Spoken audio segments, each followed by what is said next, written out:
The stage that all the heirs around the globe have been waiting for is finally here. The legend that started out in 2021, the EpicSeven World Arena Championship, is ready to ignite once again this year. The world's strongest heirs going head-to-head in nail-biting matches. I'm curious to know which legendary battle live in your mind till this very day. Let us begin the grand final stage of EpicSeven World Arena Championship! With the ball, we'll pick up Dayar, and there it is! The champion will be hot on the rain for the E7WC 2024. With so many unpredictable showdowns, it is definitely a challenge to just pick one.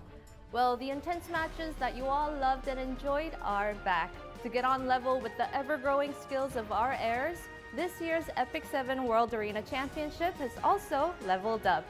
Let's take a look at what's new, starting with the tournament schedule. Oh wow, the regional champions are going to be taking on each other in every match, and this time we are going bigger. From the in-game prelims on June 21st to the legendary grand finals on September 6th, we have 2 full months of intense competition ahead of us. Once again, so all the devoted EpicSeven heirs can enjoy the action, we're bringing you broadcasts in 4 languages: Korean, English, Mandarin, and Japanese. With the best commentators to bring all the hype, make sure to stay tuned and don't miss a single legendary matchup. Well, the tournament format remains the same as last year. From the 5 servers, Korea, Global, Asia, Japan, and Europe, the prelims will determine the 8 players that advance to the finals. And from there, the brackets will be drawn, and only 3 will make it to the final showdown. Join us from start to finish to find out which player from which region will take the crown this year. Lo and behold, this year we have a brand new system, the Lunatic Draft. In this new system, competitors will be able to select 2 pre-bans each, meaning up to 4 pre-bans will accumulate each round. On top of this, the 10 heroes selected in the previous round will be banned as well. So as the rounds go on, the competitors will have to think outside the box and bring out heroes that they might not typically rely on. And for those concerned about keeping up with the new format, no worries, we got you covered. We have also made some exciting updates to the observer screen. You'll now be able to see exactly which heroes were picked and banned in the previous round, all displayed at a glance. We've worked really hard to make sure that you can get even more immersed in the action, so all you have to do is sit back, relax, and enjoy the championship with us. And that isn't all, we have something extra, a brand new battlefield with powerful visual effects that will bring the battle action to life in a whole new way. The EpicSeven World Arena Championship just got even more intense with the brand new system. So the real question is, what is in store for the world's top player? The prize pool is a massive $100,000, and the champion will walk away with $50,000, along with an exclusive champion skin and the one and only champion ring. And there's more! The top 8 will earn exclusive borders, and those that make it into the top 100 during the prelims will get their exclusive badge and profile cards. So don't miss your shot at these rewards and join us in the in-game prelims starting on June 21st. Of course, we haven't forgotten about all of you watching at home. We got plenty special events just for you, live broadcast gifts, Twitch drops, and prediction events. So make sure to join us live to claim your rewards right then and there. And for those of you who want to feel the heat of EpicSeven up close and personal, we'll be hosting the grand final offline, so we would love it if you could come and share the moment with us. This year's final will be held at the Yes24 Live Hall in Seoul, a massive 1,000-seat venue. The more the merrier, right? And to make your experience here even better, we have tons of live events and exclusive prizes ready for everyone in attendance. Our tickets will be available for purchase starting in August, and we'll provide more details on the offline final through our stove announcements. Thanks to our heirs' continuous support, the EpicSeven World Arena Championship 2025 has truly become a global event for EpicSeven. And every year, we've created unforgettable moments of passion and excitement together. We're definitely looking forward to adding another one in the books with you as well. Well, that's all from me, and I'll see you guys at the finals, so make sure to show up. And till then, toodaloo!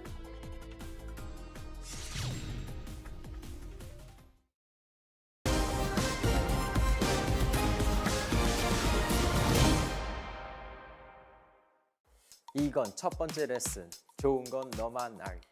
아니지. 저는 좋은 건 같이 알아야 한다고 또 생각을 합니다. 전 세계의 계승자 여러분들이 기다려온 축제 에픽세븐 월드 아레나 챔피언십 2025가 다시 한번 돌아왔습니다. 자, 그래서 바로 내일부터 예선전이 시작이 되는데요. 과연 올해는 어떤 선수들이 어떤 전략을 준비했을지 벌써부터 기대가 됩니다. 오늘 인게임 선발전 데이터를 바탕으로 다가올 예선 메타의 흐름을 쫙 한번 풀어보는 시간을 가져보려고 하는데요. 마침 제가 요새 또 예측 성공률이 나쁘지 않거든요. 지금부터 에픽세븐의 첫 번째 레슨 인게임 선발전 제대로 한번 분석해 보도록 하겠습니다. 지난 6월 21일부터 7월 6일까지 예선 진출자를 선발하기 위한 인게임 선발전이 진행이 됐습니다. 총 11만 5,780명의 계승자 여러분께서 선발전에 참여를 해주셨고 총 전투 횟수 16만 2,403회의 치열한 승부 끝에 드디어 에픽세븐 월드 아레나 챔피언십 2025의 예선 진출자 64명이 확정됐습니다. 그리고 355 이번 선발전에서 사용된 전체 영웅의 수입니다. 이번 대회에서는 루나틱 드래프트 방식이 적용이 되면서 직전 세트에 사용한 영웅은 바로 다음 세트에는 사용을 할 수 없게 됐는데요. 덕분에 전보다 훨씬 더 다양한 영웅들이 메타에 등장하게 되었습니다. 하지만 그럼에도 불구하고 메타의 중심을 지킨 픽들은 여전히 존재합니다. 선발전에 참여한 전체 영웅들이 사용한 영웅 순위입니다. 가장 많이 픽한 영웅은 한낮의 유형 플랑이 떠올랐네요. 벤가드와 프리벤에는 하르세티가 1위를 차지했습니다. 하르세티 같은 경우에는 이제 에픽세븐의 행동 게이지를 운적인 측면에서 조금 만지는 경향이 있다 보니까 하르세티가 벤가드와 그리고 프리벤에 좀 많이 들어간 모습입니다. 전체 데이터를 보면 메타의 흐름이 보이죠. 그런데 놀랍게도 서버마다 벤픽의 경향이 조금씩은 달랐습니다. 글로벌 서버 같은 경우에는 예전에는 이제 아시아 서버와 같이 속도 아이템으로 경합을 하는 모습을 많이 보여줬다면 이번 글로벌 서버 진출자들의 영웅 벤픽을 분석해 봤을 때 글로벌 서버는 흔히 말하는 눕덱, 기사류를 많이 채택하는 모습을 보여주고 속도가 빠른 캐릭터, 바다 유령 폴리티스나 소악마 루아 같은 캐릭터를 밴해주는 모습을 많이 보여주고 있습니다. 이 메타를 주도한 사람들이 누구냐? 바로 이 16인 글로벌 서버의 예선 진출자 16명이 모두 확정이 됐습니다. 작년 예선전에서 봤던 이제 뭐 완피 선수라든지 파가니, 젠더, мя오믹스, 윈터, 그리고 유명한 우리 매직치 선수까지 익숙한 얼굴들이 굉장히 많은데요. 이들 중 올해 인게임 선발전에서는 파가니 선수가 굉장히 높은 성적을 기록했습니다. 파가니 선수의 선발전 성적은 158승 91패, 총승률 63.5%에 해당하는데요. 이 선수가 가장 많이 픽한 영웅은 풍기유연 아리아와 나락의 세실리아, 그리고 영안의 셀린이 있습니다. 모스트 뱅가드에는 소악마 루아와 프리벤은 리나크와 바다의 유령 폴리티스가 보이는데요. 리나크를 무려 230번이나 밴한 것이 눈에 띕니다. 사실 파가니 선수는 작년에도 인게임 선발전에서는 1위로 진출을 했었는데요. 그런데 이제 저희에게도 유명한 카오스 선수에게 아쉽게 또 16강에서 패배하는 모습을 보여줬었죠. 하지만 올해는 조금 더 좋은 성적을 거둘 수 있을 것으로 예상이 됩니다. 그 외에도 작년 에픽세븐 월드 챔피언십에서 보였던 다른 선수들도 눈에 띄는데요. 탑 8을 기록했던 젠더 선수, 매번 젠더 선수는 좀 약하지 않나 라는 평가를 받고 있었는데 시원한 플레이를 보여주면서 올해 예선전에도 합류하게 되었습니다. 루나틱 드래프트가 도입된 올해 젠더 선수는 창공의 일리나브와 라스트 라이더 크라우를 주로 활용하는 모습을 보여주고 있습니다. 거기에다가 젠더 선수 같은 경우에는 루나틱 매치에도 한번 참여를 해서 멋진 모습을 보여줬었는데요. 과연 이번에도 본선까지 진출할 수 있을지 한번 지켜보도록 하겠습니다.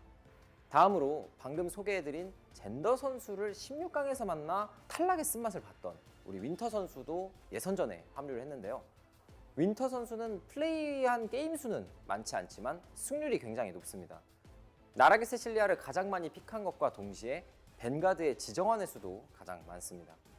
하르세티를 무려 101회나 프리벤한 것도 눈에 띄는데요. 그 정도로 윈터 선수 같은 경우에는 약간 에픽세븐의 운적인 요소가 없다면 본인이 확실하게 승리할 수 있다는 그런 자신감이 있기 때문이라고 예상이 됩니다. 다음으로 또 나지근 선수가 보이는데요. 매직치 선수도 작년에 이어 올해도 글로벌 예선전에 참가하게 됐습니다. 모스트 픽은 나락의 세실리아, 여기에 벤가드는 소악마루와 그리고 리나크를 무려 132회나 프리밴을 해줬습니다. 이 매직치 선수 같은 경우에는 완전 에픽세븐 초창기 멤버로도 또 유명하고, 거기다가 개인 방송에서 매직치 선수가 보여주는 아이템의 흔히 말 스펙이죠. 아이템의 성능 또한 또 예사롭지 않은 선수인데요. 이 선수 역시 젠더 선수를 만나서 아쉽게도 8강에서 작년에는 여정을 마무리했었는데요. 올해는 본선까지 진출할 수 있을지 지켜보면 좋을 것 같습니다. 글로벌 서버에 이어서 아시아 서버도 저희가 한번 확인을 해봐야겠죠. 아시아 서버 같은 경우에는 저희가 알고 있는 유명한 인사들이 많은데, 이 유명한 선수들은 옛날부터 에픽세븐을 플레이해왔고 거기에 속도 아이템의 밸류가 굉장히 높은 선수들이 포진이 되어 있기 때문에 흔히 말해서 좀 게임을 빨리 끝내려는 경향이 좀 있습니다. 그렇기 때문에 모스트픽의 바다 유령 폴리티스나 혈검 카린, 고독한 늑대 페이라 등을 좀 보여주고 있고요. 거기에 이제 프리밴은 뭐 모든 서버가 공통이지만 하르세티, 거기에 조장하루와 리나크를 밴해주고 있는 모습입니다. 자, 이름만 들어도 계승자분들의 심장을 뛰게 만드는 선수, 에픽세븐 월드 챔피언십 2024의 챔피언을 차지했었던 하자마레이 선수가 올해도 여러분과 함께합니다. 하자마레이 선수의 이번 25년도 승률은 90승 19패, 무려 승률이 82%, 1위로 예선에 진출을 했습니다. 하자마레이 선수가 가장 많이 픽한 영웅은 영안의 셀린인데요. 전체 픽률 순위로 보면 4위 안에 좀 해당하고 있는 영웅입니다. 하자마레이 선수 같은 경우에는 루나틱 매치에서도 보여줬던 것처럼 영안의 셀린을 굉장히 고속으로 사용해서 경기의 템포를 가져가는 모습을 많이 보여주고 있는데요. 이거를 어떤 선수가 따라잡을 수 있을지 이번 아시아 서버 예선전도 좀 기대가 되는 부분입니다. 거기에 또 작년에 이어서 에픽세븐 인기 스타죠. 오메가 선수도 이번 연도 예선전에 참가를 하게 됐는데요. 100승 29패로 승률 77.5%를 달성하며 이번에는 예선전 16강에서는 떨어지지 않겠다는 비장한 각오를 보여주고 있습니다.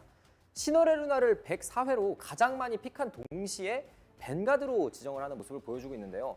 오메가 선수는 제가 앞에서 말씀드렸던 것처럼 확실히 주도권을 두고 갔을 때 현재 메타에서 시너레 루나를 무너뜨릴 만한 카드가 거의 없다고 봐도 무방하거든요. 그렇기 때문에 오메가 선수는 벤가드에 시너레 루나를 많이 심어주고 있는데, 예선전 같은 경우에는 이제 오메가 선수와 비슷한 수준의 선수들이 많이 나오기 때문에 오메가 선수가 이 전략을 계속해서 고수할지도 좀 지켜볼 만한 관전 포인트라고 생각이 됩니다. 과연 오메가 선수가 이번에는 8강을 뛰어넘고 본선까지 진출할 수 있을지 함께 지켜보도록 하겠습니다. 자, 다음으로 한국 서버를 한번 확인해 보도록 하겠습니다. 한국 서버 같은 경우에는 원래는 유명했었죠. 전 세계 에픽세븐 유저들 사이에서도 한국 서버는 거의 그냥 기사만 누른다, 속도 300 이상의 캐릭터를 잘 사용하지 않는다 라는 말이 많았었는데, 이번 연도는 조금 다릅니다. 픽으로 시너레 루나를 좀 많이 고르는 모습을 보여주고 있고, 거기에 다른 서버는 채택률이 좀 많이 낮아진 죽음의 탐구자 레이와 지오를 또 선택해주는 모습을 많이 보여주고 있거든요. 거기에 프리밴 같은 경우에는 조장하룬카와 리나크, 하르세티 같은 전 서버 공용으로 많이 하는 밴드를 보여주고 있지만, 이 한국 서버 같은 경우에는 특정 기믹을 저격하는 캐릭터를 밴해주는 모습도 많이 보여주고 있습니다. 자, 그러면 한국 서버 대진표를 한번 확인해 볼까요? 한국 서버는 그야말로 대이변의 연속이었는데요. 작년에 예선에 참가했던 선수들을 제치고 뉴페이스의 선수들이 상위권을 차지하게 됐습니다. 가장 먼저 1위를 기록한 생코 선수가 굉장히 인상적인데요. 생코 선수의 승률은 101승 46패, 승률 68.7%를 기록하고 있습니다. 생코 선수는 죽음의 탐구자 레이를 가장 많이 기용하고 있는 모습을 보여주고 있습니다. 그리고 고독한 늑대 페이라, 그리고 풍기위원 아리아와 비슷한 픽수를 보이고 있습니다. 그리고 거의 모든 경기에서 리나크를 프리밴하고 있는 모습이고요. 생코 선수 같은 경우에는 죽음의 탐구자 레이로 템포를 잡아서 경기를 좀 이끌어가는 것을 많이 선호하고 있는 모습을 보여주고 있습니다. 과연 한국 예선 랭킹 1위의 기세를 유지하며 본선까지 진출할 수 있을지 지켜봐 주시면 좋을 것 같습니다. 다음으로 KJ, 코리안 지저스죠. 인기가 많은 고명미 선수를 한번 지켜볼 건데요. 치열했던 작년 예선을 뚫고 한국 서버 대표로 선발이 되었던 선수인데요. 고명미 선수 같은 경우에는 72승 19패로 승률 79.1%를 기록했는데, 진출한 16명의 선수 중 가장 적은 패배를 했다는 게 아직까지 실력이 죽지 않았다. 고명미 선수는 이번 연도도 최상위권을 한번 노려볼 만하다라고 생각이 되는 지표입니다. 고명민 선수 같은 경우에는 본인의 아이템을 좀 과감하게 좀 사용하는 모습을 보여주는데요. 그렇기 때문에 모스트 픽에는 리디카, 그리고 나락의 세실리아, 거기 나락의 세실리아에 따라오는 풍기현 아리아 같은 경우도 루나틱 드래프트 매치에서 좀 많이 모습을 보여줬었죠. 고명민 선수의 이 속덱과 눕덱을 넘나드는 이 엄청난 덱 스펙트럼, 이게 고명민 선수를 지켜보는 최고의 관전 포인트가 되지 않을까 싶습니다. 그리고 또 나지근 선수가 보이는데요. 작년에 16강에서 아쉽게 탈락했던 미드노루 선수가 이번에도 예선전에 합류를 하게 됐습니다. 77승 21패로 78.6%의 승률을 보여줬는데요. 모든 경기에서 리나크를 프리밴했다는 게 눈에 띕니다. 원래 이제 대부분의 선수들이 선픽과 후픽을 나눠받을 때 본인이 선픽이면 리나크를 그래도 풀어주는 경향이 좀 있거든요. 근데 미드노루 선수 같은 경우에는 전부 프리밴을 한 게 좀 눈에 띄고 있는 모습입니다. 앞서 한국 서버는 2변의 연속이었다고 계속해서 말씀을 드렸는데, 새롭게 참가한 창해 선수는 무려 180게임을 플레이하며 다른 선수들보다 훨씬 많은 경기 수를 통해 예선전에 참가를 했는데요. 최근 메타의 흐름을 제대로 파악하고 카운터까지 전부 다 픽을 준비하고 있는 모습을 보여주고 있습니다. 창해 선수 같은 경우에는 남들이 선호하지 않는, 흔히 말해서 이건 좀 한물 가지 않았나 싶은 캐릭터들도 계속해서 기용을 해주고 있는 모습을 보여주고 있거든요. 다른 예선전 참가자 같은 경우에는 토라미의 픽률이 그렇게 높지는 않은 편인데, 창해 선수 같은 경우에는 창공의 일리나브와 토라미를 주력으로 사용하고 있는 모습을 보여주고 있습니다. 그리고 모두가 밴하고 있는 하르세티도 또 기용을 해주고 있는 모습이고요. 과연 그동안 엄청난 수의 데이터를 쌓아온 창해 선수의 이런 모습들이 예선전에서 어떤 모습을 보여줄 수 있을지 기대가 됩니다. 한국 서버는 여기까지 살펴보도록 하고요. 다음으로는 일본 서버도 함께 살펴보도록 하겠습니다. 일본 서버에도 신흥 강자가 나타났습니다. 작년 예선전에 참가했던 선수들을 모두 제치고 네로 선수가 당당히 1위를 차지하며 예선전에 합류했습니다. 86승 47패, 승률 64.7%에 해당하는 네로 선수가 가장 많이 픽한 영웅은 바로 잿빛숲의 이세리아입니다. 전체 픽률 순위를 보면 40위에 해당하는 영웅인데요. 일본 서버 같은 경우에는 기존 유저들이 생각하지 못했던 그런 전략을 많이 보여주는데, 잿빛숲의 이세리아로 템포를 잡고 경기를 진행하고 있는 모습을 보여주고 있습니다. 과연 이 네로 선수의 잿빛숲의 이세리아 사랑이 어디까지 이어질지 네로 선수를 좀 유심히 지켜보시면 좋을 것 같습니다. 그리고 작년 일본 예선에 진출했던 선수들도 꽤나 많이 포진되어 있습니다. 팬텀 선수, 사나다 쿠온 선수, 혼바시 선수, 저는 그 중에서도 작년 일본 서버 예선전에서 네코보로 선수에게 아쉽게 패배하며 대표 자리를 내주었던 토시포포 선수가 제일 눈에 띄는데요. 토시포포 선수 같은 경우에는 51승 11패, 승률 82.3%를 기록하고 있습니다. 토시포포 선수 같은 경우에는 작년에도 흔히 말하는 일본 서버 유저들이 사용하지 않을 것만 같은 정직한 눕덱을 좀 많이 기용하는 모습을 보여줬는데요. 이번 연도도 창공의 일리나브와 벨리안, 그리고 고독한 늑대 페이라를 사용하고 있는 모습을 보여주고 있습니다. 이번에는 과연 토시포포 선수가 작년 예선전 최종전에서 이기지 못했던 그 서름을 풀 수 있을지 한번 기대를 해보도록 하겠습니다. 자, 마지막으로 유럽 서버까지 한번 확인을 해보겠습니다. 유럽 서버 같은 경우에는 작년에도 좋은 모습을 보여줬었죠. 거기에 이제 유명한 눕덱 플레이어들이 많이 포진이 되어 있습니다. 속도 280 이상은 고르지 않겠다를 선언한 선수들이 꽤나 많았었는데요. 이번 연도는 조금 다른 모습을 보여주려고 하고 있습니다. 올해 유럽 서버에서도 신흥 강자가 탄생을 했는데요. 바로 테츠 선수입니다. 선정된 8인 중 가장 적은 16패, 총합 61승 16패, 승률 79.2%를 기록하며 유럽 서버 인게임 선발전 1위를 당당하게 차지한 모습입니다. 이 선수가 가장 많이 픽한 영웅은 소악마 루아인데요. 제가 아까 앞에서 말씀드렸던 것처럼 원래 유럽 서버는 좀 정직하게 누워서 아이템으로 좀 밀어붙이는 이런 경향을 좀 많이 보여줬다면, 테츠 선수는 정반대 성향을 보여주고 있습니다.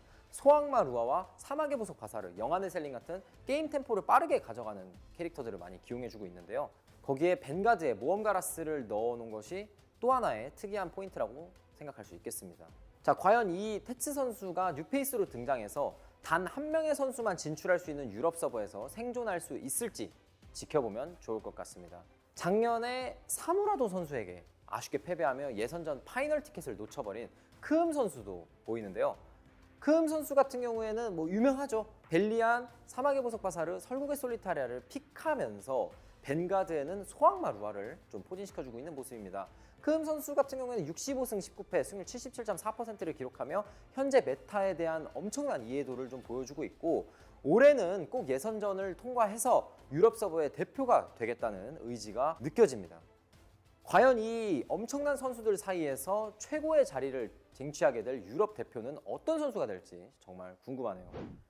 이렇게 직접 선발전 데이터를 살펴보니까 이번 에픽세븐 월드 아레나 챔피언십 2025가 더욱더 기대가 되는데요. 바로 내일이죠.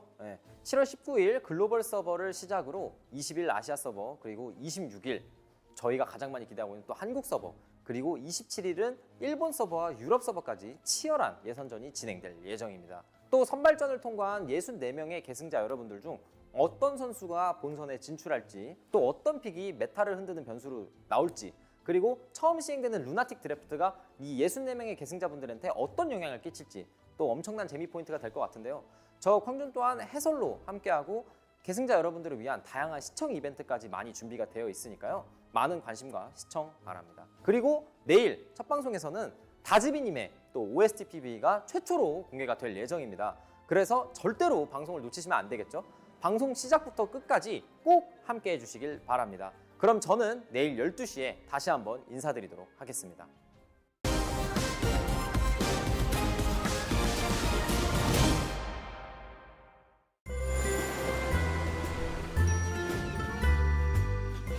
Wait. Hold on. So you're asking me to participate? Is that so? It's been a while since I let loose.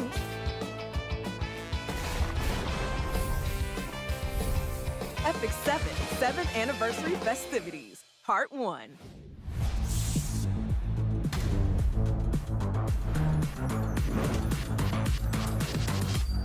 Need someone to ride with?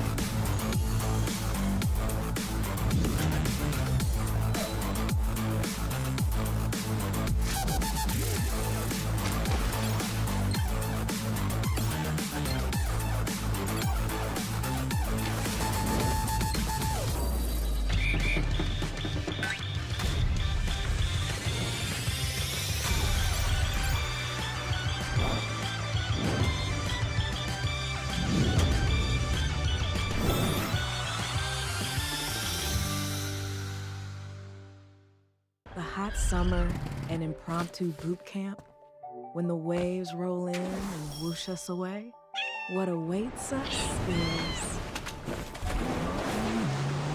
Kept you waiting. I'm here. Who's a little cute? I guess it really is summer. It's scorching out. You ready to take a plunge with me? Ballsy today, aren't we? Rebellious ones aren't really my type. You're due for some punishment. Stop right there! What a troublesome child. What's this? You've got rebellious eyes. Ready for your punishment?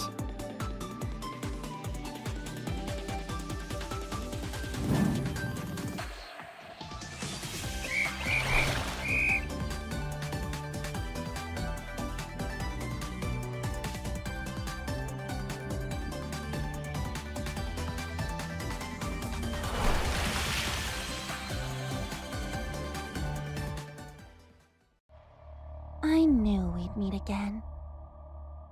Do you have a past that has wrought misery upon you?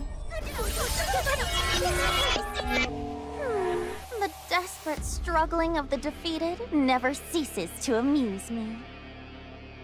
Oh, you poor thing. Whenever I watch these individuals march their droll, identical paths, one measured step after another, I'm rather amused by the thought that their so-called free will is nothing but a fleeting illusion. Tell me, which thread of fate would you like for me to unveil? Since you came all this way, I shall offer you a presage. Your freedom is only but an illusion. It's already too late to escape. Do you have a past that has wrought misery upon you? Let me cage you there. A pleasure to meet you. I have been awaiting you. Hopefully, it's different this time. For For those of you who are observing from beyond this pain, I have prepared a fitting arena. Feel free to scream. I look forward to the amusement you shall regale me with. There was never a place for you to belong in this world. Tenebria, I will be your reckoning. It is time we decide who shall be crowned victor. E7WC 2025. First broadcast on July 19th. To you, the glory of victory. With this power to manipulate time and space, I shall come find you soon. I do hope we meet again.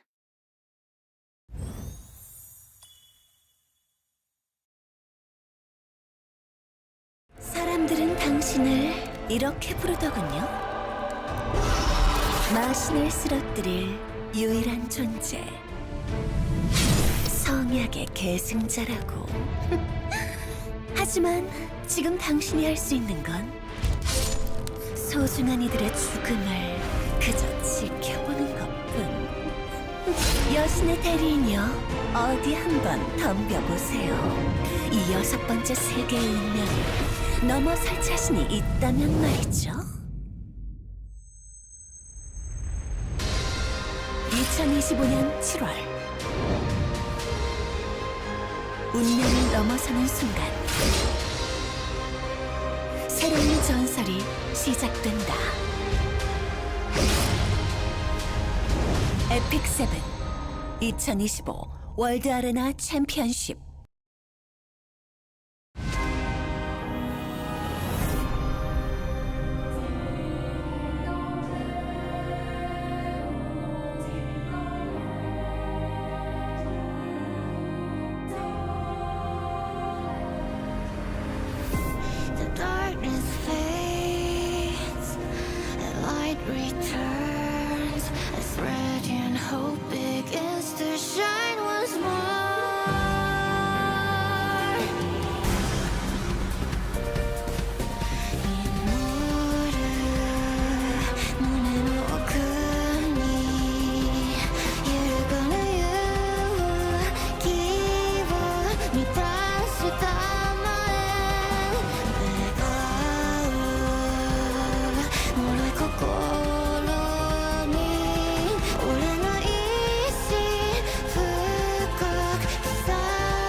Stand till the very last moment. It's the promised year 7 of EpicSeven World Arena Championship 2025 qualifier day number 1, and we start with a bang. Time for the global server qualifiers. My name's G-Clev. I'm your host. We have Car6 and Valky joining us. Car6, how are you? Welcome to have you back on the show. Yes, sir. G-Clef, always a pleasure. Honored to be here for E7WC 2025. Doing it bigger and better than ever. From the new units, the Lunatic draft. My God, do we have a show for y'all tonight. Oh, we certainly do. Valky, glad to have you on my side. How are you doing? Super excited to be here, my man. We got so many chefs in the house tonight, and with this new Lunatic format, we will be seeing more heroes picked than ever, and I can't wait to break down the strategy for you guys. It's going to be a banger, and we have a lot of different servers. We just have to start with the global server today, and we have lots of big names. Big players to go through, and same round of 16. We can't go through all the matches. Very sad about that, but still, we'll have a banger of a show today for sure. And you guys just have seen the first ever release of Dasby, the Starborn song. That's actually going to be uploaded to our channel, but not only our channel, her also heard Dasby's own channel with the full length of the song. So make sure to go and check that out, was what I was told. So, and also to give you guys before the overview, we had in-game prelims of 115,000 players participating and went down to not that many players, only 64 remaining, trying to go up against the best of the best. This is the schedule for the entire E7WC. We start with the global, then Asia, Korea, Japan, Europe on the same day but on different times, and then the group draw. When we have the top 8 selected and all nice, ready to go, we go with the main matches and the finals offline September 6th. So we do have a pretty long schedule ahead of us. Qualifiers, group draw, main matches, and then it'll follow up with the prize pool. Of course, it can't just be Skystones and goodies. Actual money on the line. Total prize pool, $100,000. Champion to himself or herself, $50,000. Second, $20,000. Third, fourth, $10,000. And fifth to eighth, as long as you make it to the main stages, get 2.5 grand for yourself. We do have players of the global section. Oh, look at these players. Some old, some new. Hey, want to talk about a couple? Ooh, yeah, there's AB. I mean, that is a big name, if any. Largely known as the best global player of all time in RTA. You know, never made it past the qualifiers due to one reason or another. Really excited to see him this year, and I'm hoping for the best, and he makes a Go Meowmixxed type run as he did last year and really rep that name. Oh, and Card 6, any other name? He's always been so strong. Look out for AB in this entire thing if you can make it past this qualifier round. Okay, we'll see. And they're not the only 4. We have a lot more players. Okay, Wampy seems like a big name. A lot of strong hitters. Oh, this page is also very strong. Can I just say real quick, guys? I just want to talk about Hino Jin real fast, the pride and joy of my guild, B7, and I really hope he's an exciting player, man. I can't wait for him to bust out the husbandos and do us proud. Oh, slight bias there for Card 6. For those of you guys that are aware, Atomic, also known as Jinte before, sporting a new name this year, coming back after like a 2-year hiatus, just a change in feng shui, really hoping the best for him. And of course, the Peruvian king himself, Xander. Xander in the house again. Winter. Yeah. Well, some Xander big made names. me a fan, G-Clef, with his amazing run last year, tearing through the competition. A lot of people didn't believe he made it to the top 8. He did. And what a legend he was. And also the last month, the Lunatic draft was also very strong. By the way, all matches are going to be Lunatic draft format today and until the end of the tournament. So be aware, because we'll have a lot of heroes being banned by the time we get till the end. And the last 4, but not least, Daystar, MagicQi, Light, Cookerbat. Oh man, they're back again. Oh, strong names again. I know everybody here knows about Chi and Light as well as Cookerbat. They're big content creators and very well known in this space, but I like to bring your guys' attention to Daystar, whose account isn't even 2 years old. So for him to be here with all of these big names, I'm super happy for him, and I think that is such a triumph. Less than 2 years of an account, and yeah, he and from somehow made it this far. He's rather low spending too. How is that even possible? That's crazy. I'm having really high hopes personal for this. experience, guys. All I can say is I don't like playing against him because he plays a lot of RNG, you know, counterattack, random type win conditions. But when your account is being gapped by so many of the big boys, I can't fault you. And I think to be able to put yourself in this spot with all of these guys, I'm just so happy to see him here. That's insane. Let's see if he makes it through the first round, because when we get past the round of 16, we will get to see all the quarterfinals at least. But you do have to break that first round. And MagicQi, Light, Cookerbat, the name, I think they do self-explanatory there. Light, MagicQi, Cookerbat has been out here for a long time, for years and years, since the beginning of the qualifiers. And also E7WC. Here's the updated tournament tree. As I said, we start with the round of 16. We'll have 2 selected matches going out for the broadcast. So we won't get to see every single one of them. But starting from the quarterfinals, we'll get to see all the action. Semifinals, and at the end, we'll have 2 global players advancing to the main matches. So same drill as last year. And we'll see. Okay, Valky's volume too low. I see the chat. So, yeah. I hear you. And the production is working on it. And Valky, yeah, make sure you're talking to the production at the same time. We've been trying to fix his mic for the last few hours. And by the time we start, I hope so. I hope this is all resolved. Everyone, thank you for the feedback. We appreciate it a lot. And the camera coming back to us. 1 second. And unlike the microphone, one thing I really hope doesn't just go quietly into the night is a Lifted. I know that is a name we glossed over a little bit, but he is the only free-to-play player in Hall of Fame history for RTA. That is such a big accomplishment.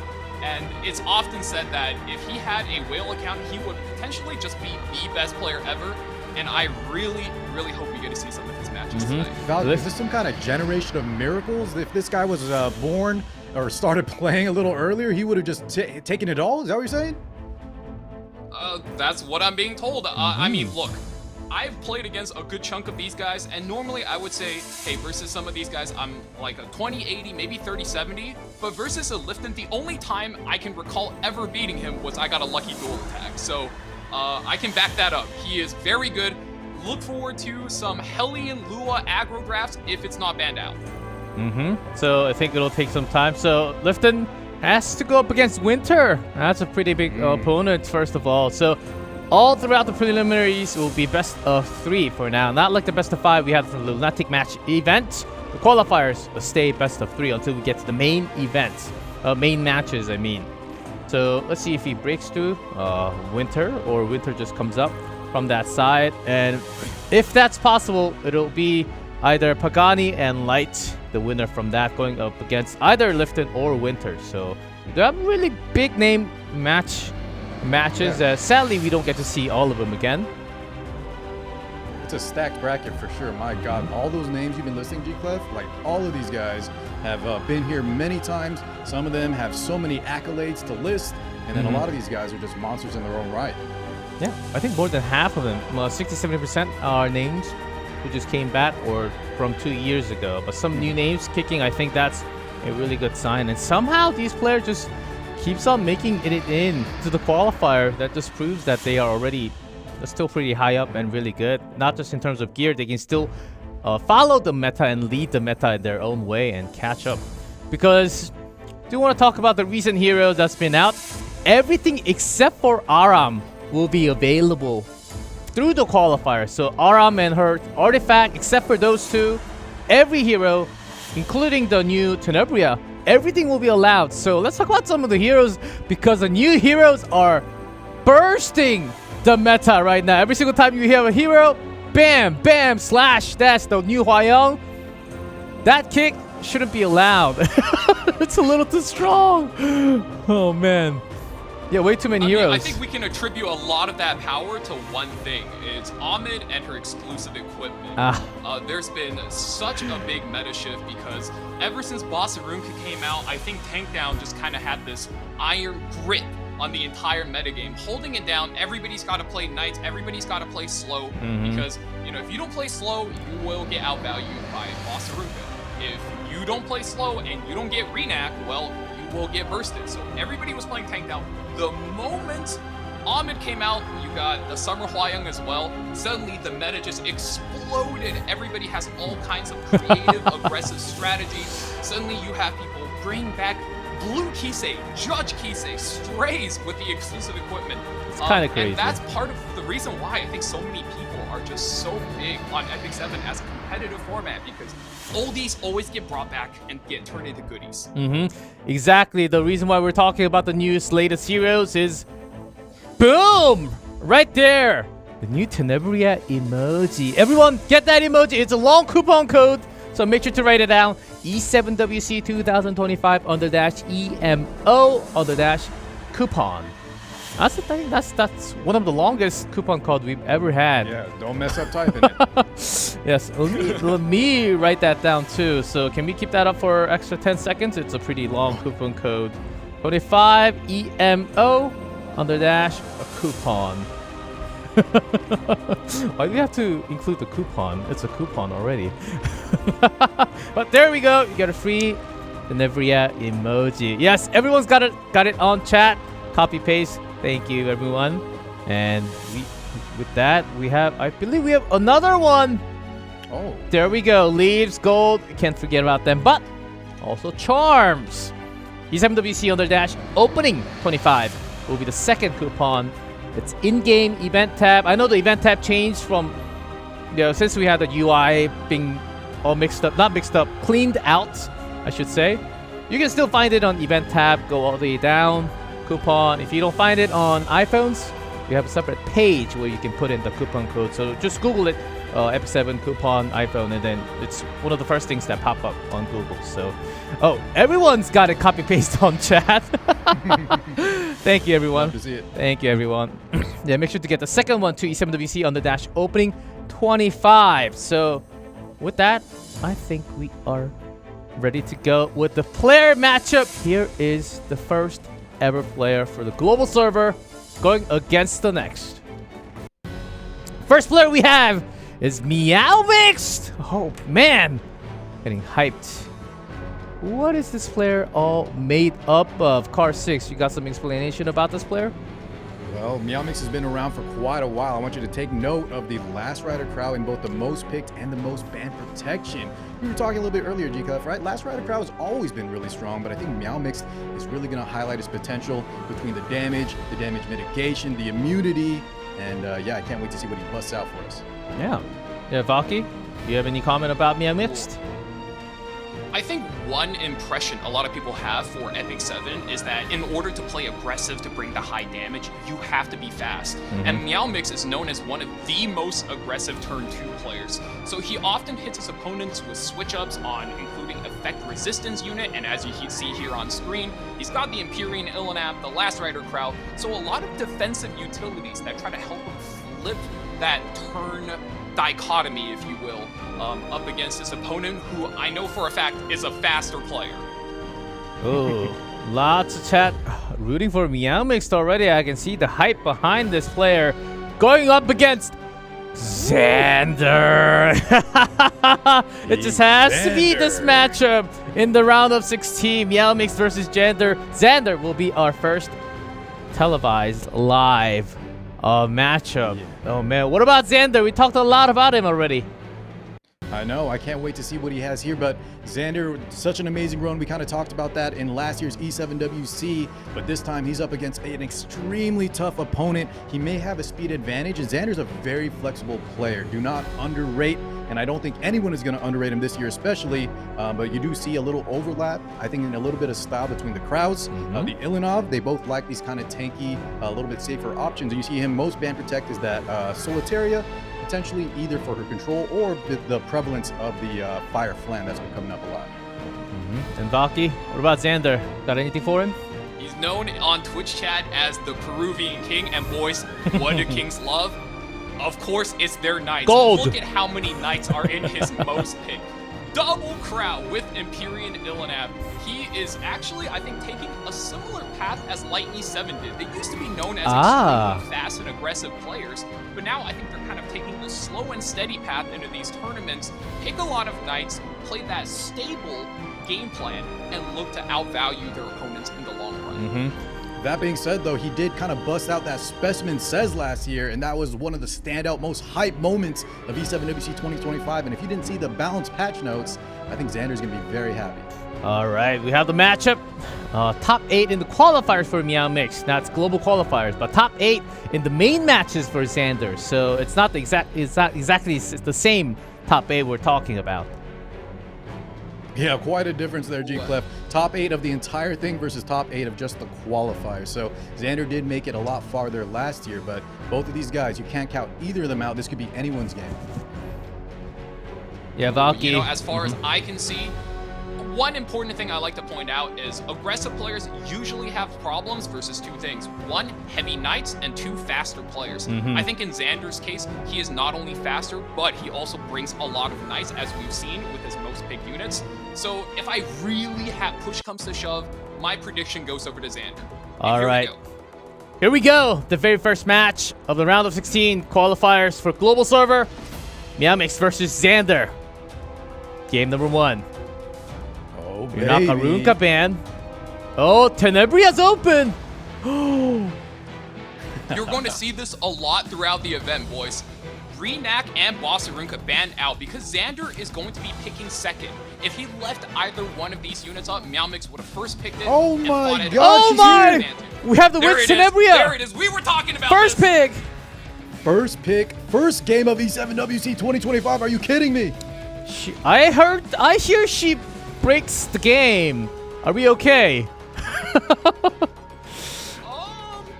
know, Meowmixxed is looking over and he's thinking about it. He does take the new kid Aiden, which is really good. Oh, and there And the it is. Harsetti was left up. That's He's right. usually pre-banned every time. Now she's using the ban protect spot. Right, and coming through, and she's going to absolutely just put a speed limit on every single character here. Meowmixxed says, hey, look, you can play control, but not before I go. I'm going to put the speed limit on, and no matter how fast you are, you have to go behind me. And follow Cecilia for the band protection for Xander on the right. Oh, and looking for the fourth. Harsetti makes everything difficult a little more. It's a tricky situation.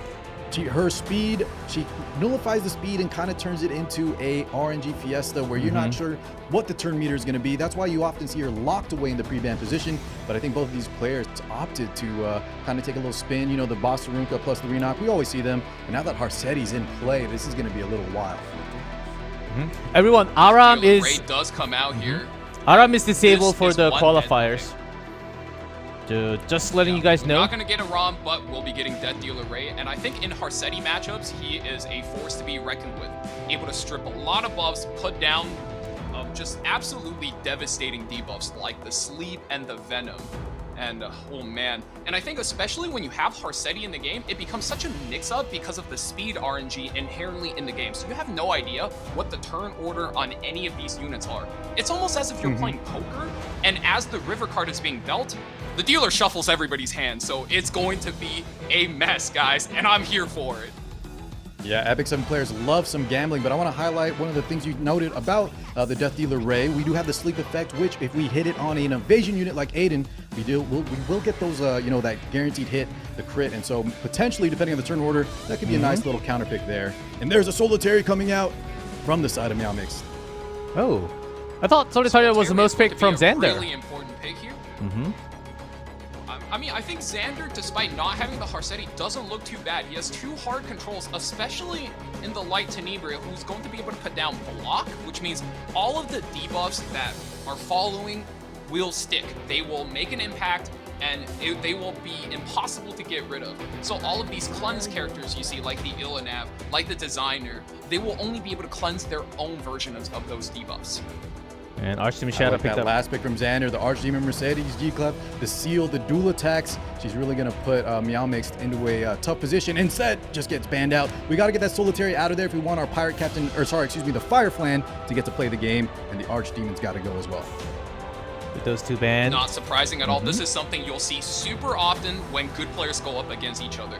They know the matchups, they understand the hard counters, so they have to ban each other's last picks. And here we go, first match of E7WC 2025. Round number 1, here we go, Harsetti. Mixing things up. And she will To break nobody's that surprise, planet. She is going to be going first. And she'll have a skin soon too. There you go, landing a few debuffs on the Tenebria as well as the Death Dealer Ray. However, the Afternoon Soak Flan, since Solitary got banned out, she was able to dodge. As long as she has some focus, she has a lot of evasion. We are going to be getting that S3, expecting a lot break? of deadly damage, but no, mitigated, but the defense break does stick. And if we get a dual attack here, this is going to sting. Almost! But not enough. My God! Takes a Another second one. hit. Holy. And Meowmixxed is down a unit to start. That is looking really bad for him. Xander is off to a great lead at the beginning of this match. That's right. We did expect that a little bit, the way Xander drafted. We did highlight that he is a faster player. Death Dealer Ray now up to bat here, ripping the skill 3. Let's see what lands. We do 2 get that sleeps onto that Aiden. Well done. Seems like Xander is in the lead, controlling this game. Does boost the rest of the team. Fallen Cecilia takes the next turn. Flan still has one more shot left in that rifle. Is he going to go for it? I think he is, because otherwise he might just wake up the other characters. Goes onto the Harsetti. Oh, interesting choice here. Because now we have to do an AoE. What's the damage? Not enough to kill the Aiden. She's going to get a turn. Gotta think about Now, your since she target was slept, that was a super guaranteed carefully hit. here. Really behind. Yeah, look at that health. Down one unit as well. Is Aiden enough to bring this back? Well, let's see the target. Goes onto the light Tenebria, and no, Fallen Cecilia is just too good of a mitigator. Absolutely blocking out so much of the damage, and Death my Dealer in the God. back having Guardian Ice Crystal, sustaining everything. Yeah, I think she gained a little bit of health there. Harsetti still not able to finish this job, and she gets another turn. The value from this Witch of the Mirror Tenebria has been insane this game. Can you And get I further? think this is going to be the coup de grace. Oh, the mirror shatters. of the abyss. Again? God, what a cool Oh. animation.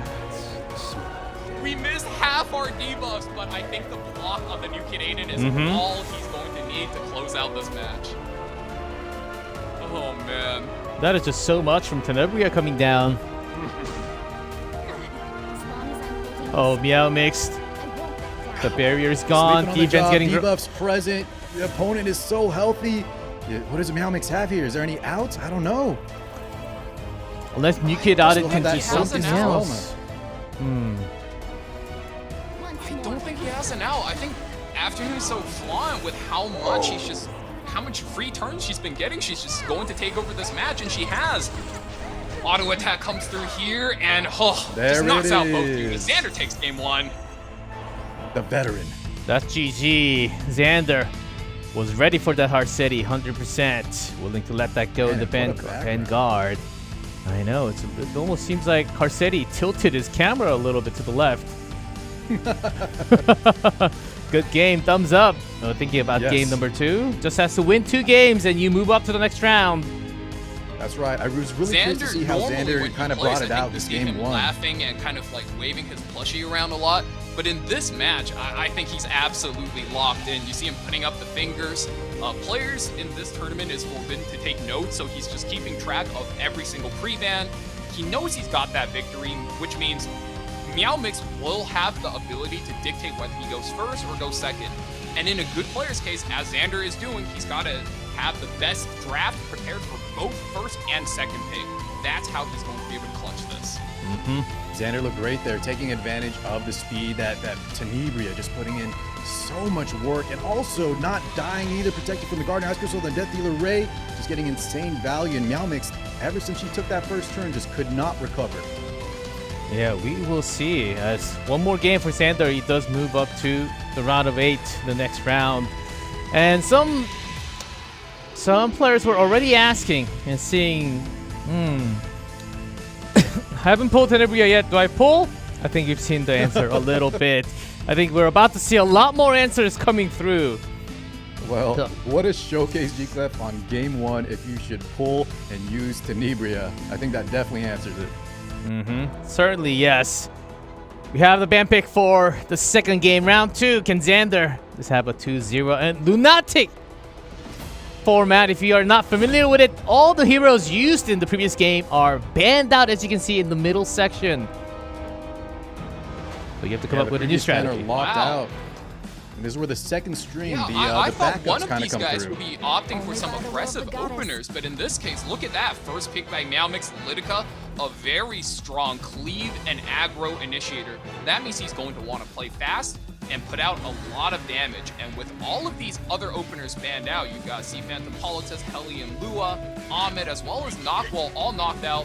Not going to have a lot of options on the table. And I think Xander is being put in defense mode, picking out that Abyssal Yuffie. You've got the counterattacks and the combat readiness limit, not letting Litica get her free second turn.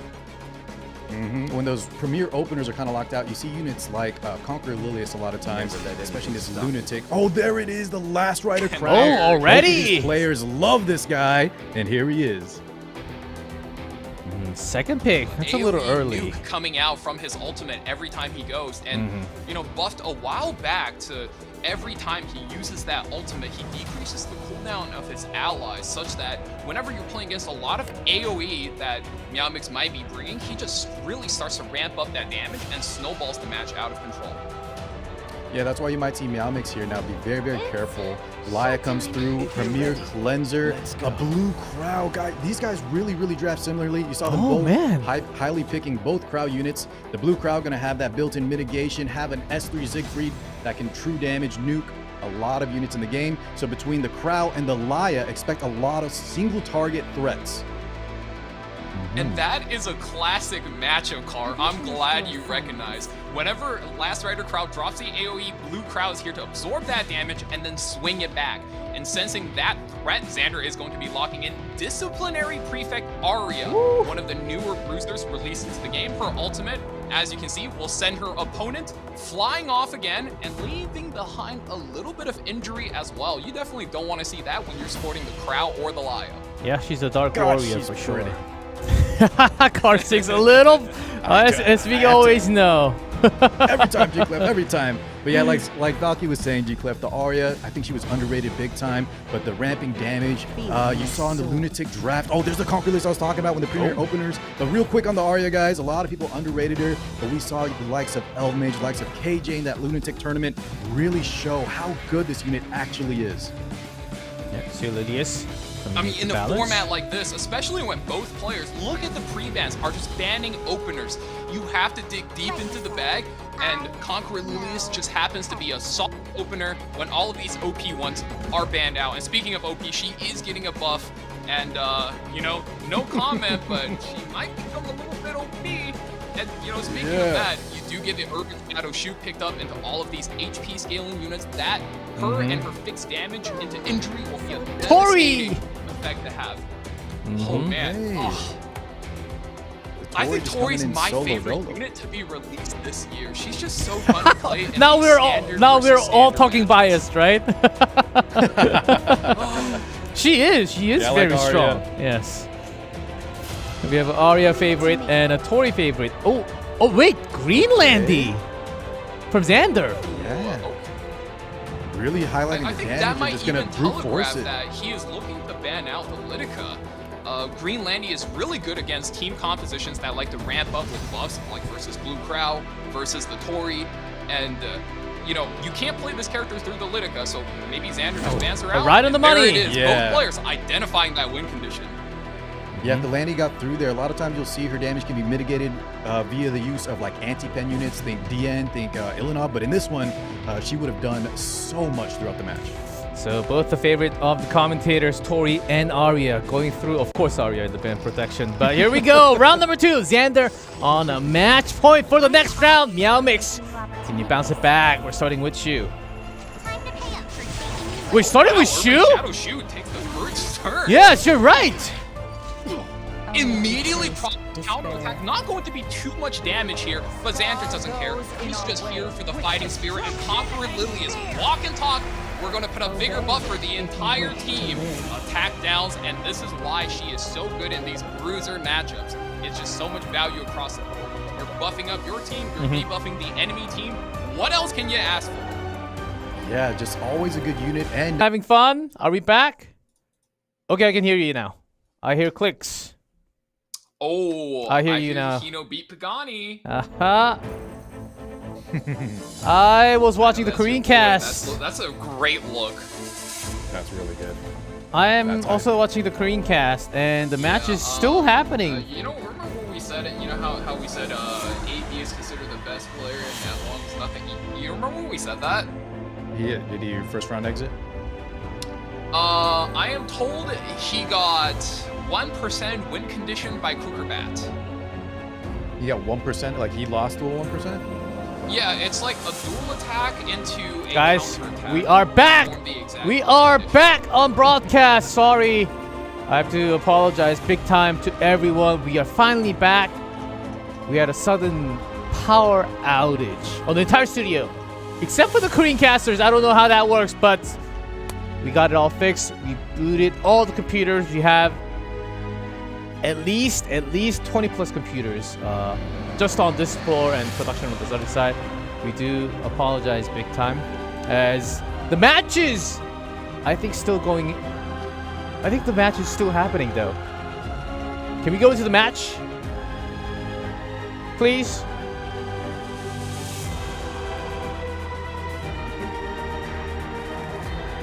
Can we get into the match, please? If it's happening, we should see the matches, not our faces. 저 경기 진행되고 있으면 넘겨주세요. I think the production is still very busy. I'm not getting any feed.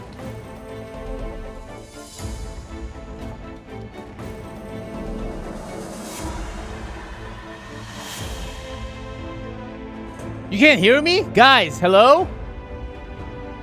You can't hear me at all? Car? Bach? Car? I'm speaking! Guys! The audio is not okay. He said some random words. Just checking, does anybody in chat hear me? I mean, now that we're kind of goofing around anyway. You can hear... We can hear you? Okay. I can... Waiting to hear. I can hear... I can hear both of you. We'll be back to normal in I just can a hear... second. I can hear Power both outage of is you. pretty unfortunate. We'll get Both this of you, over. yes, yes, yes, yes. I am okay. I can hear both of you. Good, yes. We can hear you. You. I can hear the caster. Can you guys hear me and both of them? Yes, we can hear everyone. Okay, good. I think we're ready. Let's roll! Go, go, go, go, go, go, go, go, go, go, go, go. Let's go. Let's go get it. Huh? We can't hear you. Again? What's going on? Wait, let me send it to chat.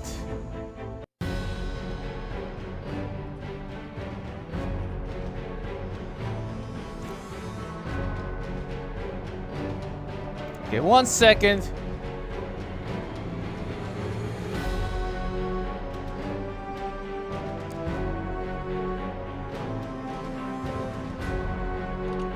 Okay, working on.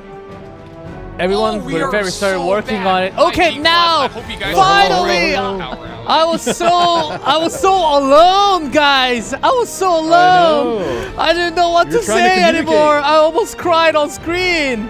It's okay, as long as we're back. Man, I was trying to We're help so you with that connected. meeting. We need you guys in Discord. I was like, oh, I have a whiteboard behind me. Let me just write Discord on there. That's gotta be I am so happy to hear you too. I was able to listen to you, but it seemed like my mic wasn't going to your ears, right? Yes. Yeah, we were waiting Okay. for you. But now So we're good. now we're good. Let's move on to our second match, guys. I don't actually know exactly. I don't know exactly what happened, but I will get the update of what happened between Meowmixxed and Xander, because that will happen soon. And moving to the next match, though, we will have all the updated numbers when we get it on. We will have that on screen as soon as possible. We do apologize big time. I don't exactly know how soon you were able to hear us on camera, but we have Paganii and Light ready to go in action already. Ready for round 1 draft. This is the second round of 16 match that we have. All the other matches are actually did already happen, or else it's going on at the same time. It's different. Oh, first pick Good. And look at Tenebria. this. We get another Tenebria coming out Light. in game 2 from Light. And Light, we've been seeing a lot lately in the Lunatic drafts. You guys know this guy. That's we right. love him. Let's see what he busts out for us. Our city banned this time, so it shouldn't be the same. Time to end. Oh, which means Luna's available. Powerhouse units coming out into that Arya, going to stop some of that souls, the free soul burns. You're not going to get those essentially with Paganii having the Arya present on the field. And we see a lot, this is a lot different units. Witness the power of the chosen. Remember what we said at the beginning, guys.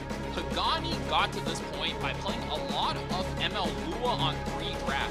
And by by setting up this Zeo, the character that's always going to be going first in most of his matches. With his passive, he can set up a lot of other characters like the Afternoon Soflan, a lot of other characters like Requiem Moana, or even Looming Litica. That's going to be able to stop Helly and Lua drafts dead in their tracks, because that is the number one thing you want to stop against Paganii. It is his best strategy, and you do not want him to be able to get it off turn 1.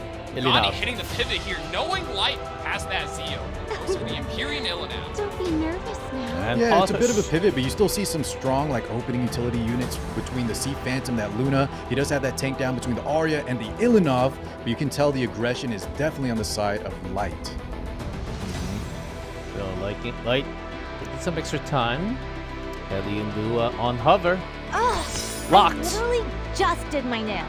Oh my, she's just did her nails, as we can all hear her. It's a little... And we had our favorite characters. That one is yours. The Hellion Lua finally making an appearance here. We talked about her just a little bit. She does have an extremely strong opening. And oh my Flan goodness, with is the that skin! a Pirate Flan? Oh yes, it is! Oh, look at that skin. Wow. Beautiful. With the skin, that's right.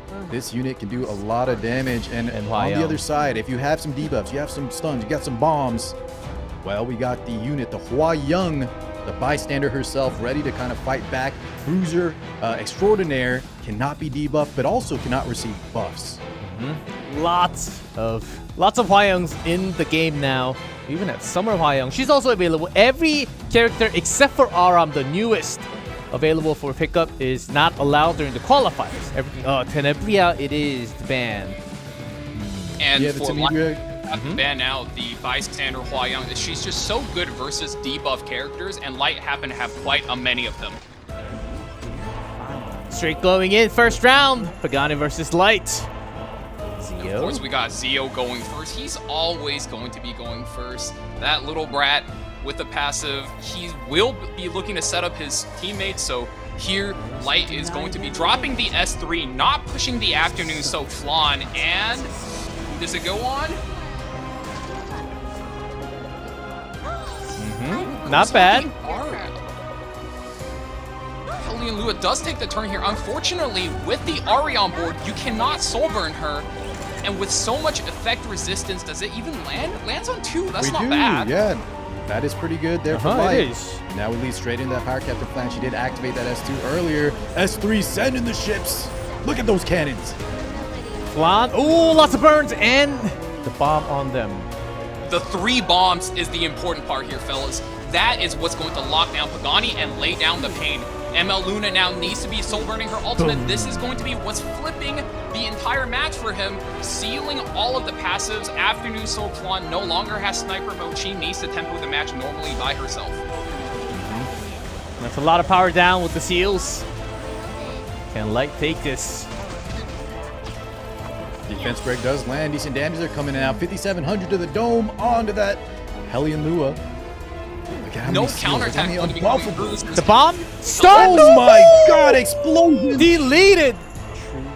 Yeah, that's what we're here for. That's that lunatic action going. Zeo will be laying down a little bit of chip damage, but oh my goodness, with the main DPS down for Paganii, he is looking like he's in trouble. You need this New Moon Luna to be carrying your damage load with those S2s. And I think Valkyrie it with might that not be provoke enough. though, yeah, she may not be able to do enough, wanting to rip those skill 2s, but that provoke, well timed from Light.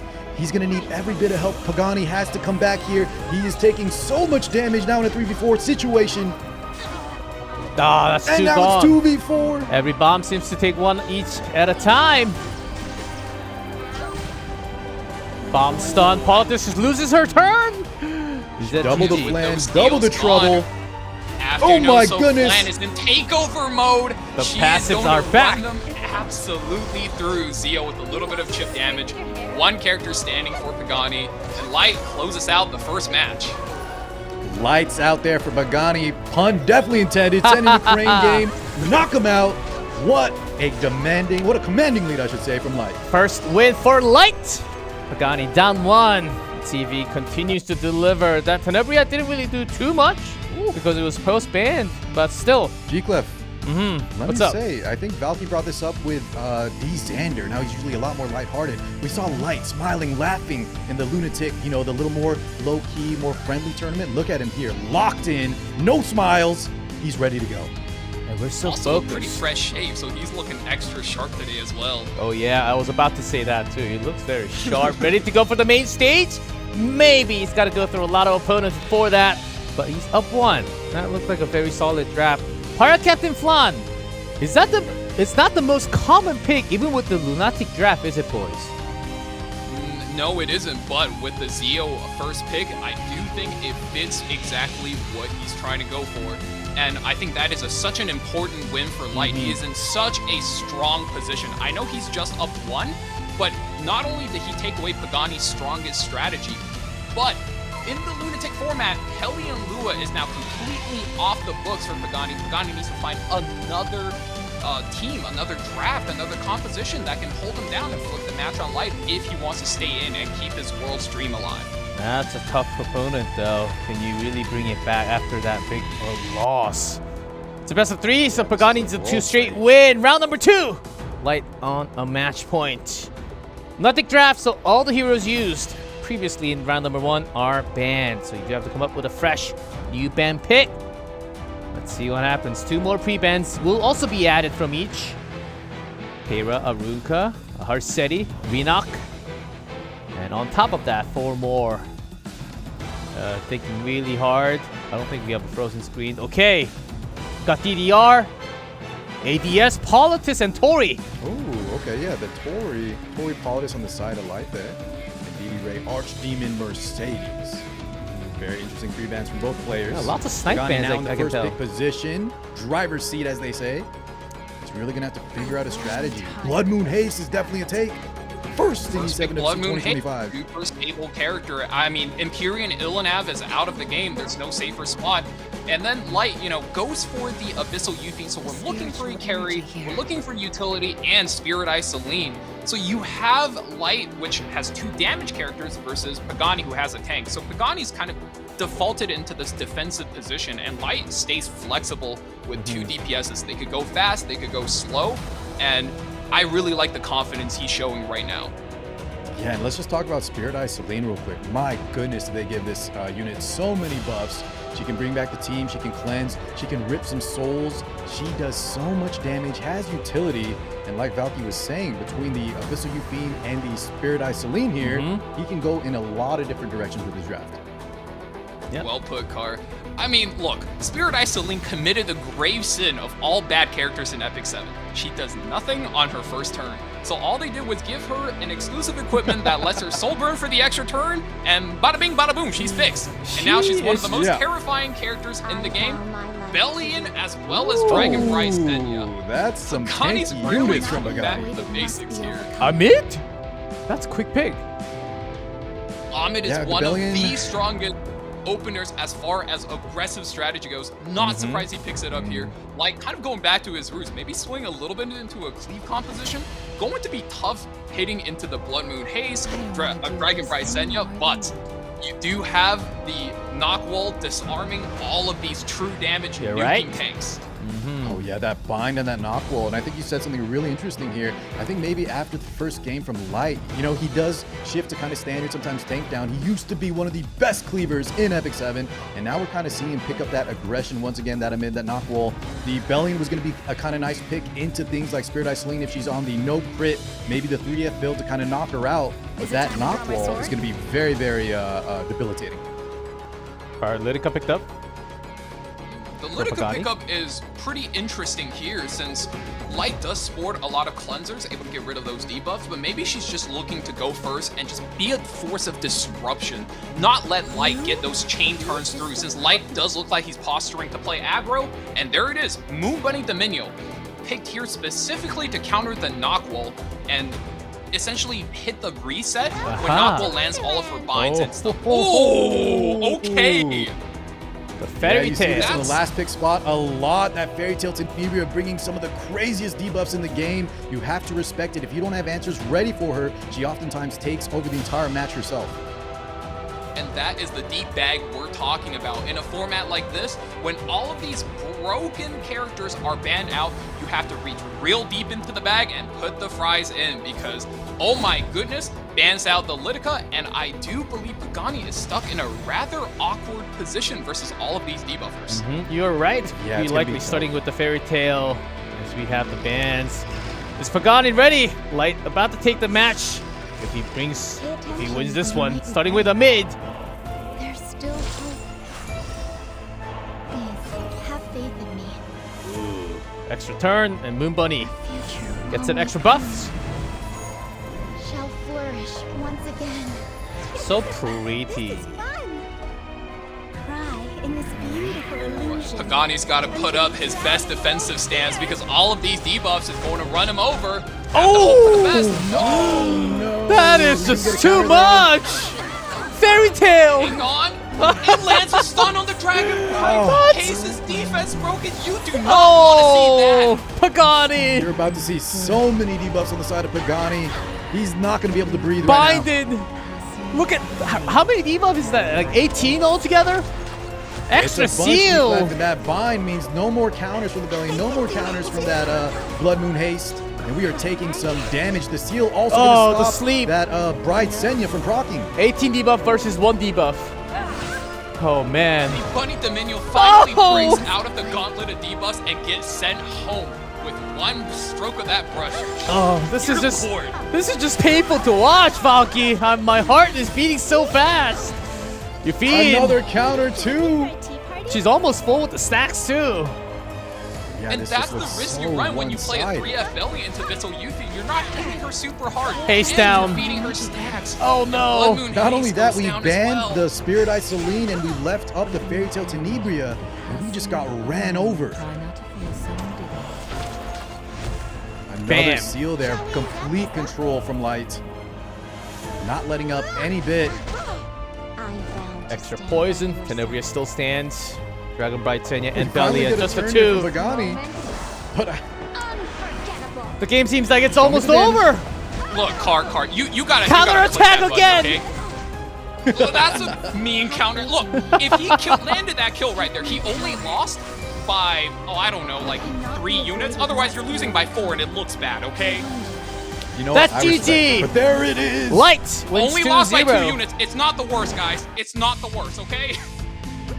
0-2 for Light. Relief you saw right there. And Light moves up to the quarterfinals. And updated news, Xander also won with a 2-0. So Xander, Light moving up to the quarterfinals with a 2-0 score. That's a pretty dominant score. Man, what a lockdown by Light there. Really gave no options for Paganii, especially in the second game. And that was some Fellas, light I work know from we're Light still early, himself. but we are already seeing a narrative develop in that all of these aggressive players like Light, like Xander, who used to play Cleave, Aggro, they used to be the best of the best. They're slowing down to play tank down, and you are seeing them, be calm and collected. They're locking in, and then be stone cold, and just to play that slow and steady tank-based, knight-based tank down game. And it's been working. That's been a proven strat so far as from what we've seen today. That's right, Valky. It's I love the 2025. draft pick from Light. Yes, Car? Yeah, G-Clef, Light identified right that first pick, Blood Moon Haste. He's tanking down into the belly, into the Senya. Light kind of reverses it, starts picking up the speed, picking up the control, the aggression, and Paganii was in a tough spot. I kind of like the Lunatic, even as a slower player, pick an opener so that Light has to respect it. Light needs to go first in this kind of matchup, but even with that ban, Paganii ends up leaving up the Tenebria, and that's all she wrote. Control dominance from Light. Yeah, we have the highlight. Paganii versus Light. It's a rather quick one, the first game. The Flancha with the bombs.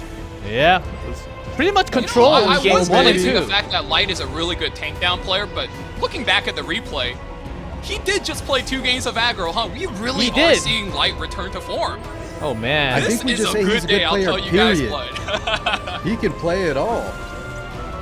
Light is becoming the master of jack and all trades, and maybe we'll see him Stone stick Cold around Killer. for the global server.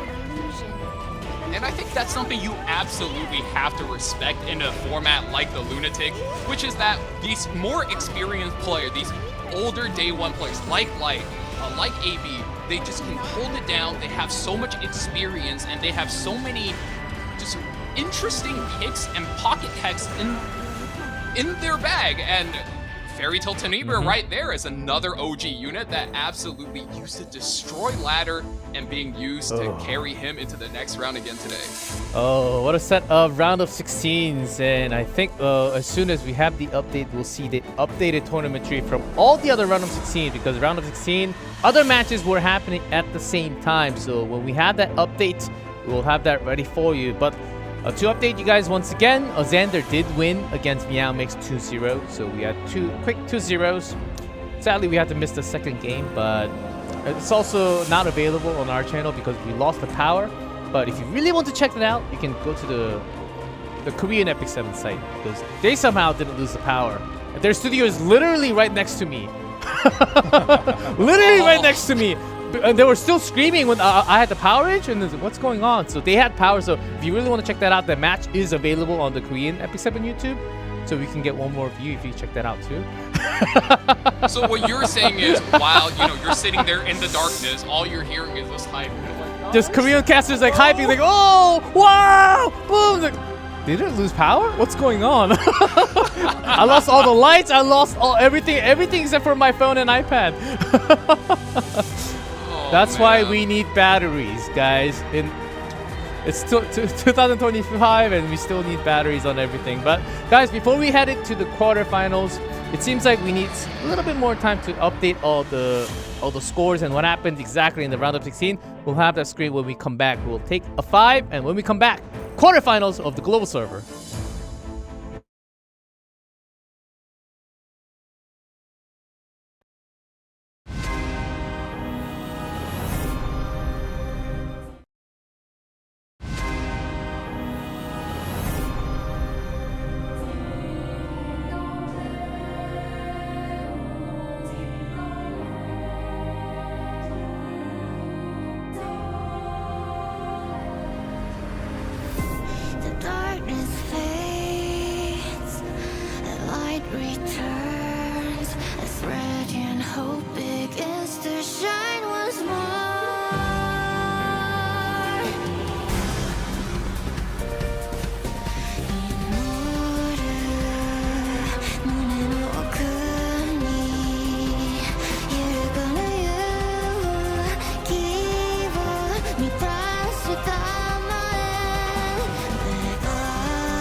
I knew we'd meet again.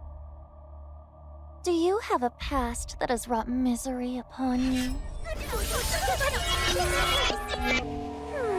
The desperate struggling of the defeated never ceases to amuse me.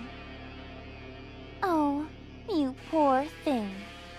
Whenever I watch these individuals march their droll, identical paths, one measured step after another, I'm rather amused by the thought that their so-called free will is nothing but a fleeting illusion. Tell me, which thread of fate would you like for me to unveil? Since you came all this way, I shall offer you a presage.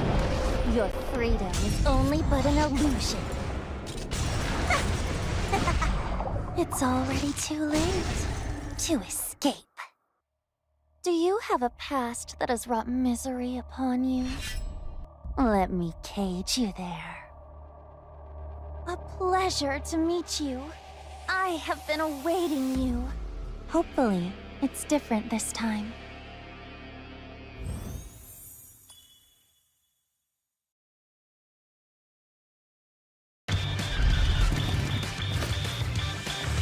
A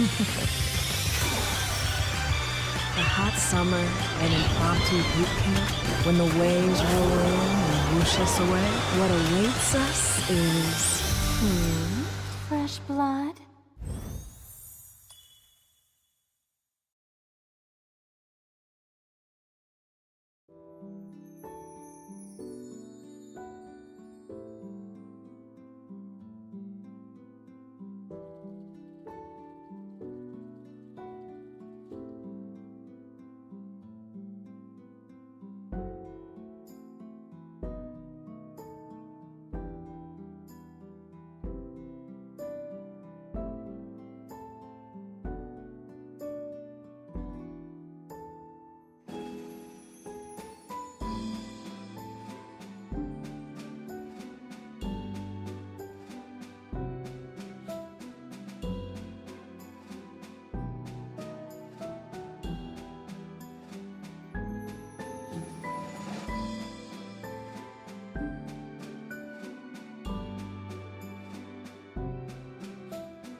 이렇게 부르더군요.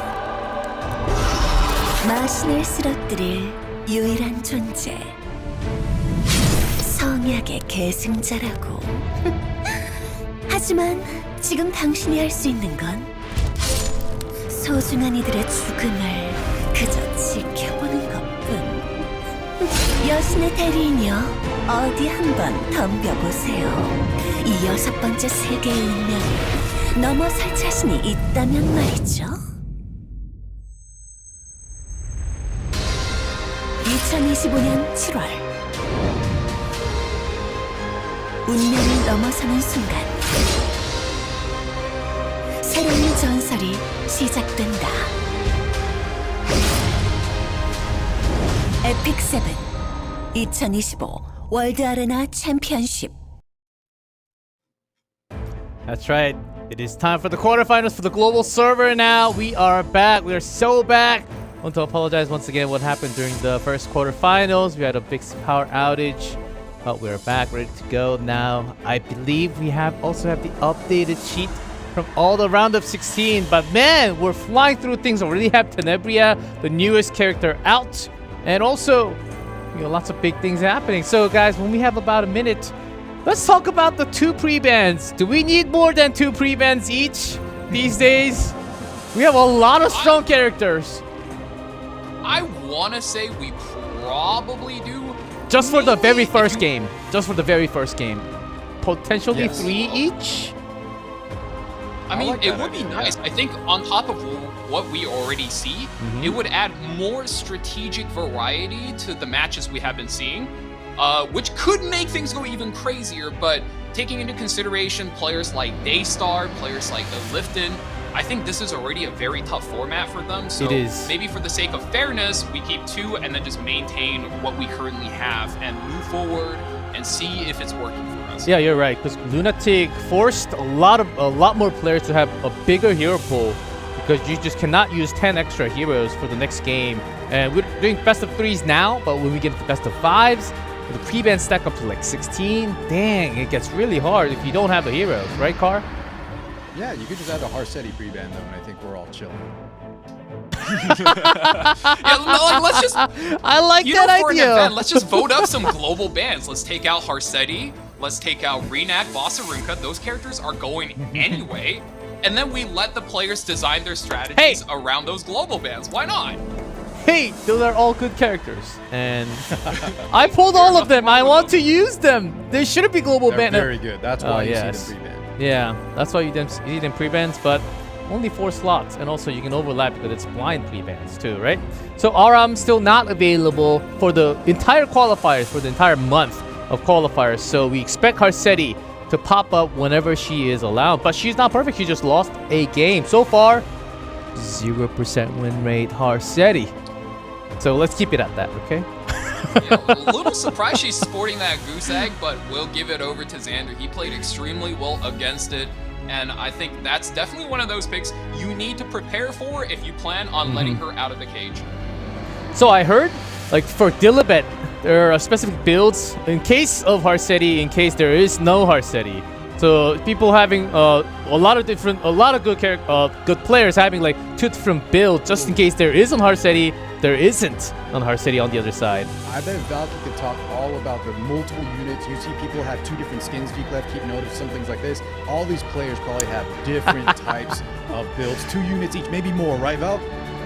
I want to point out players like AB or probably more well-known KJ, Gomiami, who I want to say have at least 3 copies of every single character at Triple S. He has a Harsetti build, a non-Harsetti build, and maybe like a 3rd cheese build just to catch people off guard by surprise. He's got a infinitely deep bag, and you do not know what you're getting hit with on any particular day. That's insane. Not just having not those imprints, the gears, and also the artifacts. 30 fully upgraded artifacts on top. I can't even imagine how much time you have to spend to get all the settings right.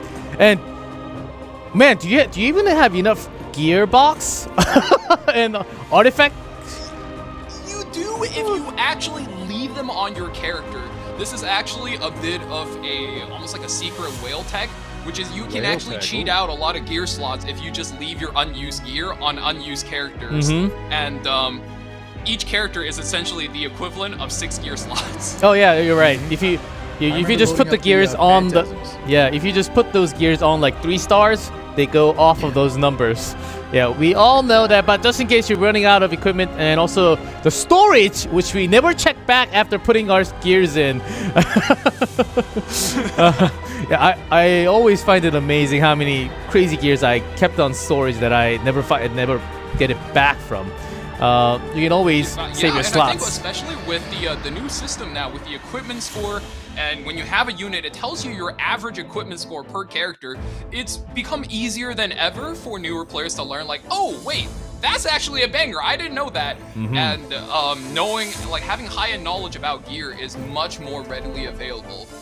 I know, it will always be even better when we will ever have a preset. I think it's guys, I think it's time. It's year 7, and the new director said we're having some more updates coming in August. I'm not just saying this because I know something. Maybe I have loadouts? no clue. I have no clue. Loadout preset, gears presets. I think it's about time. It's a 7th year, please. Like that's like the only thing I'm asking since like year 3. when I started playing. That was the beginning of 2020 when SSB was wrecking all things. Well, Celine just got released. I think that's the beginning of my EpicSeven journey. But I know everyone wants presets and the gear check. Oh, so I can't think of anyone who would be happier about that than Cars Guild mate Tristan Wolf, because that man has to make so many guys for PvE. You know, he has to play Arena, he has to play RTA, and there's just so many things on the play for him, and I think he would definitely appreciate having gear loadouts. We have another coupon code. We apologize for what happened, and that's an extra coupon code out for everyone who had to suddenly say, okay, what happened for the first match? Yep. So Xander did win. Oh, we'll have that update. We have the updated tournament tree for you right here. So if you missed it, too bad. Lots of 2-0s. That's some upsets right AB's there. gone. Cookerbat 2-1. Wampy down Daystar 2-0. Earlier. Oh my god. We expected AB to be able to just hold it down and go through the entire ladder, but Cookerbat, the French chef of the global server, managed to dethrone him. And wow, the one I'm super impressed by, Daystar 2-0 over Wampy, which is he had to overcome such huge odds in order to win that matchup. Oh no, but right below that, Hinojin defeated by Fivers, it looks like, and he'll be going up against Daystar. Hino still amazing run. But yeah, unfortunately, we got some big upsets. Lifton made it. About how good a Lifton is, and then MagicQi Atomic. MagicQi's finally out of the first round. Atomic back. Ooh, we got some spicy quarterfinals to go through. I'm G-Clef, you didn't have to call him out like that, but you know what? There are some players that are so good, but a lot of times, right? You see them get the first round exit. It just, I don't know if it's nerves, rough. It's just unluckiness. It's rough. Yeah, sometimes it does happen though. Yeah, it's not best of 5, it's best of 3, so things can certainly happen with some cheese picks. But here we go. First, we have Cookerbat versus Xander. Wow, this just has to be the matchup, doesn't it? Oh man. Quarterfinals, we do not get to miss any action, hopefully. And we made sure we had enough electricity in the building. We turned down some ACs, we turned down some lights. My extra monitor on the left, that's also off. So there you go. Hopefully, nothing crazy will happen ever again for the broadcast. We have Cookerbat versus Xander, first quarterfinal matchup. Who do you think's gonna win, Valky and Car 6? Valky, your prediction first. Look, I couldn't cast with my original partner Divine, so I gotta shout it out to his favorite player, Cookerbat. I'm repping Cookerbat all the way through this one. French chef it up, King. You got this, and I want to see him take that all the way to the semis. Well, then I gotta definitely go against Divine. I'm going with Xander, baby. I've been a fan since No feelings, no hard feelings. No hard feelings. No hard feelings. No hard feelings to Divine. I'm Team Xander all the way. Oh yes, we got 1-1. Let's see who actually brings it on the table. First quarterfinal match. Cookerbat on the left, Xander on the right. Same best of 3. Here we go, starting with the Lunatic format again. Working with the pre-bans, you have to be careful. Xander did already play a match with Tarsetti not being on the pre-ban list again. But Tenebria is on the table now. I'd also like to bring to the attention that Renak, and there it is, first pick Boss Arunka. Anytime this character is up, she needs to be picked. That passive is just too powerful. I mean, think about it this way. She gives 3 of her teammates a better version of Guiding Lights, and she gives herself the equivalent of 2 Durandals. That is 5 5-star artifacts in a single passive. What is that? That's Arunka. And she looks good too to boot. So if you have not pulled her yet, maybe in the future you'll get a chance, because I couldn't either.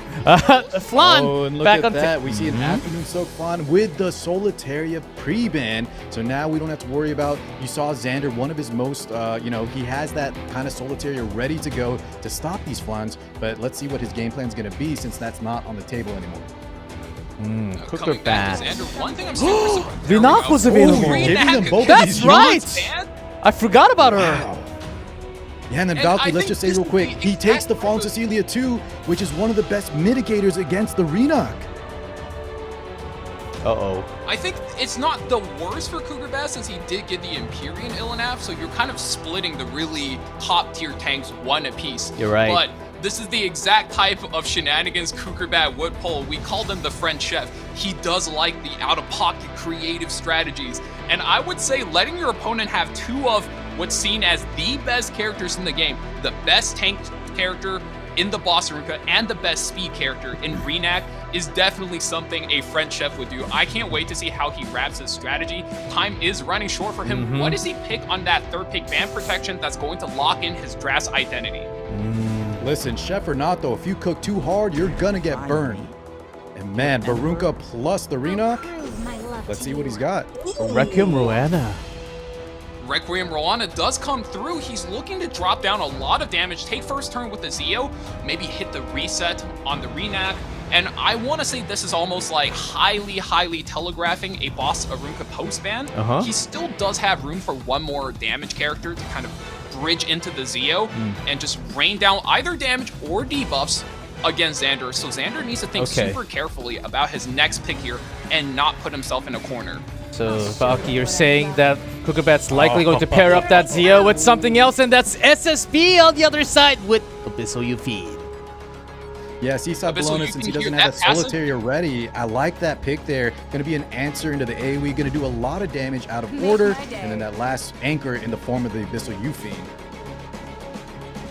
Ooh, and I think the Abyssal Euphine is particularly scary here since you have two characters for Cookerbat in both Lidica and Rowana that like their combat readiness. Oh. And if she cuts it in half, you kind of get stuck sometimes not chaining your turns.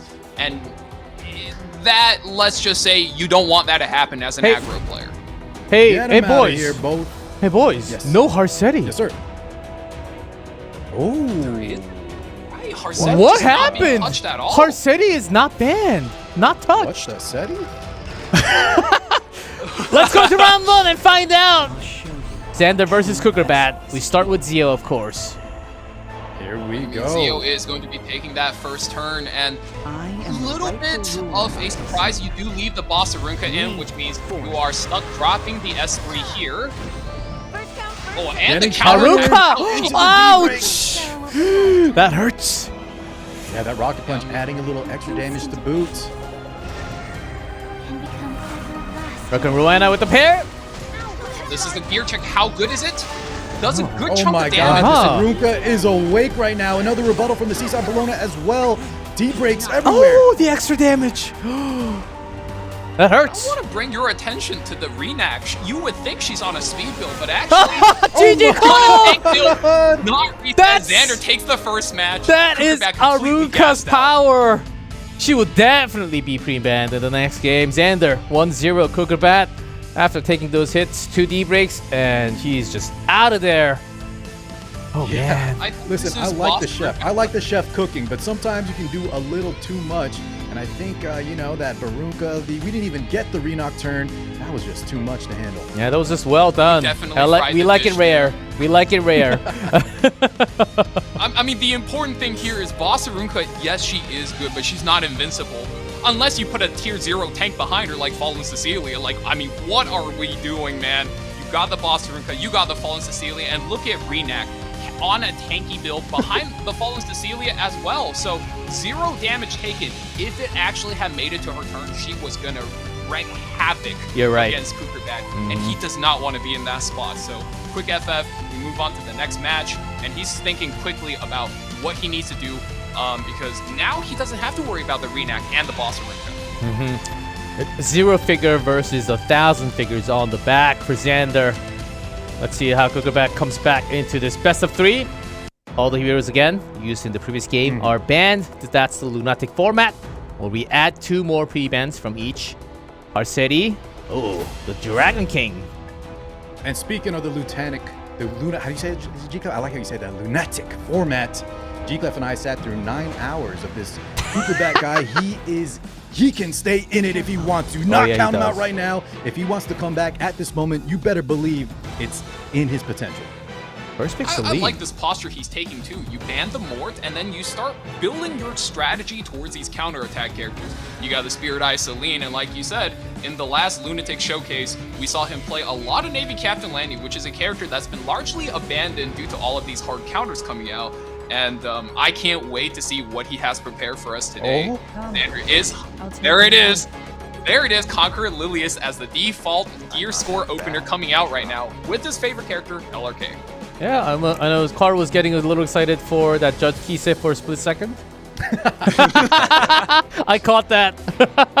Completely understandable. I mean, who wouldn't get excited? And it's then Judge Lilius. Kise, guys. Oh, Come yeah. on.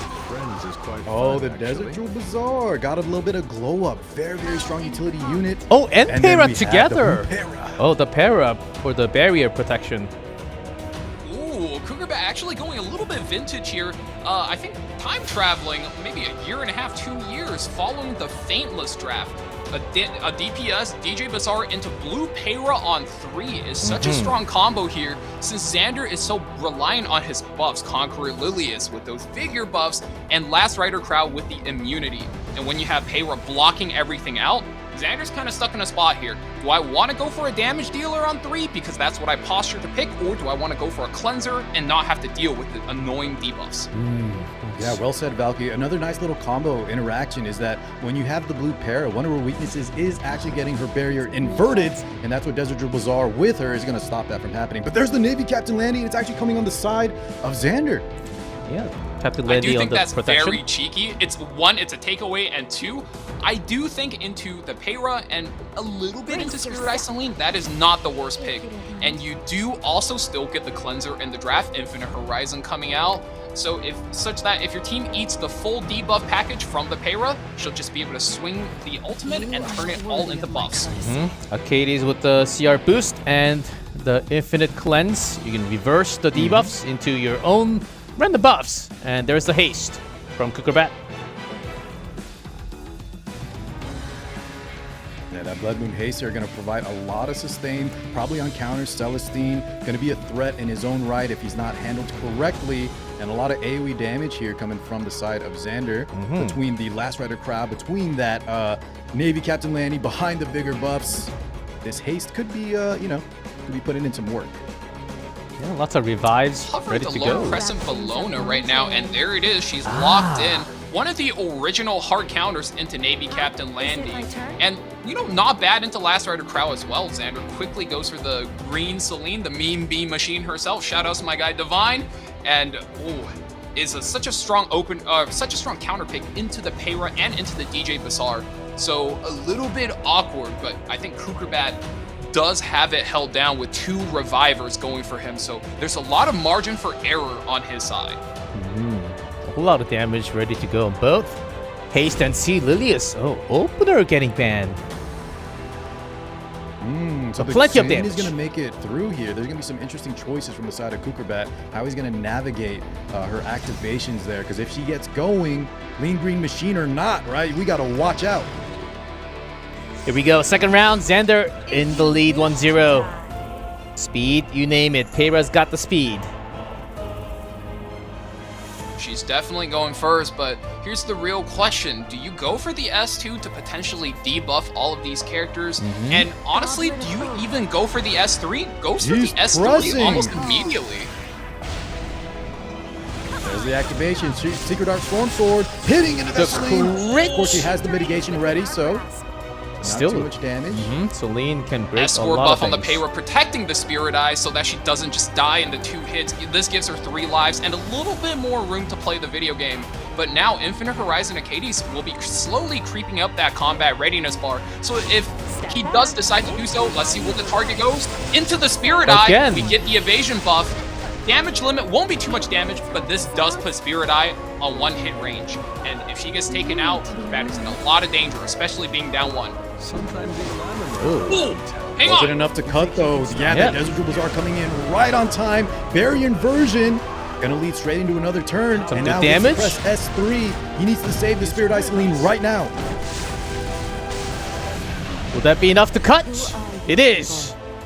Oh, and he gets the cut. That is such a clutch turn for him. 1% off. Anytime we immediately go for the S3, we want the immortality. We're trying to stabilize ourselves here. Oh, yes. That plan, the first plan for Xander, getting her down before that S3 is gone. That gate has been opened at least. Cookerbat having extra lives. Yeah, and G-Clef, that was a lot of investment in getting that Celine kill. And now that we don't land it, we can't press the skill 3 because that's going to proc the Lone Crescent Bologna, giving a lot more damage that he may not be ready for at the moment. You're right. So, Cookerbat saving things up. Oh, here's a hit. The crit. How much Does damage rip will into it the Nate Captain Lane. Doesn't land the kill. Barely doesn't kill. Oh. That was so Now, close. Katie's not really known for her healing, though. Swipe I mean, to now unlock. you Side and have to reverting the go for buffs. it. Plus You need to 3,000. get some HP back and stabilize. Yeah, 3,000 not too bad, but Landy's still in the danger zone. Okay, nothing from Bazaar. Payra, do you just go for? And that Now we go S2. for the S2. Oh, the Counterattack, counter! we need the salvo. But the counter attack rebuttal first from the though, that's gonna kill her. Bologna kills Oh! the Landy, and that is GG. What a save from Signs of life from Cookerbat. Cookerbat. What a save. Well, let me tell you What guys did I what. You know say? who's the MVP of this match? Celine? It's the sole constellation on that DJ Bazaar. Stealing the clutch turn, completely swinging the combo, letting Cookerbat flip the match. That's the level of French cooking I wanted to see when we got into this series. Oh man, That One was of- a razor's edge. A knife. That was on the knife's edge, a French knife's edge, and man, did it pay off. But God, I Man. was at the edge of my seat there. I'm going to reserve a French restaurant after the broadcast. You really make me hungry today. Since we have one of the best cook from France here, Cookerbat, keeping things back. Yeah, 1-1. We Yes, are chef. really Yeah. cooking. That Pera, not using the debuff until we have the Acades going first. I think that was a really good wait. And I love it, Yeah, and I guys. hope Not you're a hungry 2-0 for finish, more right? drafts We're going to bring because- it to the best of 3. And now Cookerbat versus Xander. Now the tension is on the line, Valky. What do? I think this does favor, though, Xander when we go back outside of that Lunatic kind of draft mode. Xander has been looking a little stronger. Xander does get the first pick advantage here since he just lost, but I think that shows Cookerbat is ready for most of the matchups. Xander knows Cookerbat wanted to play Navy Captain Landy there, stole it away, but Cookerbat was so good at that matchup, he identified the exact correct win conditions and then put himself in a winning spot. Really well played. I want to see what they go for here. Bans the Renak Bossarunka, of course Cookerbat has to. You cannot give either Oh, yeah. one over Yeah, we to saw how that Xander. went already. And FCC and Abyssal Yufin was also pre-banned from Xander's side. It does give him really a good access to the only tier 0 tank in the game left. You have Empyrean Illinab. So now Cookerbat wants to run over Xander. He wants to go aggressive, but you can't play any defense penetration into Empyrean Illinab. So he has, what, half of his time left just thinking about it. Urban Shadow Shoe locked in. That's a pretty respectful one. Good against all HP scaling characters. That's right. Into the Litica, very, very strong opener, one of the best in the game. And with that shoe, right, we're showing some tempo, a little bit of speed now on the side of Cookerbat. Xander kind of on the tank down position. Valky highlighted the fact that she has one of the most powerful S2 passives, stopping that penetration from a lot of units. But I think the first 2 picks from Cookerbat, very, very nice. Xander now has to respond in a way. Zio still up and available. It was picked up by Cookerbat in the bend protection in the first game. The power of the chosen. And the pair with the start. Oh, he's going Oh, speed action. Xander has picked this Rand Have fun many racing times time. before. That is a statement there from D. Xander, the king.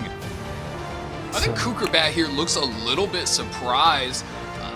He probably thought Xander was going to play a bit more defensive after that last match, and here he's definitely taking his time thinking about what he needs to do. Now you have 2 decently fast characters that aren't really good anti-cleave, and I think he definitely, there you go, picks up the tank on 3. We do not have Empyrean Illinab, and Young Young Senya. Senya as well. That's such a good character versus Rand. Cookerbat is trying to tank this. Is that enough? Is that enough? Nice little combo synergy between the Senya and that Albedo on the lock. Shadow Overlord collab. We're going to be able to get a lot of sustain, a lot of mitigation there. Kind of a little reversal. You saw the Illinov come out and then 2 aggressive units. And on the side of Cookerbat, kind of tanking down a little bit. I think Xander here, what he needs to do is pick 2 good carry units that can synergize with not only Ram, but also Zio. But also at the same time, you can't rely too heavily on AoE because you will be kind of bad into Young Senya. Especially with that Albedo on 3rd pick, if she has a green ally with her, 1 hit against her, that's all she needs to trigger, and she will go. Teiyu. Oh, okay. Here comes a big Teiyu. That single target damage. And a beautiful skin. Jacko? Wait a second. The big pair up with the Ram. If she goes through. Yeah, Xander has picked this many times. It's not just the Rand. Now it's all coming back to me. That Jacko too. Change of Chiron. We can activate some crazy buffs onto one of our units that can add debuffs onto the enemy team. Now that's a lot And then more we have RNG that, now. Yeah, a lot of RNG. How is Cookerbat The taking question this? here is it going to be enough though? Cookerbat is hovering an Inheritor Amiki, which is, let's be honest guys, Right? this is a ML5 character hiding as a 3-star, okay? She's so good at anti-cleave. And I mean, with an Amiki locked in, you're doing one of 2 things. You either count on her to 1v4 fast units, or you're just baiting the ban. And if you are counting on for her to win, then you have to ban the Empyrean Illinab. And I think Cookerbat might just opt to do that. We'll see in a second if that is the case. You're right. I think. Yeah, these bans are going to be so important right now from both sides. What a scare. Oh my Oh, Young goodness, Senya had to be banned out. The Dragon wait a Scream, second. way too strong. And Zio. Ooh, and Zio gets banned here, which means he actually is trying to race him with his Fire Litica. Really? A bit of an Oh, does win 2%! Wow, he wins that! Cookerbat! He wins that race by 2% and drains all of the fighting spirit from the Teiyu and hits the Jacko as well. so bad for Xander. Xander hands off his device.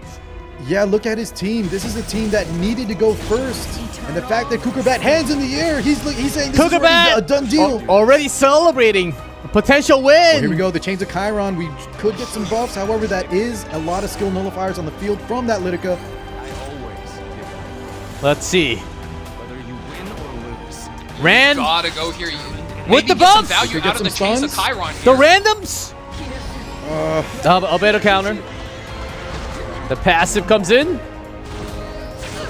I don't think that was good enough from those debuffs. Some debuffs, but not as many that you would imagine. Jacko's out of there. One tap on the So Jacko. bad for So Xander. much Extra damage 2,000. from Xander's board. Oh, is this it for Xander? Litica. Oh, Teiyu. And GG Oh Cole my Cookerbat goodness. moves up to the semifinals. 2-1 score. Oh, Cookerbat. Upset. That My smile. God. He's What a so boss. satisfied with himself. What a boss.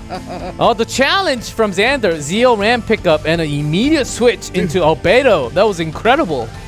That was incredible That was indeed, G-Clef. The confidence from losing the first game in like 3 seconds flat, letting through the Barunka, letting through the Renak, and then game 2, winning on that, that Razor's Edge, and then game 3, confident in his speed against someone like Xander. This guy knew what he was doing. MVP there for the Litica. And I completely agree with you, Car. He played so well there. Betting his 124 base speed unit versus 129, knowing he's down a couple of speed, but maybe trusting his gear, trusting maybe his information that he was just going to go first. Yeah. Plus some RNG That's a champion's potentially. mindset right there. Yeah, sometimes when you need to take a risk, you have to go for it. Zio ban. Oh. If that Zio was in that protection, would have been a different story, you know? Rand was in that ban protection slot. So No, but you're right, G-Clef. That Zio ban was indicative that he was confident. That was his game plan. He went for it, and it paid off. man, that's some confidence knowing yourself with the speed and also your opponent if you can. Cookerbat. Yes. I do think Xander got a little bit gun happy there because the moment he saw the setup, he knew he wanted to cleave that, and ran on 3 is just, it's such a tight, like pinhole that you have to thread the needle through, right? And with a young Senya draft, it's really hard to get it through. Well played over to Cookerbat. I think he navigated the draft just so well. I think know the matchup a little bit better. And look at this. This is where Xander went all in. The multi-hits that you need behind that escort para, but it barely missed. The Desert Bazaar was able to save her in time, and then a complete 180 reversal in the situation of this game. Landy with the counter attack there, as you saw, but Lone Crescent Bologna, one of the OG counters to the Navy Captain Landy. Yep. So, ever since the knowing release, his matchups well, taking calculated risks that puts him in winning positions. That's what it takes to win. even with that Jacko ran pair up, wasn't quite enough to break through what's on the left. I gotta say, really good reacted drafting, and Cookerbat hands off, thumbs up to his opponent and to himself for winning that match. What an incredible match. So cleave isn't just everything, guys. There are lots of ways. It's 2025. Cleave can't just win everything. It just cannot happen. Well, we had days, a month, potentially years of cleave, we have to say. But nowadays, we got a lot more heroes. We got a lot more answer solutions if you have all the right gears, right tools. MagicQi. Everyone can have a MagicQi, as Valky was saying. ML, better than ML5 units. MagicQi, if you just get her on the right position, bam, just like that. So, as a first win, first one to go up against semifinals, Xander, and we are ready for the other players. Next up, I think we have some time to talk about them. We have Daystar and Fivers. Oh man, Daystar, Valky, you were mentioning that he was an incredible player, less than 2 years of account. What? Less than 2 years, very low spending from my understanding, and So due to that difference, you know, he doesn't have every character, his gear isn't the best, he does play a lot of RNG win conditions. Now flip it to the other side, Fivers is, I would call, one of the few control players in this group. Control isn't a super popular playstyle anymore. You do see it a little bit on the rise with Light Tenebria, but their one deadly weakness, RNG. You can get 15%ed in EpicSeven, and considering Daystar's win condition is RNG a lot of times, I find this one a little bit hard to call. What do you think, Car? Well, we saw how powerful debuffs can be when they work. You know, that last pick, Fairy Tail Tenebria, can lock down a match on its own. So, you know, we roll the dice and we see what happens. But yeah, both of these players, big shout out to them. No offense, I would have not expected both of them to make it through against their competitors, but I'm here for it. I can't wait to see that. Convert me to a fan. Yeah, we're about to find out. Luna, Paralytica, FGC, and most picked Heliolua in the protection slot. Okay, interesting. And pre-bans, Pera and also Celine. So, less than 2 years. Gotta say, maybe you don't have every single hero because you missed out on the old ones potentially. Even if we did get a lot of repeat banners, there are just a lot of heroes you might just be missing a little bit. Oh, most definitely. Oh, but hey, look, guys, we are in the middle of Epic Dash. If you're missing characters like that Litica, exactly, pick her up with one of the selectors we're getting. We are That's getting right, a lot of 5-star ML5 tickets, and hopefully they do work.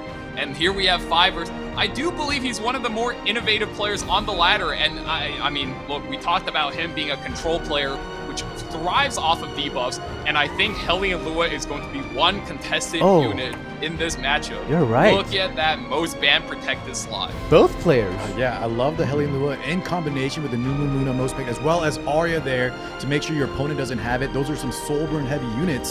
So Fivers, I see what you're doing. Yeah, rather new players coming in for 2025 in the quarterfinals, and one will move up to fight Xander in the semis. Oh, relative record. Daystar does have a pretty big win record against Fivers. That's right, we did talk about this earlier. Daystar a lot of times does default to playing a bit more RNG units, and when you are a control player, when you are counting on your debuffs, you're counting on no 15%, no counterattacks. You know, RNG might just be your father. Hey, Valky, when you say RNG, are we talking like only 15%, or are we talking like 40 to 60? Is he relying on the higher side or the lower side? I mean, like, think about characters like that blue Pera we saw, right? Every time she was going to rip that AoE debuff skill, it will proc counterattack, so that adds more layers that you have to calculate into and you have to factor in as a player, and all of that adds up to player skill. So, you know, compared to a lot of classic card games, which EpicSeven RTA gets compared to a lot, I would definitely say it's a lot closer to poker, where you're calculating odds, and a lot of times you are bluffing and you are you know, just betting that sometimes things will go right. You know, sometimes they don't, and it happens. But a lot of times, if you gamble correctly, you put yourself on the right spot, you will win. And look at that Fivers with 70% win rate for the prelims in game. We're ready to kick things in. Round number 1 of our second quarterfinals. Fivers on the right, Daystar on the left. Arunka, Pera, Luna, Rinak. Some available heroes. There's a Arceti and Tenebria. Oh, Arya gets first. There you go. go. That was one of his most. Car, why don't you take us away? Game. That's right. Well, number one, Valky, this is one of my most favorite units. However, the fact that we're going to pick this in maybe combination with that Heliolua, that control style, not only are we getting a great anchor, you know, bruiser that scales off effect resist, we're also going to take that away because we want to make sure we can soul burn a lot more easily. Oh, see, Politis out of all? Really? A Tori. Tori, Valky, this early. Your favorite. Wow, that's coming out super early. I know. Tori is usually really good in round 2 for Lunatic, just due to her weakness to characters like Fallen Cecilia. But I think Daystar is picking this up in anticipation of playing versus the debuff. For the new players in the chat, right? Tori, once you put a buff on her, you can't get rid of that buff until it's timed out. So the Tori is just here to kind of hold it down versus the debuff openers. And of course, identifying that weakness, Fiverr picks up the Fallen Cecilia, which has just been buffed. I mean, she was the best tank in the game for a long time, and she just got buffed to probably the best tank in the game again. Wasn't the time to hesitate. Yeah, you're right. She was really good for the first 2.5 years, I would say. And then she was recently buffed, a big buff coming in with the blue I would crown. almost say, you know, if it Oh, wasn't there she for... is. Oh, never mind. I was going to say There something, we but go. Witch of the Mirror Tenebria comes Tene? out. You know, we thought this was going to be Kane? a standard match, but No no. shot we're picking. Kane? Right No. now. No. Get that off the screen. There's no way. Don't even bluff. Spirit Eye Celine comes out. I mean, look, we have the Tori, super hard nuker. You want to keep your units alive, and there's no better way keeping them alive than Spirit Eye Celine and Fallen Cecilia. But at the end of the day, you still got this threat in the Witch of the Mirror Tenebria. When those debuffs land, they are there to stay. So a lot of risk management going on for Fivers. Yeah, that AoE block, but between the Spirit Eye Celine getting that mitigation just baked into her kit alongside the barriers and the damage share from Fallen Cecilia, that combo is going to be so hard to remove. Do you need some extra damage for Not Fivers? only that, every time Fallen Cecilia I puts up the really ultimate, just oh god. did it. Okay, there it is. There we go. There is the the combo Hellion we were Lua. talking about. And I do think both players end up with a pretty respectable draft. You got Daystar picking up two of the best DPS carry characters in the game, in the Tori and the Red Flan, and Fiverr's kind of sticking to the original plan with the Hellion Lua, but that does get banned out, and so does Red Flan. Yeah, the classic last pick bans. You see this from the very well seasoned veterans when they pick the top four against each other. And here we go, game one between Fivers. Do you start with the Tenebria? Oh, Politis! Way faster. Daystar starting things off.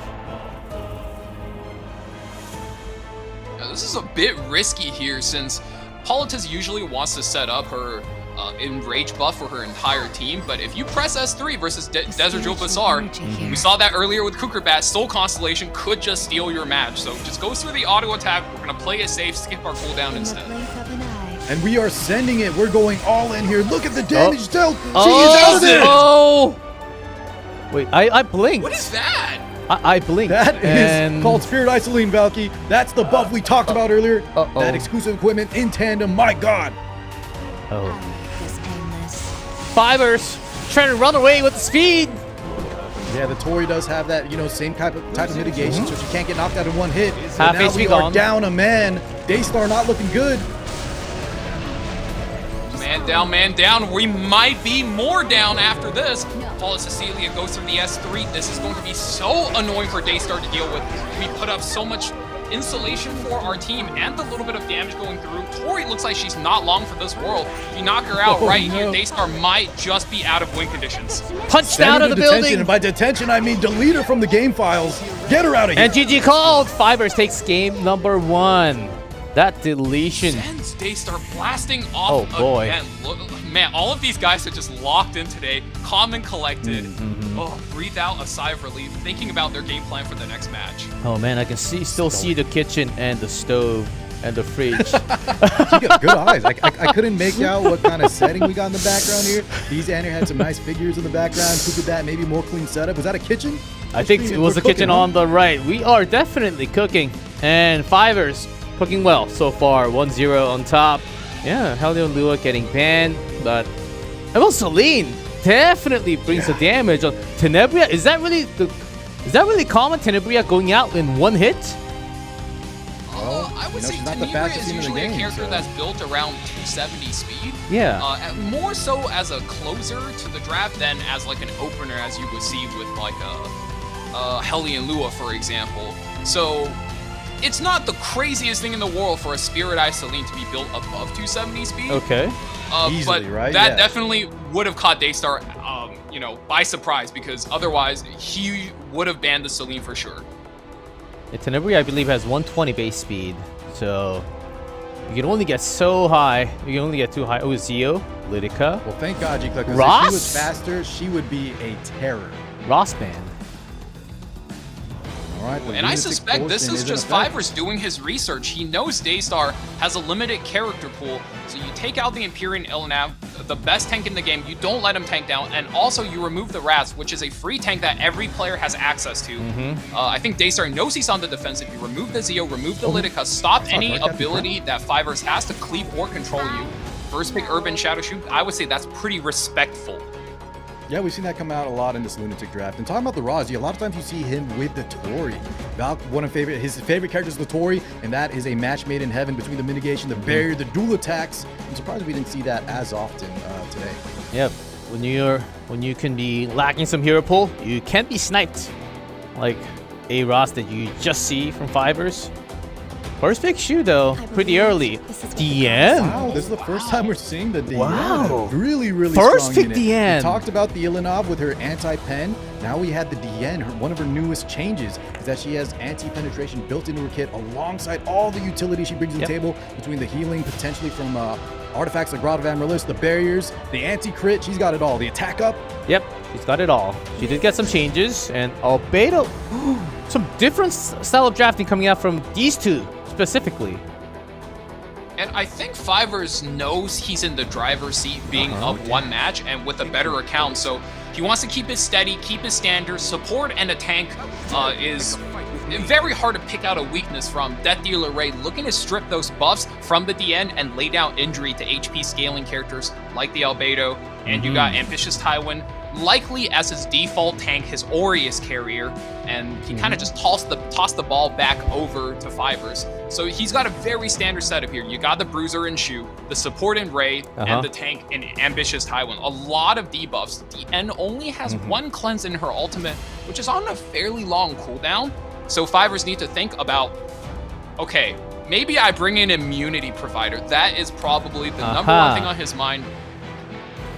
Or some extra cleanser for you gotta respect Fiverr? that Ambitious Tywin. That S3, the defense break. He also removes souls on S1. Might be on protection set for that mitigation. Aureus. Or Harsetti. Harsetti makes it out. What the? Harsetti does indeed make it out. And we have a designer Lilibet here to counterplay not only the Death Dealer Ray, who's going to be putting down a lot of debuffs, but the Tywin as well. New Kid Aiden, known counter to Harsetti. Very good because every time Harsetti attacks, she has to attack all 4 characters at once, which plays right into the hands of New Kid Aiden and other evasive counterattack based characters. Yeah, the New Kid Aiden buff was insane. She went from one of the worst units in the game to one of the best overnight when that patch notes hit. And yeah, you have to respect her. I wish I had her on my account. That's one of the characters I'm missing still. It's okay. You get 5 chances every single day. You get 5 chances. Velky? I got New Kid Aiden just last night. I get Emma units every day. Yeah, I got New Kid Aiden yesterday. I'm not lying. I literally got New Kid Aiden yesterday from the 5 pool. Oh, I got mine day 1. Oh yes. Oh, Genua. We forgot about him. Genua is really strong, but I do think you're taking a bit of a risk going into Harsetti, who can stun Kenneth, with martial crown. artist. Ken. Got an artist. Some bit of a strange Where pick the here, bands though. are going, Punching I think power. Daystar might just take out the Knight here. Without the mitigation, a lot of these characters just don't survive long enough. That might be the play here, but sometimes, like you said, Card, before, you might just want to ban their last pick and keep things safe. Play for that top 4 draft that you opted into. That's right. However, wow, the Dilibet. We're gonna go for this Death Dealer Ray. The Ambitious Tywin stuns. Get that cleanser out of there. I Ben second cleanser out of there, but extra damage is allowed. So Genua, Ken in the field. I think one thing that you might be really scared of here is that Harsetti, because Genua usually thrives in these kinds of matchups. But Harsetti does go first. I guess this is where we find out whether he has an Abyssal Crown in the pocket or not. If it stuns the Genua, it might just be cooked. The Speed Casino, we'll see. Harsetti with 24k. Yeah, just going to S1. We proc that cleanse early, so now any debuffs that land potentially from that Abyssal Crown that Val was talking about are free game. Resistance, though, from a lot of units there. Oh, man. Nothing. We did say a lot of these turns are going to be random now. Albedo going as the second character, not the worst. Goes for the defense break on the Ambitious Tywin. Does land the hit, and that will sit still for 2 whole turns. Yeah, we're sticking that because we already procced it via the Harsetti turn 1. No cleanse now. Rebuttal from that Albedo coming in hot. And there's that Kenneth. Ouch. That hurts a little bit. Too much. Genu's going to sneak that combat readiness push Ambitious Taiwan here does have the S3 ready. We have Flash. to rip it. The stuns? Not going to be the best timing. Let's see those stuns. Oh. Not the worst. Gets punched in the face for his troubles. One Defense stun. break at least landing, but no stun. But it's kind of lukewarm. I will be frank with you. You would have wished for more there. So Another counterattack. Oh. That's this Ken. Whenever a crit happens, he comes in hot, starts punching left and right. Haymakers. And here's the end. Grant me the power to extinguish the evil. The cleanse. That's right, G-Clef. Well-timed DN there. Perfectly able to remove those defense breaks. What will the damage be like? The poison time. Oh, You'll make an a excellent lot of surgeon. resistance. Sick in this game on either Oh side. man, In need of treatment. that's a lot of res. How much better I am?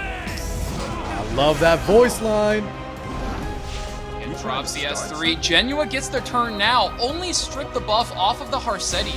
So Genua will be able to start his snowball. Oh god, does it Resistance. provoke? That is huge. He's resisted multiple things this game. Wind Rider activated. Extra damage Daystar there. still in this. And extra shield on the 3 for Fivers. He's still enough. Still in this. You see a 3v3, but here's the scary part. DN's buff has that defense penetration resistance. So, you know, Sleep? that dealer rate needed to strip more of them. That was their only Yaki, out. not only that though, the DN, there's a little anti-synergy here between the anti-crit and the Ken. However, I think Fiverr's still in a decent spot. Look how low Daystar is. We need to make something happen right now. And here we go, Urban Shadow Shoe ripping the skill 3. Bring in the racks. Let's see the damage hit. It Oh. barely pops the barrier and the fix doesn't hit. Not that I think much. you're right. The DN is nerfing the Ken. And finally, we get one more attack here. Is it going to do enough? Is it going to keep the snowball rolling? That is the question of the night. Genua. We'll see the bite. Oh, my gets God. punched. And there we go. That hurts so much. That is GG basically. The Ken Ken. supremacy. I love it. I'm here for it. Oh my Martial god. artist Ken is going crazy out here. And even the Rangers of the shoe might just not be enough. Counter attack again. Oh, and then finishing. Daystar, I love it. Send it. And that's 2-0 win for Fivers. The qualifiers of Global. Moving up to the semifinals versus Xander. Offense is Cookerbat. I'm sorry. Cookerbat will be fighting Fivers in the semifinals. That's going to be a great match, G-Clef. But yeah, maybe this came down a little bit to a gear gap, as Valky was saying. You know, his opponent, Fiverr's opponent there may have been doesn't have as many years under his belt. However, I still loved what he brought to the table. Unfortunately, though, it didn't quite work out. Even despite the anti-crit on the DN, the martial artist Ken was just looking so dang good out there. Look at that. MVP with 3 kills. Did 32% of the game's load. That's what you like to see, and that's why we're out here tonight for the Lunatic format. Oh man, I would have never thought I'd get to see a martial artist Ken pop up in 2025. Goodness. Yeah, it's not the most common hero you see out there, but even the last month's Lunatic event matches, I believe we were able to see Ken at least once. And he did. And here we go. Look at this game 1. Don't blink, as G-Clef said earlier. That Tenebria is Painful. out of here. And now we just send this Tori straight out of the building. Ejected. Yeah, really quickly done. Game 1, Fivers taking that. Aria, DJB, FCC, ML Celine. Pretty strong combo. And the Kencho. I think he just defended so well against the genuine threat with the DN. I mean, I think the issue here was Daystar definitely low rolled his debuff. If he stripped more with the Death Dealer Ray, if he landed more defense break with that Ambitious Taiwan, I think The resist. maybe there was a play in it for him, but as the way the RNG breaks down, I mean, control player versus control player, it's kind of up to God who takes this one home. And at the end of the day, Fiverr does eke it out 2-0. That was a very clean performance. Yeah, maybe Fivers had some resist built onto him because that was a lot of resist. Double time. So he was Honestly, able to on both sides. Mhm. We saw resist on both from the Harsetti, between the Janua. Yeah, there was a lot of resist going on between the control players there. Yeah, it was really well done. You know what usually happens when you see that is both players have very high effect resistance Mhm. and very low effectiveness, such that when the debuff starts flying around, you just see resisted, so it's just resisted on both sides. Okay, well, there's always there's a lot more resist players these days, so you can always count that out. Do we have an updated CG or? Okay, 1 second. I think I need an update from the production, but that was really well done. Daystar, even though the hype was certainly there, but I think there was a limit to how much you can actually do in a tournament. With less than 2 years, maybe in the upcoming year, Daystar will kick in again. A less than 3 years old account, and he's back in for the global server qualifiers. Maybe that will be his time. For now, Fivers, very solid, strong draft. I think he really clearly showed 2-0 victory, so we'll be moving up to that semis. Cookerbat, though, very different opponents. I can tell. That's the exact trajectory we saw with guys like thinking into the past, like Nezuko, like even KHM, who at one point, the first time they made it on, they were new players. And over the years, we just saw them get better and better and improve. And at some point, they were just one of the guys. And you had to be scared of them whenever you run into them on the ladder. So very, very impressed with the progress. Mm-hmm. The updated tournament tree we have, Cookerbat 2-1. As maybe we should put his name up the semifinals already with Fivers. They will be facing off each other. And one of them will advance to the main matches. But still, if you look below, quarterfinals, still got 2 more matches to go through. Light versus Lifton. And those 2 matches, G-Clef, are crazy. Light, a Lifton. MagicQi versus Atomic. Jinte, oh my god, you couldn't have asked for a better lineup right now. Oh. This is why we're out here at the E7WC 2025. These are all of the best players in the world. I am looking so much forward to seeing how a Lifton tackles a longer format. You know, we saw Daystar go about it. He came pretty... I want to say he put up a really good fight, but I want to see what everyone considers the best player in the world do when put up against one of the oldest and most respected, might I add, accounts in the entire game. And of course, at the end, you know, we do have Chi versus Atomic, which is going to be a battle of the titans. You got a unstoppable force versus the immovable object. It's a classic argument. Yeah, the 2 players who've been playing and coming out to the tournament, making it at least to the global qualifiers for years and years. Big names certainly clashing. And I really can't wait. We got some big names, big heavy hitters coming up real soon. And for now, and I know everyone knows the meme, I am Atomic. Yes. Did he change the name because of that, or is it just a different issue? Do you know? He took a 2-year... So I actually hang out with him a bit. He took a 2-year break. And when he came back this time, he's like, oh, I think I need a change of feng shui. And so he's going with Atomic now, because he's just a fan of Eminence. Okay. Who is it, man? My goodness. Yeah, Eminence. Yeah, I think, you know, like Sid would, he's just going to aura farm a little bit out here. And I'm really hoping to see if we get any of that. Okay, we will have those matches, but before that, we'll have a short break. So make sure to stay yourself, get some water, Mountain Dew, soda, and popcorns. Get ready for the second 2 sets of the quarterfinals.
사람들은 당신을 이렇게 부르더군요. 마신을 쓰러뜨릴 유일한 존재. 성약의 계승자라고. 하지만 지금 당신이 할 수 있는 건 소중한 이들의 죽음을 그저 지켜보는 것뿐. 여신의 대리인이여, 어디 한번 덤벼보세요. 이 6번째 세계의 운명을 넘어설 자신이 있다면 말이죠. 2025년 7월 운명을 넘어서는 순간 새로운 전설이 시작된다. 에픽세븐 2025 월드 아레나 챔피언십. Welcome back, everyone, to the global qualifiers. It is time for the quarterfinals match number 3 and 4. We're still here trying to look for the 2 players out of this global qualifiers into the main matches. Time for some big names to come through light again. But this time versus Lifton. Valky, tell us a little bit more about this player that we have. Well, like I said before, fellas, Lifton is the only free-to-play player to ever grace the Hall of Fame in RTA. Now, I can't stress how much of an achievement that is. And let's just say every single Legend player has been hyping his performance, his drafts, and his team crafting for quite a while to me. So I'm really excited to see what he brings to the table versus one of the most steady performers in the entire community, let's be honest. Light is a very strong opponent, right, Car? That's right. The legend of legends, Lifton. Valk is saying all the legends are talking about him, but this is going to be a true test. And what a you couldn't have asked for a better opponent to test if Lifton is ready right now in the form of Light. One of the most decorated, one of the most well-known just in terms of his personality, his play style. This guy is the real deal. So if Lifton can take him out, then hey, I think we're ready to see maybe our new champion. Oh, I think we're a little too early call for it to have that champion call. Well, Let's take a look at the players first and some extra data. We've seen Light before. Rinak, Rika, most pre-banned, and also Solitaria there. Had a solid Now, win. we know Light is known for playing a lot of Knights, but I want to point you guys towards the fact that he has banned Litica a lot of times, which is one of the main characters cleavers tend to play. And when you ban Litica, what happens? People will pick Afternoon Soak Flan against you, leading to that most ban protected Solitaria. It shows us he's not afraid of damage, and he is willing to play his tanks and play to his strength. But don't be fooled, guys. Light used to be a cleaver. He is heckin' fast, and if you try to ego him a little bit too hard, you might just get your ship flipped over. Light always showing strong signs. In his earlier game on stream, the fact that he went out aggressive, even though he's known now more for a little bit tankier, a little bit safer, when he wants to push that pedal to the metal, he's got it. Young Senya? In the most ban protection, I think he's the only one with the Young Senya in that slot. Very different. Most picks. Right. We've seen her pop up a few times here, but you know what? You're right that it's never in that ban protected spot. Usually we see her on the 4th pick with something like an Albedo on the 3rd, that nice little combo between the green units. Yeah, that's very interesting here from a Lifted. And most pick Tori and New Moon Luna. Some different images that we see compared to the other players. Like no Knights at all. Very different compared to what we had from before. So let's see what he will do, because he did. Lifton did have 2-0 win against Winter Wish, so that's a big statement already. So yes, 73% win rate. Winter Wish, who was one of the most dominant players in previous E7WCs. We're talking up this Lifton guy, and for him to take out Winter Wish 2-0 off stream, and now look at this relative record 2-0 against Light. Yeah, 2-0 versus Light is pretty hard. I think you had the perfect analogy, Card. This is definitely one of the new guards versus one of the most OG old guards in the game. If he wants to prove himself, this is his chance. And going right into the match, I want to see what his strategy is and what he chooses to pre-ban. Let's see what they are made up of. Quarterfinals, match 3. I just noticed we got a big haircut going on. I saw some flowing locks. And now you got that fresh shade. We got fresh on both. Light on the left, Lifton on the right, waiting for those pre-bans. And we do have Harsetti open from some time. Yep, yeah, Zio, Rinak. That's really interesting, right? The Harsetti is making through a lot of these, this E7WC 2025, these first games especially, when previously she was always locked. It's a lot more Pera. Not this Pera, the ML Pera. Being pre-banned. Tenebria, Light thinking. First pick material? Yeah, she's been a little hit or miss. Extra thinking time. Pause. I think it's only from the observer side, as the timer did run out. Resume battle. Can someone please press? What's going on? What's going on here? What's going on? We have powers. Did we lose internet this time? So two things we need for an esports production. Power and internet. Two crucial things. Man. And this is probably going to be one of the most highly anticipated matches of not just today, but the entire tournament. I see the camera, and their players are moving indeed. Eyes are moving. Yeah, they're indeed connected. So don't exactly know what's going on, but we'll give him some time. Yeah, nothing picked. We got a little bit of a sneak peek of that matchup, right? Light was kind of hovering between the Bellion or Tenebria? the Light Tenebria, and I think both could prove to be a little bit challenging for a Lifton known to play that Hellion Lua on 3rd pick ban protection. Okay. Although, we saw from the graphic he did play a lot of green Senya, or young Senya rather. Young Senya. So we'll have to see how many different directions his strategy can go. I mean, look, that first pick, Tenebria, is going to be scary. If she comes out, you will need to make sure you don't fall behind your opponent. You keep up in speed, you keep up in tempo, or you outvalue them with a lot of effect resistance and you try to shake off those debuffs and just punch right through. And speaking of the draft phase, Valky, if we're going to talk about a Lifton and how good he is right now as a free-to-play player, take notes, guys. We really want to see what he does. Is he going to bait things out? Is he going to pick in a certain order? This is really where he takes advantage versus opponents who have overwhelming amount of units, overwhelming amount of gear. This is where he's going to shine. So with, we already saw him do that once, taking down Winterwish 2-0. Winterwish, we saw before, as you highlighted, not only a super strong player, but his account is giga stacked. We know his Lone Crescent Bologna, that was the star of his show back in 2023. And his gear is no slouch. So for Lifton to be able to overcome that, and not only that, a clean 2-0, I am super hyped to see what this matchup would look like. Oh, 2-0 for this matchup. I hope it doesn't happen. They did an update from the production that there was a hiccup, some slight issue from Lifton's side, but it's been resolved. So we have New Moon Luna picked up from Light first.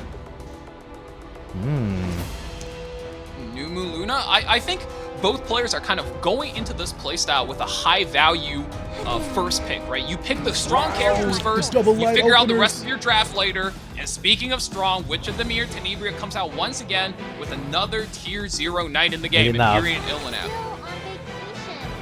Immediate Soak Flan picked up. And in that band protection, thinking about Pera. Harsetti! Harsetti on the lock now. Oh, what a strong pick. And there he is. You don't have to necessarily outspeed Witch of the Mirror if you just pick Harsetti. I mean, Harsetti, Zeo are two characters that go first, generally speaking, no matter what. And with Zeo banned, Harsetti is going to be her. That Solitary on the lock, going to kind of control that Flan, the Fire Flan, one of the premier damage units. Stopper focus, that's going to cut off her defensive capabilities as well as her offensive in the form of the assists. And Death Dealer Ray from Light. I just want to point out how fast these picks are coming through. Death Dealer Ray locked in. We're looking to debuff and also chip down a Lifton. Kind of, you know, feeling out, vibing out maybe a last damage character just to beat out this new kid Aiden. New kid Aiden is, as we've seen before, decently strong into Harsetti, so you can't let her run free without any reins. Light does have some extra mages to get extra souls from. But going with Hwayoung. Bystander Hwayoung, I do think, is kind of a power pick here. She's immune to all debuffs, and that is generally the matchup you want her to win. And especially if that new kid Aiden is good. I mean, Harsetti will be using S3. If it triggers the counterattack and it does enough damage, Bystander Hwayoung might just knock one of these girls out the game. Yeah, that might just be GG immediately. Enough of Light and Lifton. Janua to round out the draft. That is some damage. Janua makes it through in the draft. New Kid Aiden banned out, and say goodbye to Death Dealer Ray. 4th pick bans from both players. And we immediately close the gates. Open for round number 1. Light starting things off with Harsetti. Lots of immunity though. On the side of a Lifted. You outlived your usefulness. Just gonna go for it. No time to wait. Bam! Oh, that is a lot of resist. I think Lifton prepared for this. He got ready and he just tanked those debuffs like a boss. So many resistance. That Janua might even be a high resistance carry. Soul burns for the extra turn. We're going for a lot of debuffs just to flip this match. Okay, immunity of course on Hwayoung. Miss the strip on the red flan. Let's see this. Get a load of these guys. Janua does pick up the turn, so without being activated into his passive state, he's still a respectable carry. He's not going to hit as hard, but he still has that S3, which is a lot of true damage. He's not going to set that up. He's actually playing so calm and collected. He's playing, I would even almost say, like a little too slow, uncomfortably slow.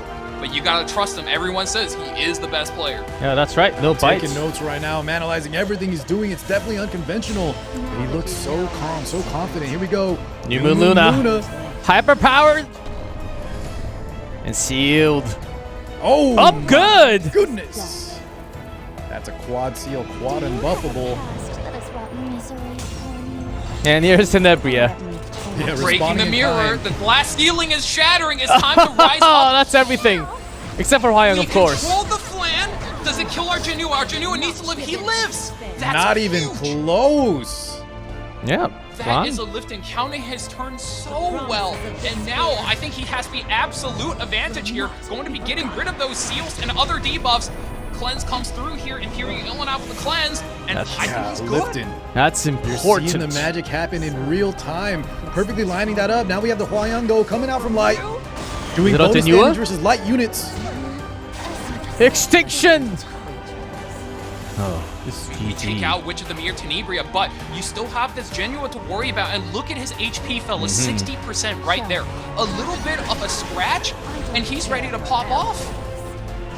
And pop off he might just do right now. It's enough. Got the passive up. The captain. The captain is warmed up. G-Clef Rage on deck. And Lifton needs a couple more turns. Virginia to be very I think the active. goal here is we really want to control this flank and not let her get any more value. And now Genua goes for the first kill on the Hwayoung, correct? Okay. That's, If the lands, that's Light's highest the damage stun. dealer. There we go. The crit. Man. Nicely done, Hwayoung out of there. And the second damage source, Flan, very low in HP, 1600.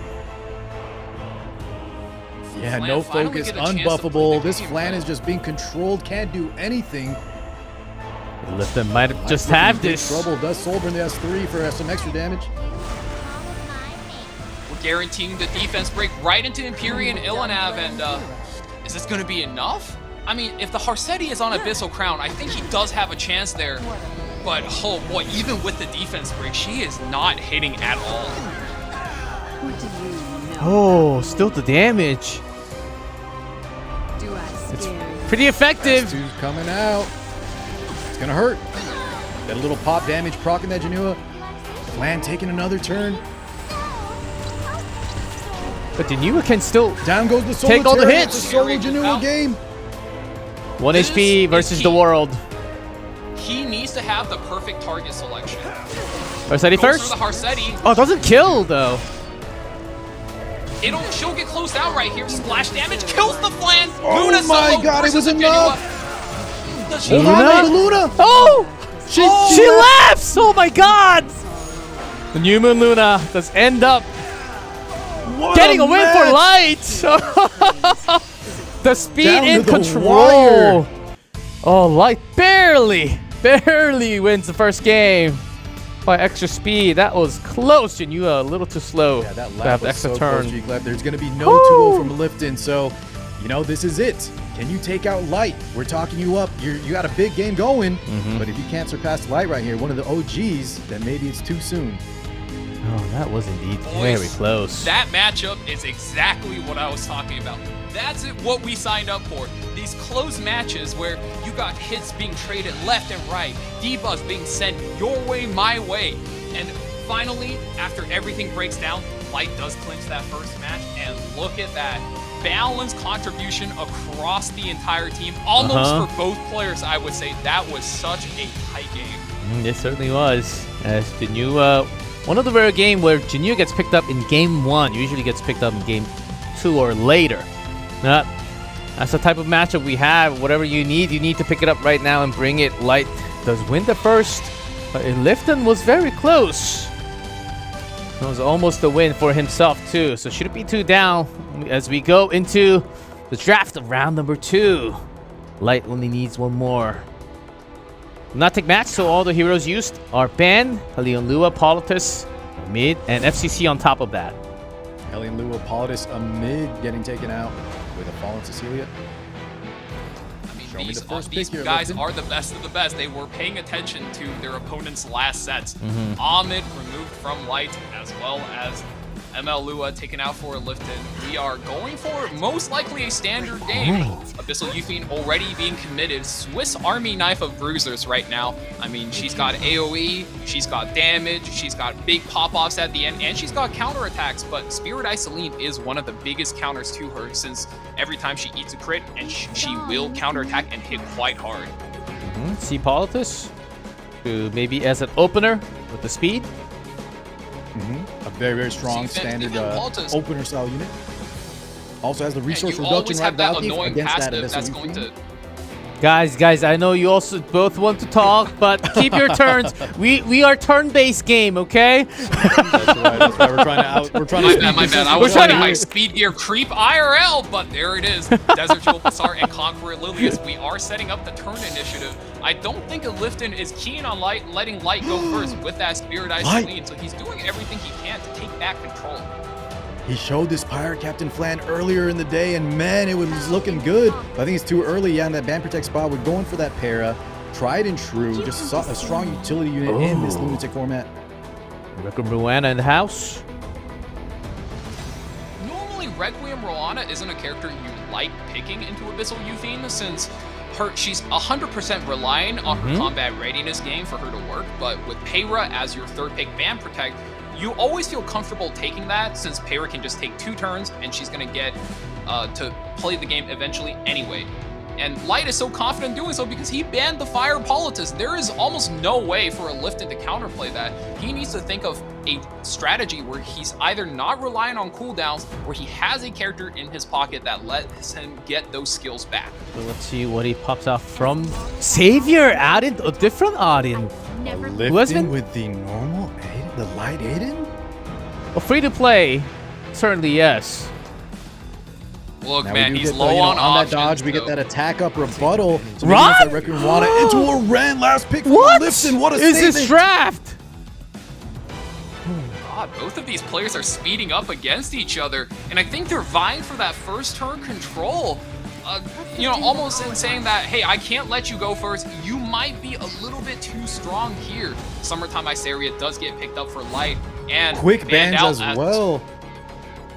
Yeah, gotta take out that Abyssal Euthene since she's just so good anti-cleave. With the counters. And we go into round number 2, Light leading 1-0. Payra start. Pretty fast with speed. Even Ron can contest. And that S2 gonna land some debuffs potentially. However, that does proc the Savior Aiden. Counterattack into the attack buff. That's a lot of damage. That is It's a lot, but is it enough? That's always going to be the question. I want to say no, guys. Now here's the escort. The infinite barrier from Payra. This is going to be a lot of true damage coming in from Requiem Roana. Going to reset a Lifton's cooldowns as well. Does it land? I saw some increase. Saw some turn increase. If you look at the right bottom, I think 3 of them landed. We haven't seen her in a minute, but she has one of the strongest skill 3s. Going to activate big damage into invincibility for the squad. Who does she pick? The Salvation. Single damage. Get that Phantom out of here. It's enough. The attack that unbuffable though, stopping that invincibility on the Ren and the Conqueror Lilius. Now the Spirit Eye Celine is ready to go. We do have souls on deck. We're deciding to rip them, get the tempo going. Oh my god! Celine is gone. New and Extra improved Spirit turn. Eye Celine. Fix her only weakness. Does go for a pick on another the soul. We're not gonna even click S3. Back to back, get him out. One at a time. This now we do have an unit evasion unit though. Rip that skill 3, 2 kills on the board for Light. is almost unfair. You break 2, bring 1 back alive. Yeah, Man. that's the power of the Soulburn tempo. All the work done from Lifton now getting removed. Oh, Phantom back. Scenario, and we get the debuffs. However, Desert Drill Bazaar is ready to go. Reset from that Rowana means no inversion just yet. Resisted, no stun.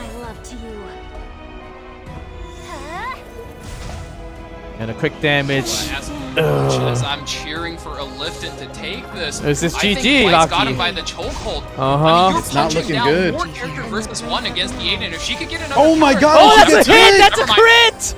Oh boy, Light wins another match through the quarterfinals and moves up to the semis. That's a 2-0 win.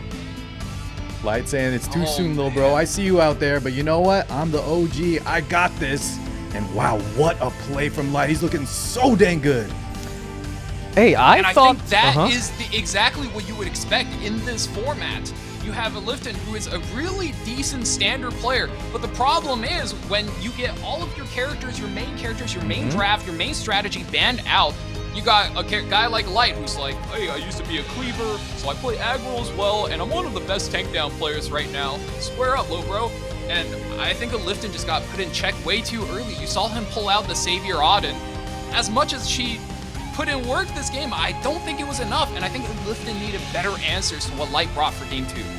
And Car, I thought Savior Auden was supposed to dodge a lot of incoming attacks, but... Well, G-Clef, even if she didn't dodge there, unfortunately, you're right, she is supposed to dodge, but I was looking at the turn meter, she still didn't have that S2 coming back, built on a little bit slower, higher damage, and I think even if she was, was able to dodge, Light was looking so solid, she was probably going to get chipped down.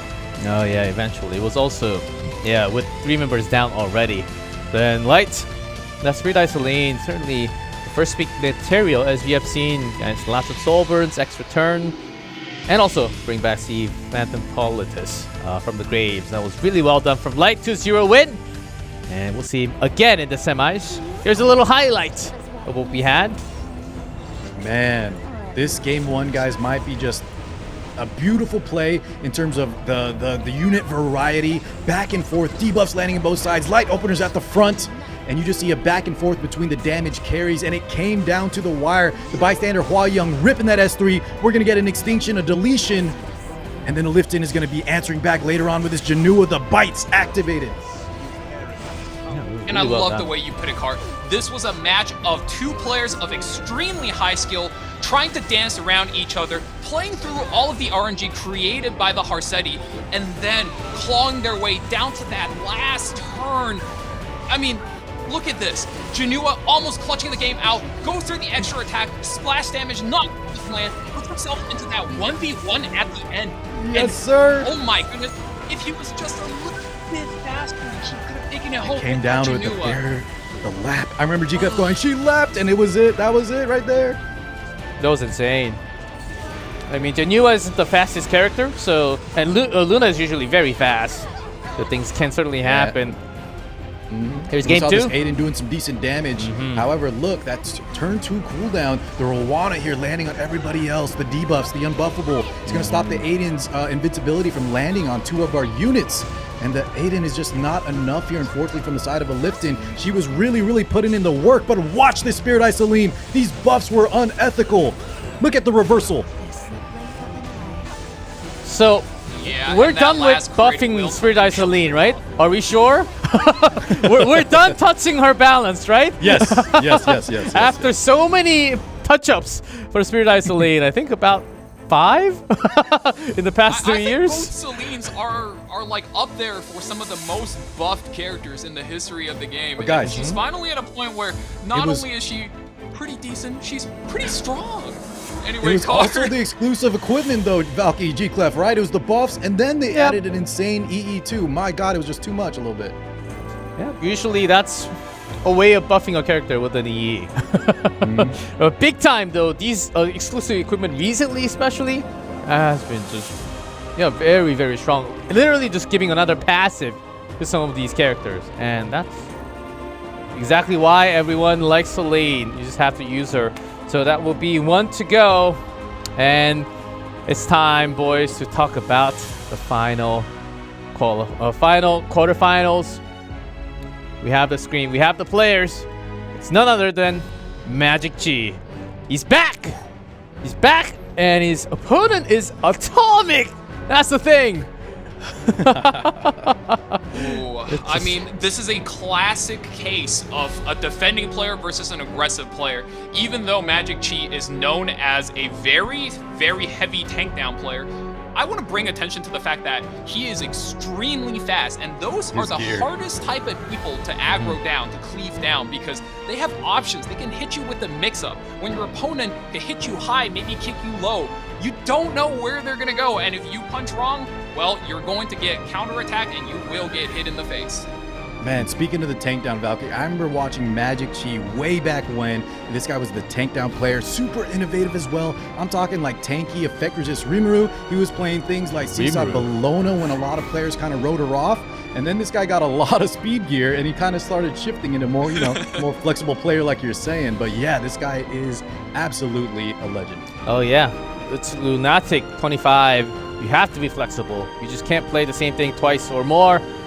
Atomic is here with Eldigos. Is that the boss in the middle?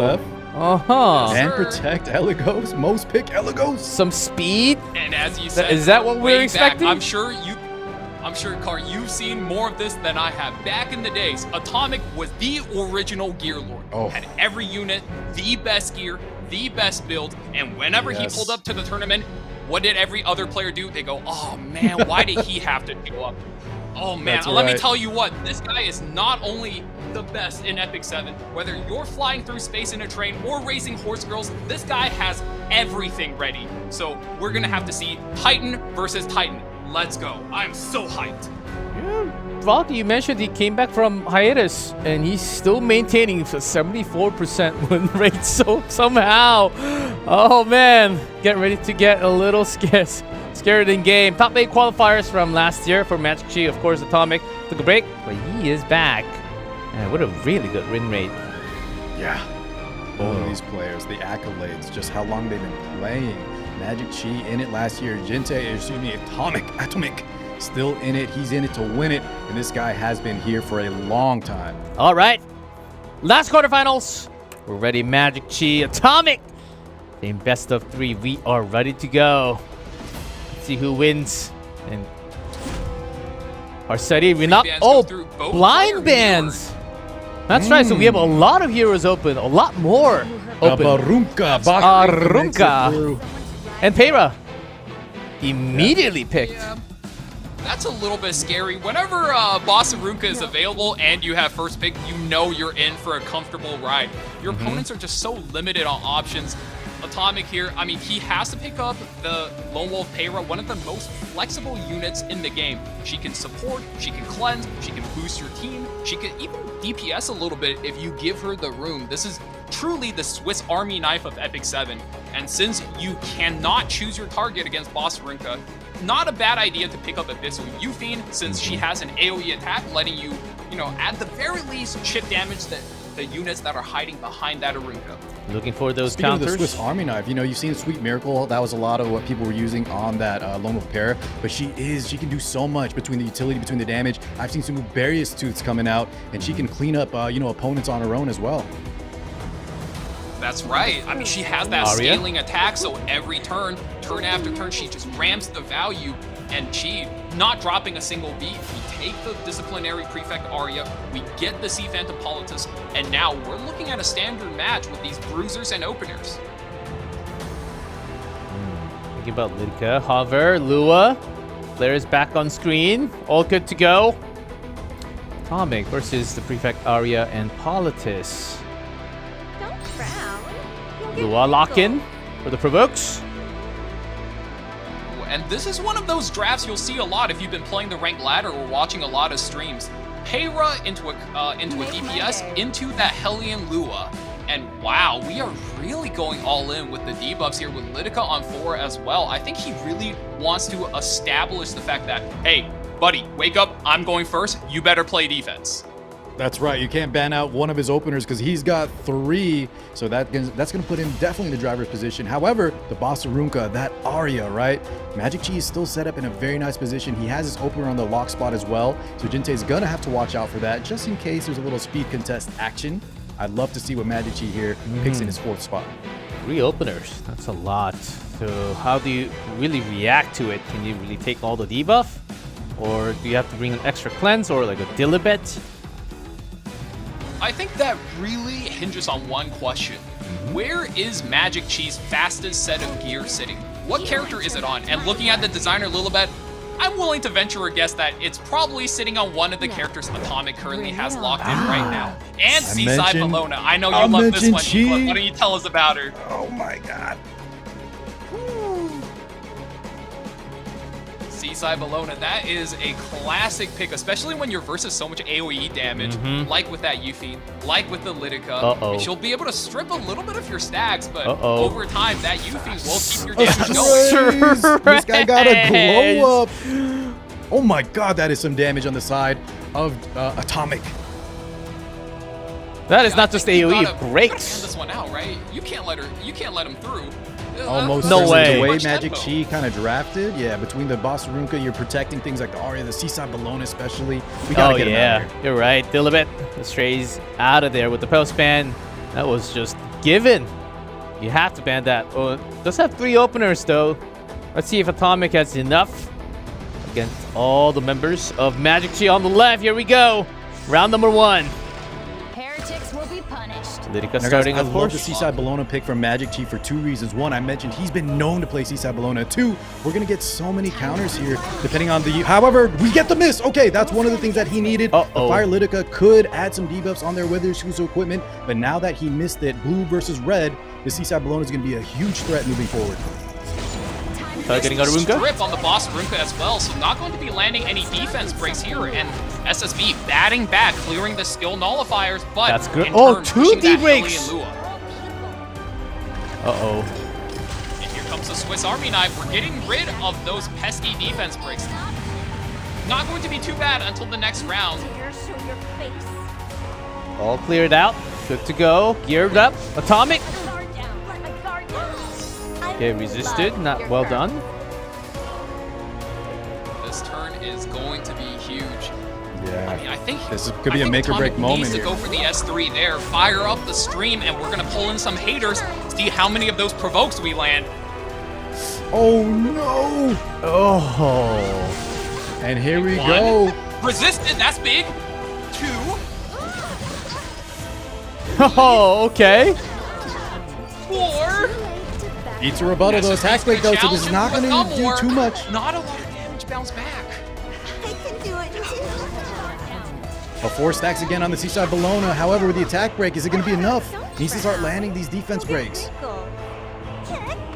Man, that's a lot of bullying coming This is down going to be a with double Lua. counter. 1 from the Bossarunka, 2 from the Seaside Bologna. Once again, ripping it. And she has the cleanse exclusive equipment. Getting rid Oh, of the it. That's damage is huge. stacking. There we go, baby. MagicQi. Adding up. Detonate the bleeds. Is it going to be enough? Now we do have souls. However, we have the Arya ready on the other side.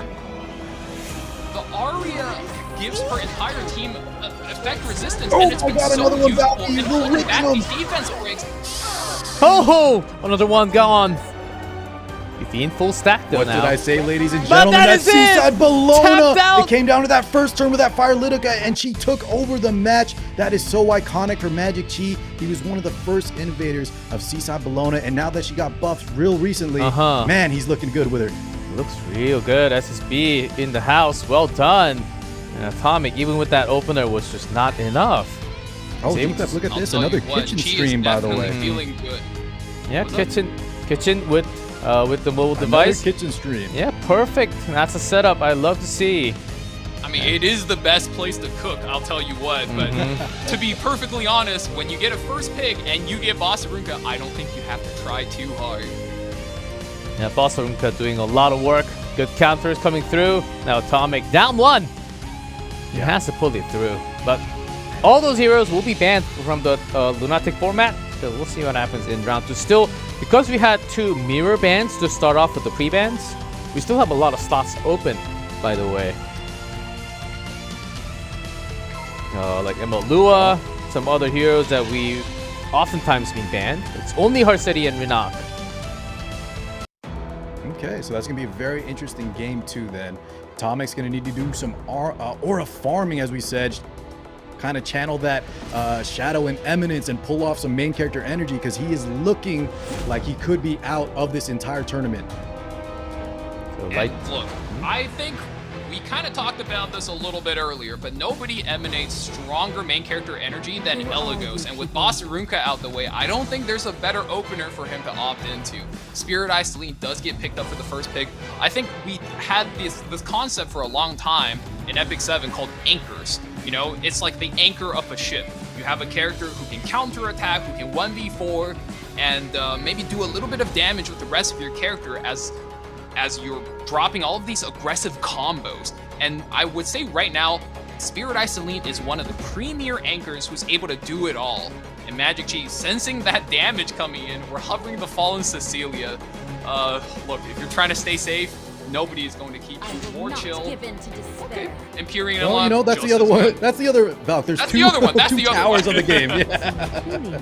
Into Abellion. So we saw earlier Abellion counter pick into the Spirit Eye Celine. This could be a good counter if we're on like no crit, so we can dodge the counterattacks that come from Spirit Eye Celine. And then we have a 3F potentially knocking through the passive mitigation on that Celine effect. However, a lot of these players have been able to kind of circumvent that and still get that Celine to do a lot of work through the use of debuffs, restricts, binds. We've seen this in the past. I think it was like game 1.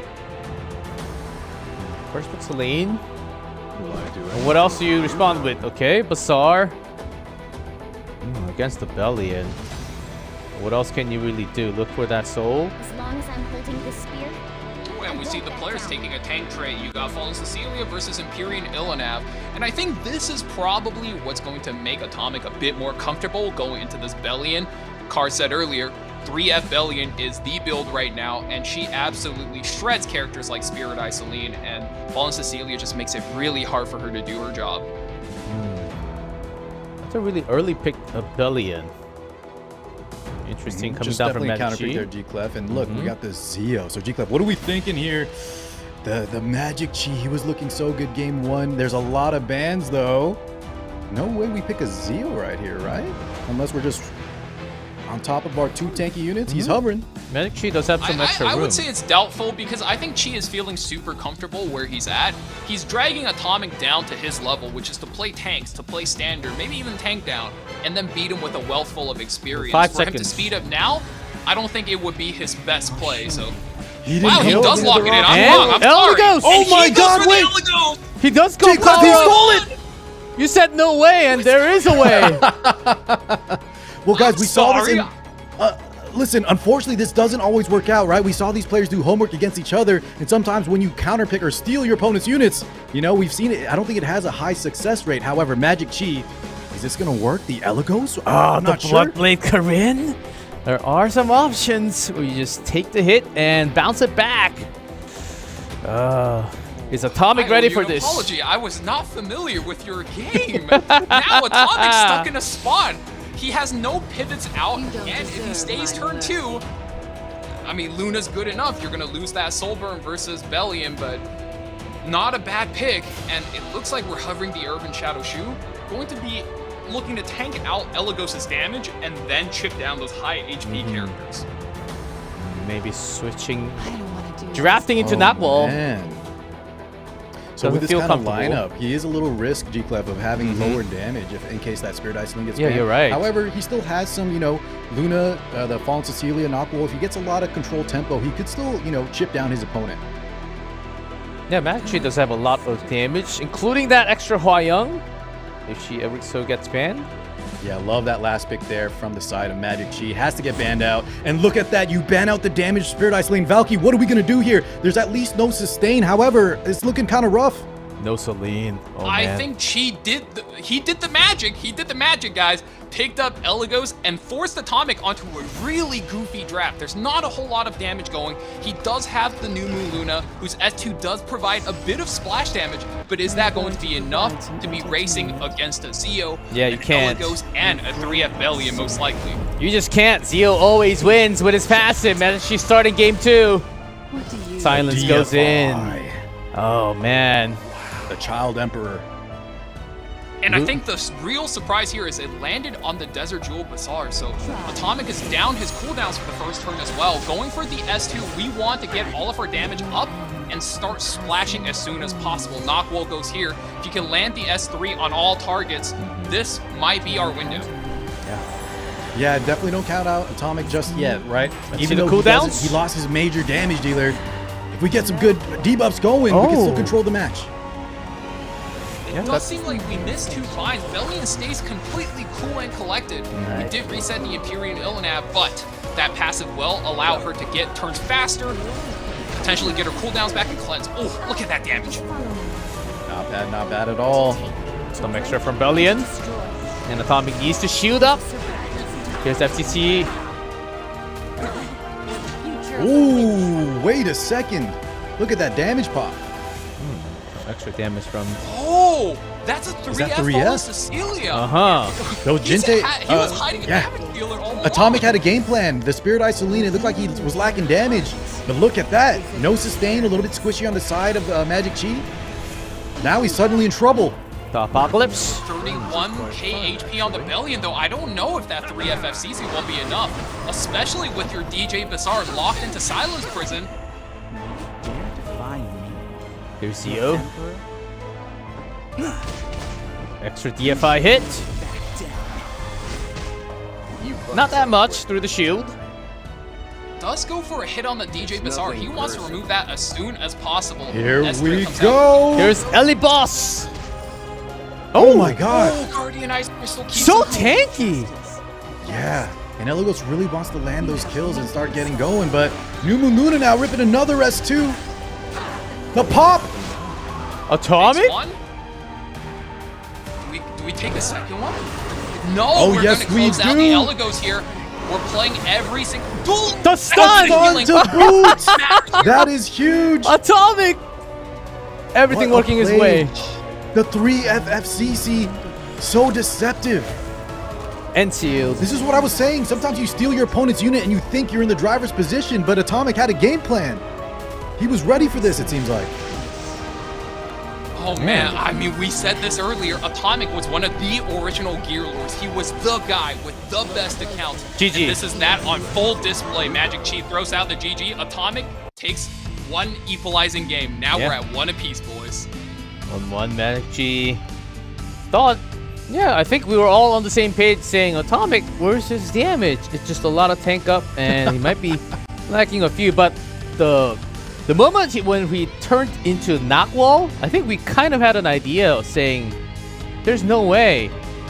He should have some damage somewhere, right? It kind of seemed like maybe the Eligos threw him for such a huge loop that he was rattled. But no, I think that 3F FCC on the lock, he knew right there that he had still some, gas in the tank. Especially if, he baited Chi into banning out that Spirit Eye Celine. And as soon as that 3F landed, you saw MagicQi was in huge trouble with how squishy his team was. I just want to point out one fact is that if you actually look at the stat site, 3F Fallen Cecilia is the highest win rate build of, actually for most of the season. I think Aureus is finally catching up to them in terms of win rate and overall statistics. And a lot of times, it's not about which build is stronger per se. In fact, I think 3F is a weaker build. But in this exact instance, as you highlighted, Card, he caught him by surprise. And if you can bait your opponent into playing or drafting incorrectly against you, sometimes that's all the edge you need as a top player. Well, you know what, boys? I think both G-Clef and you, Valky, brought this up, that maybe he's got two Fallen Cecilias ready to go, and that's the one he needed in that moment to bait out Chi. These players probably have multiple builds, multiple playstyles for all their characters, and if there's one that has it, it's definitely Atomic. Yeah, likely. Oh, he definitely does. I know for a fact, because he's the one that told me to build my second one. Valky, commentator, listen, we got to stay. Don't leak any info. Remember, if he wins, he's still got to play more matches, be careful. No one heard that. My fault. It's a Yeah, secret guys, just he between doesn't us have and that second all one. of you watching, okay? Just the 10,000 people who heard that. Okay, erase that from your memory. Men in Black. It's so funny. Can I just say real quick, Valky G-Clef, I used to do a lot of count reviews in EpicSeven, and one time, Jinte would always come on. He would be on all the chats, really good guy. But one year, he said, Car, this time I can't. I'm going to be going into E7WC. And now Valky's ripping the info anyway, so you know what? He should have came on to do an account review with me. Oh, hold up. Roz, the Roz combo. Roz? Hello? Yes. Got the main character. Yeah, Valky loves this character, Tori, right? She has the immunity, she has the unstrippable, she's really strong in the debuffs. You combine her with the Roz. Roz can do two things here. Protect her from burst damage. That's one of her weaknesses between the explosions. You have the barrier, and you do the Soul Burn S2 or just S2 Raw, and you can activate or extend her immunity as well. Oh man, the Especially main character. If you land that defense break. Many times, Tori is running Wind Rider, so if you get a defense break, you get a Tori hidden, you get that kill, you pick up a reset, suddenly Tori's in stealth.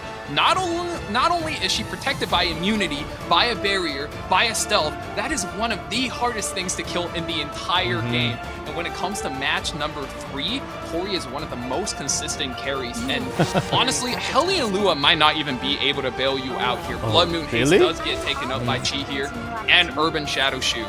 Yeah, even let's see if Aki will be standing correctly. Though there should be a lot more damage coming down from MagicQi. Now Payra. I think we've seen Blue Payra take name after more! name today. More! And more comes out. We're gonna be ripping some shirts, ladies and gentlemen. Rip that shirt. Bring down the Dragon Claws.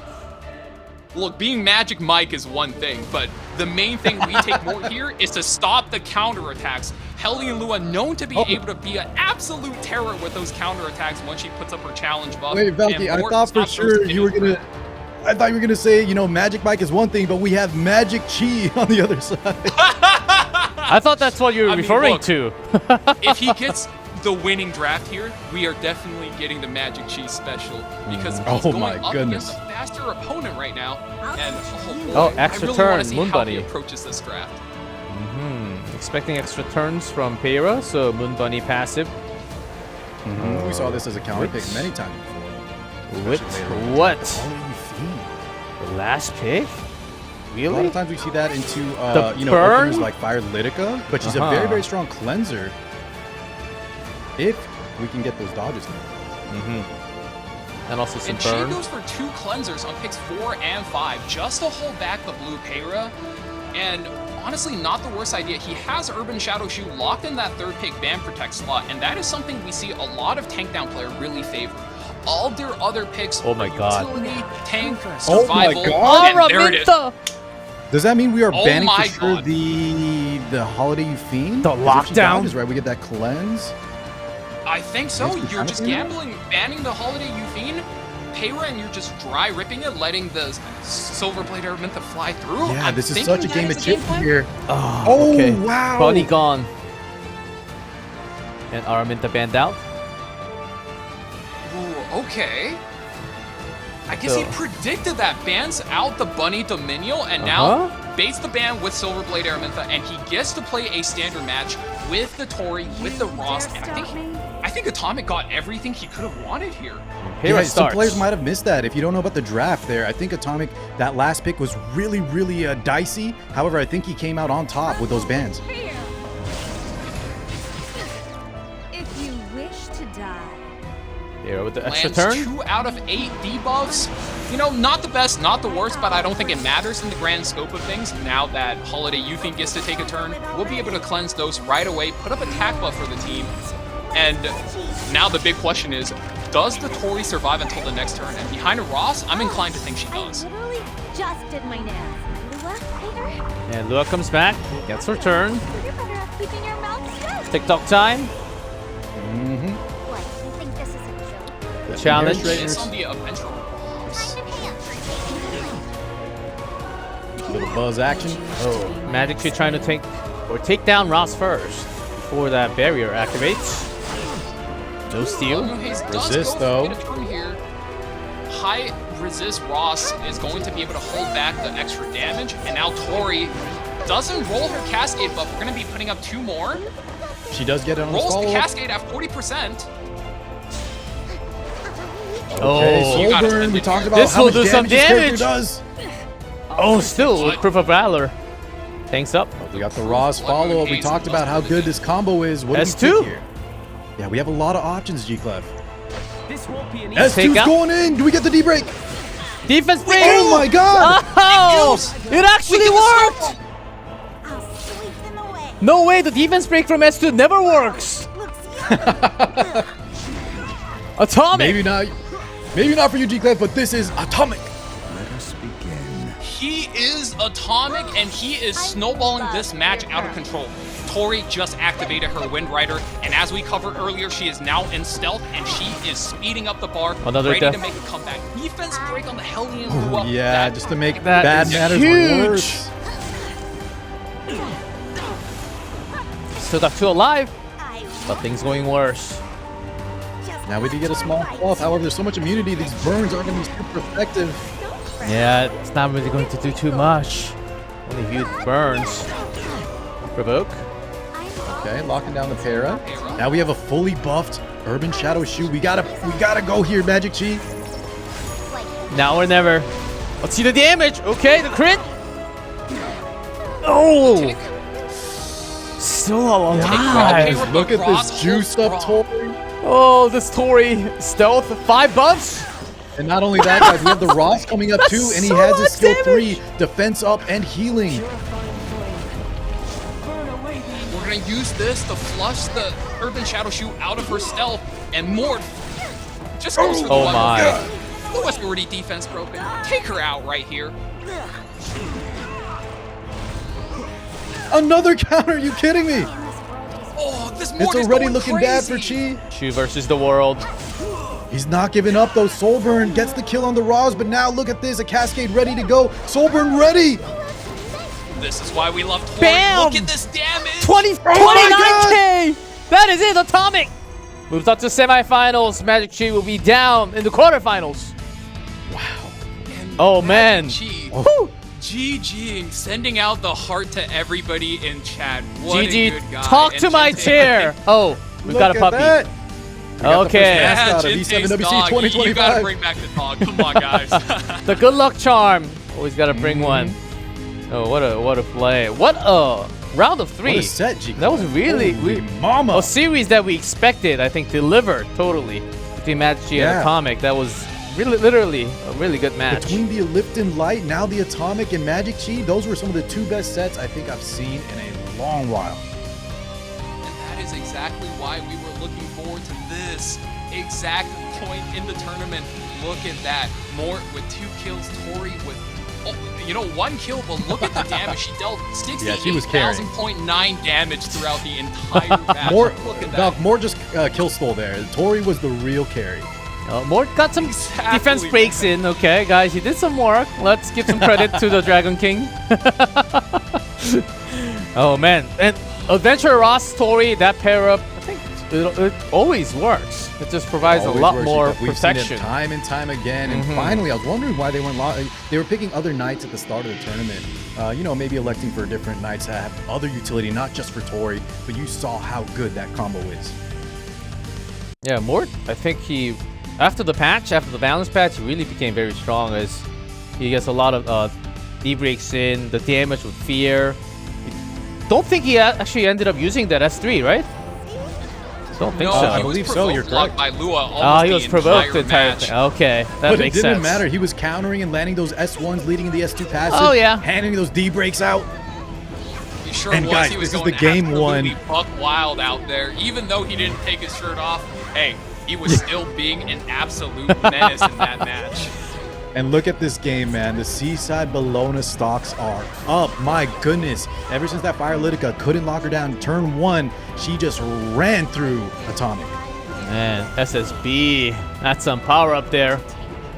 And this match that we thought Atomic didn't have enough damage. Look at this, the pop!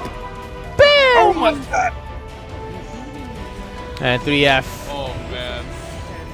You know, when he first came back to the game after his hiatus, he was actually telling me super confidently, hey, you should play 3FFCC.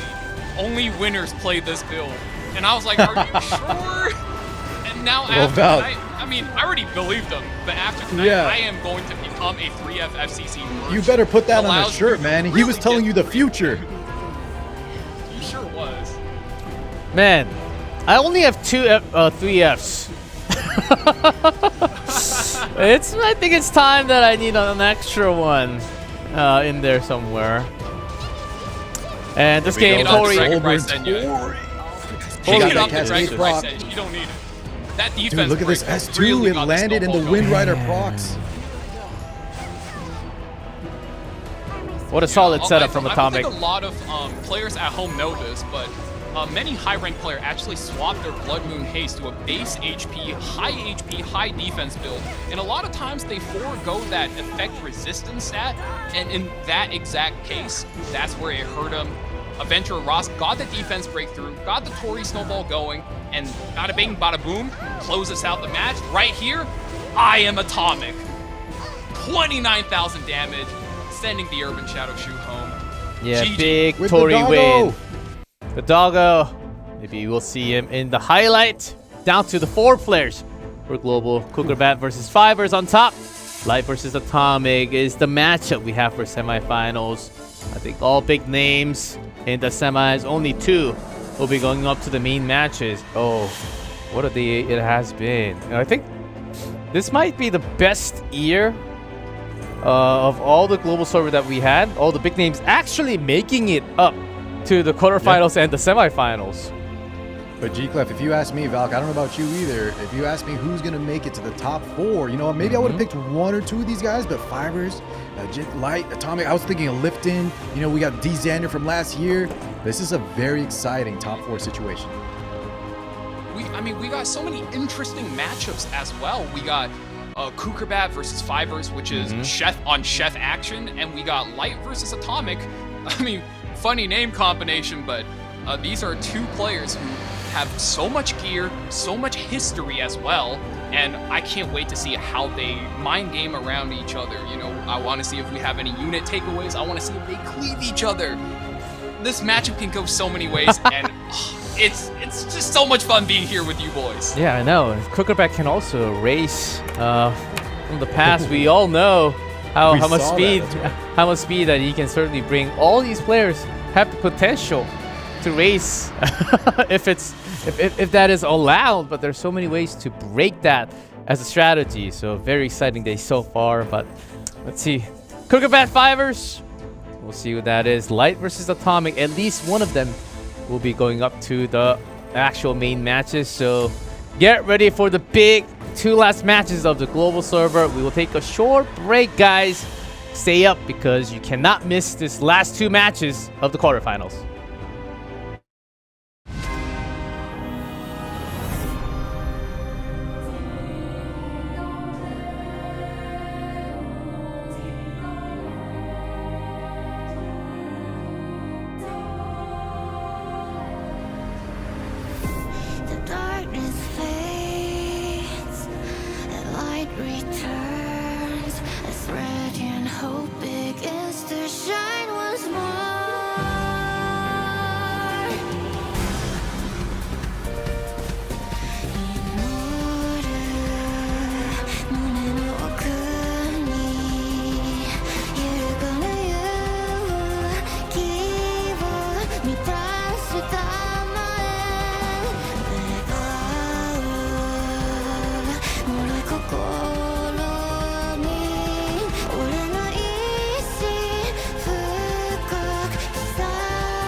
I knew we'd meet again. Do you have a past that has wrought misery upon you? The desperate struggling of the defeated never ceases to amuse me. Oh, you poor thing.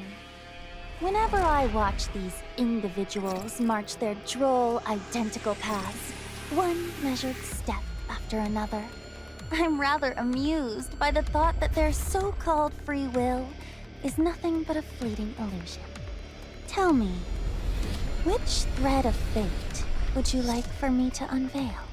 Since you came all this way, I shall offer you a presage. Your freedom is only but an illusion.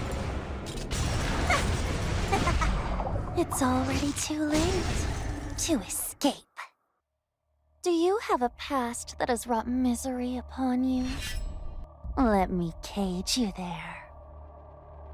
A pleasure to meet you. I have been awaiting you. Hopefully, it's different this time.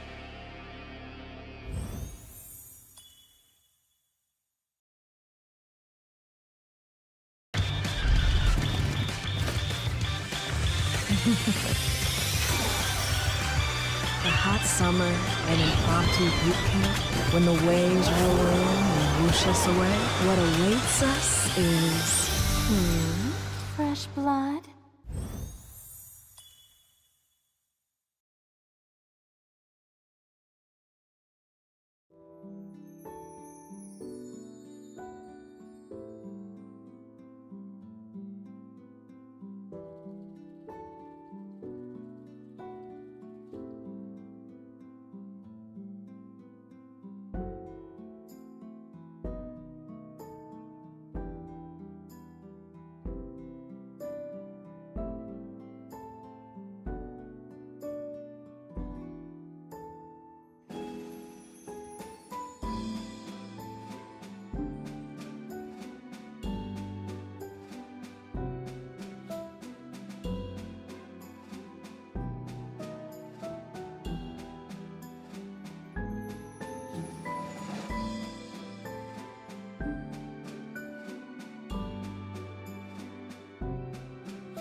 사람들은 당신을 이렇게 부르더군요.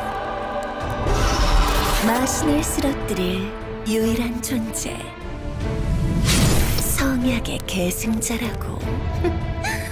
하지만 지금 당신이 할 수 있는 건 소중한 이들의 죽음을 그저 지켜보는 것뿐. 여신의 대리인이여, 어디 한번 덤벼보세요. 이 6번째 세계의 운명을 넘어설 자신이 있다면 말이죠. 2025년 7월 운명을 넘어서는 순간 새로운 전설이 시작된다. 에픽세븐 2025 월드 아레나 챔피언십. And we are back, ladies and gents. E7WC 2025 day number 1 global qualifiers. We have 4 players, and only 2 players will be up on main stage in August. Wow, it just comes down to these big names. Cookerbat, Fivers, like Atomic so far. How has been the day? Car6, do you like the current meta? Any comments? G-Clef, this E7WC, between the Lunatic, between the new units, between the players playing out of their mind, I think the last 2 matches especially have just been so exciting. I'm definitely enjoying myself. Yeah, we were having a lot of good comments, feedbacks, especially with the Lunatic format. Of course, you don't get to see the same heroes over and over again. I think that's one of the biggest compliments. What about you, Valky? Do you like the new format for the E7WC? I mean, I think you can tell from my voice, I've been loving every second of being here, but most importantly, I think what the format does is it lets each player showcase what units they like, what strategy they opt for, and the specific ways they put together their accounts. We saw the Soul Constellation DJ Bassar, we saw the Tori Snowball, we saw the Resistance and then Defense Break Ross. There are so many things you could do in this game, and it finally feels like it's been unlocked and I'm here for it. I know, some of the older characters coming back into meta just to pair up with specific new ones. So there are certainly a lot of options, and we're back with this player on screen, Cookerbat. Pretty high win rate. We saw that MagicQi versus the speed. It certainly did work. Let's see if it works again against a different opponent this time. It's going to be Fivers. Yeah, not only did he fight against the speed, but he also picked the speed himself. That set of 3 was insane. The first match, if you blinked, he yielded within the first 3 seconds. And then game 2, the MagicQi. Game 3, he outsped his opponent. And it was just looking so good. The chef was finally in the kitchen. You know, the recipes were finally working out for Cookerbat. Let's see if that Cookerbat... Oh, someone dropped something. Let's see if Cookerbat can finally make it through. go to the main stage, or it's going to be Fivers as the opponent. Here has the Lua. Was able to deal against the Lua in the quarterfinals. As we talked about it earlier, we are about to get a chef versus chef match. Cookerbat, you already saw all of the strategies he put on display. And I think every year he team builds around a specific trait. This year it's been counterattacks, and Fivers being a premier control player, I cannot wait to see how he decides to deal with Cookerbat, or maybe actually take away some of his units. There's a matchup with some numbers. Ranking very different, but that all doesn't really matter when it comes to this type of tournament. When you're up this far, just the 2 games, and the free bans sometimes overlapping. I think that really hurt either player. Well, whenever that happens, let's see, Cookerbat, Fivers, no relative score whatsoever. But I think we just have to name it. Well, whenever we are ready to kick in, we will go into the ban pick immediately. Same best of 3. Lunatic format. Here we go. Round number 1 between Cookerbat and Fivers. First semifinals of our global qualifiers. Oh yeah, that's right. So G-Clef, the winner of this, correct, will be, you know, at least locked in to move forward. We have the two winners of global. Yeah, at least 2.5k prize money guaranteed. Oh wow, Payra right. is a Just ban. nice little 2.5 in the pocket. My goodness, it's got to feel good. So the pressure is here. You know, it's all on the line. Fivers was looking pretty solid. Cookerbat, though, I was very, very impressed with his playstyle against Xander. Runka ban, Renop We out got of there. 3 openers and 1 tank pre-ban here. So Lone Wolf Payra, being the Swiss Army knife of the game, does come out, and as you would expect, you need to be taking Abyssal Euphine as often as you can when fighting versus Payra, because her passive allows her to cut all combat readiness gain in half. And I mean, guys, I don't know about you guys, some of the best characters in the game, like Frida, like Aram, can boost combat readiness by about 100%. Payra boosts by 220% if I did my math correctly. So through an Abyssal Euphine, Payra is about the same value as an Aram. That's gotta be broken. So it makes sense you gotta lock in the Euphine first, but Arya, and then there it is. The Hellion Lua on 3 we've talked about so much. I don't know about you, Cart, but I had to play against this quite a bit on the ladder, and it sure is annoying to deal with. Oh yeah, Hellion Lua is a character also that I regret not picking up initially. She did receive a buff after that. A lot of players were saying she was really good at the start, but then she got that extra bit to really put her in that prime position. And we've actually seen Fivers pick the Arya with her. I think he doesn't want to fight that, and she's just a solid unit to kind of have on your side, especially when you're drafting that Lone Wolf pair on 1, the Hellion Lua on 3. I like that Arya pick on 2. Thinking about Young Senya. One thing I am noticing is Harsetti is still available, so I wonder if Cookerbat might lean into that. And, you know, there's a couple of answers to Hellion Lua. Another one, like you're seeing Cookerbat hover. Ooh, there. Okay, that's a different one. That's a different direction. And Young Senya. What? Lots of green units. So there's actually 2 ways this could play out. One is when Lua puts up her challenge, there's a lot of counterattacks that goes through, which Rowana just basically farms the value of. The other one is if you have a really fast Young Senya, and you're guaranteed to have a green ally should she survive the ban phase. If she's the fastest character on your team, she will hit into the Lua, get counterattack, max out her Fighting Spirit bar, and then steal the rest of the turn and cleanse your unit. So I think Cookerbat actually has a really good answer for this draft. I like that, though, exactly for the reason you outlined. And on top of that, too, right, the Arya will proc additional Rowana as well with her S1. So very, very good pickup from Cookerbat. And a late Fallen Cecilia. Oh The 6th my World goodness, Crowd. I was expecting to see this from Hinojin, but now we have it on Fivers, the guard captain crowd. Just a lot of damage coming through from this guy. True damage, essentially. I wonder what artifact he's on. And I think Fiverr's just leveraging the fact that he has a faster strategy. He has the faster draft. Between the Hellion Lua and the Lone Wolf Payra, they're giving their team so much speed and so much combat readiness that the guard captain crowd can just nuke a unit, stun something else, cycle the cooldown back, and then keep the pain train going.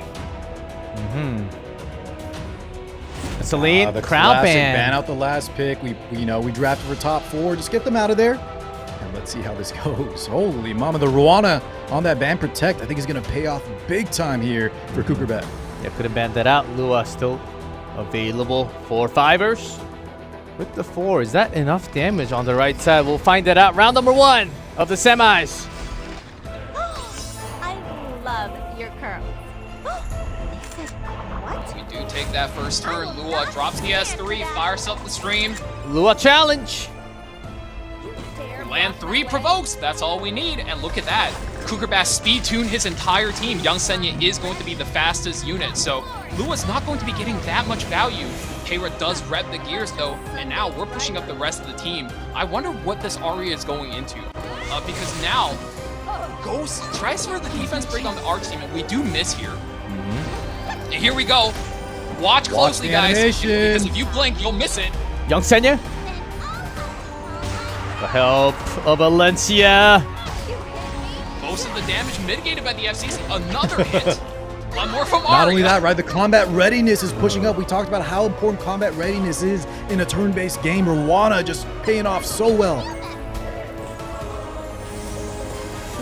And the big clinch. And now, Do you pop it now for Rowena? driver's seat.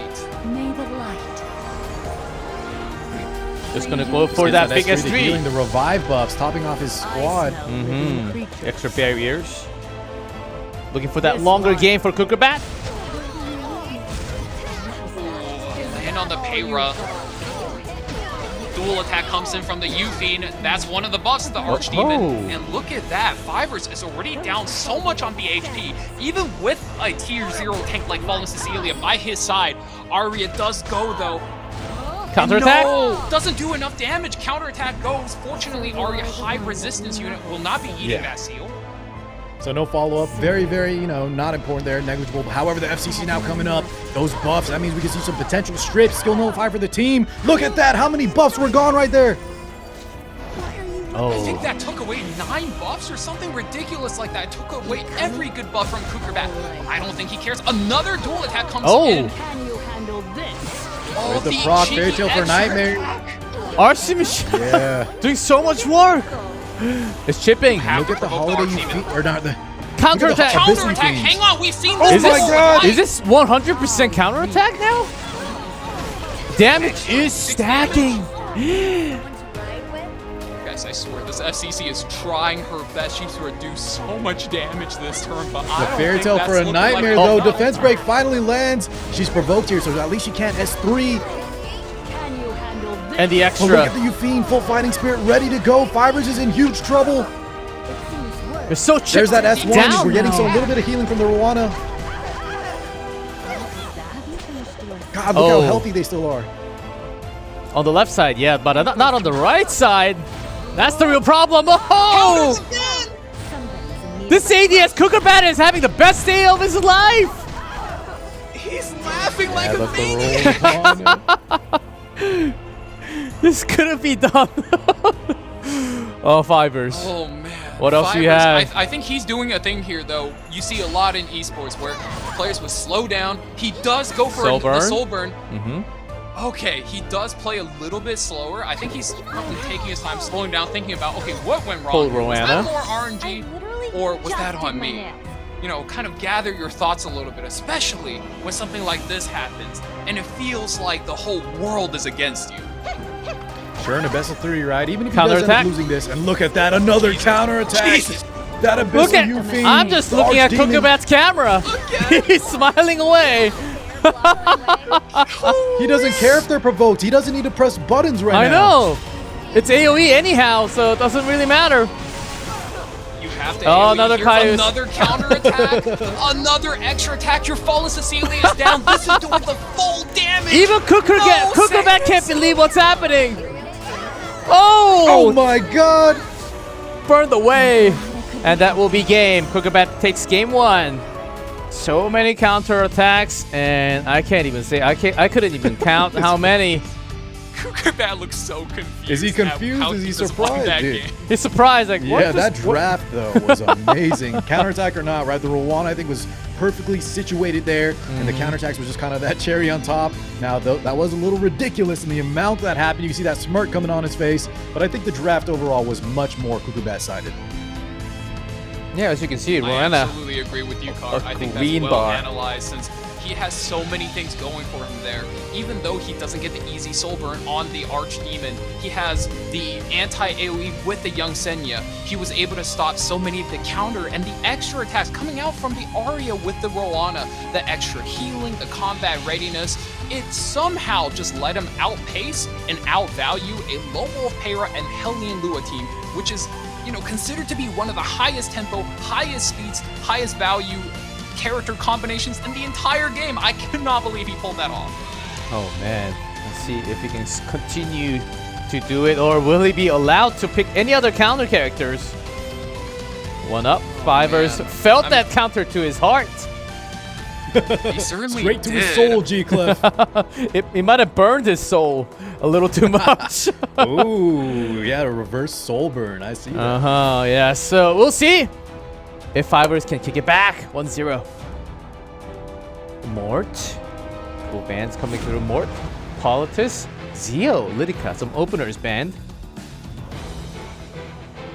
I think Fivers is positioning himself against an opponent that he believes is faster. You take out the Zio, take out the Lidica, force him to play standard. You have first pick out Empyrean Illinap, the only other tier 0 knight left in the game, and you hold steady. You hold still. Let him run into your iron wall. Let him run into the immovable object and bounce off. That is the game plan here. Mort's banned out. We know Cookerbat does this, and I think, wow, Conqueror Lilius covers again. So much value coming in for an opener, and when all the other openers are banned, this is where the value is. We talked about this. Covering the Navy Captain Landy. Kind of not, you know, not in the meta as much as she used to be in previous WCs. But Cookerbat has shown that he, you know, scratch everything I just said. Maybe that'll be for a later pick. But we got that Afternoon Soak Clan, one of the more premier DPS, a lot more tried and true, at least in this current meta. I think Solitaria is available. We've seen a lot of counter picks between the Flan, the Solitaria, pre-bans. Is it on the ban protect? Let's go ahead and see what Fiverr does here. Cookerbat. Ready to go with the main objective for Fiverr here is to stay calm and collected. You know the draft wasn't bad. It was a tried and true formula. And you know, like, if Cookerbat didn't have a galactic high roll of last match, potentially he was the winner there. So all he has to do is stick to what he knows, play what he knows, and stick to the basics. And I do like what you said there, Car. There might be a Solitaria coming, but we're also going to be taking a blue Crow, one of the few other good answers, to the Afternoon Soak Clan. Solitaria. Wow, that was a good call. Fivers trying to line up the Crow plus the line up. You're right. Very what do tanky. we think, G-Clef? Locking down. And Fiverr's trying to hide the source, the damage source for later on. Ooh, yeah, I kind of like this lineup. Does come out. Blue Parrot just looking so strong. The Payra following the Requiem Ron. Fellas, how many times have we seen this tonight? Payra is really feeling like a W pick no matter what she does. She just so consistent. You go first, you enable, put down the debuffs. If your opponent isn't already ready on cleansers, well, then they're screwed. If they do get cleansers ready, well, then you pick Requiem Morana, and then you reset those cleansers, and then they're screwed. She just enables so many strategic options for the faster player.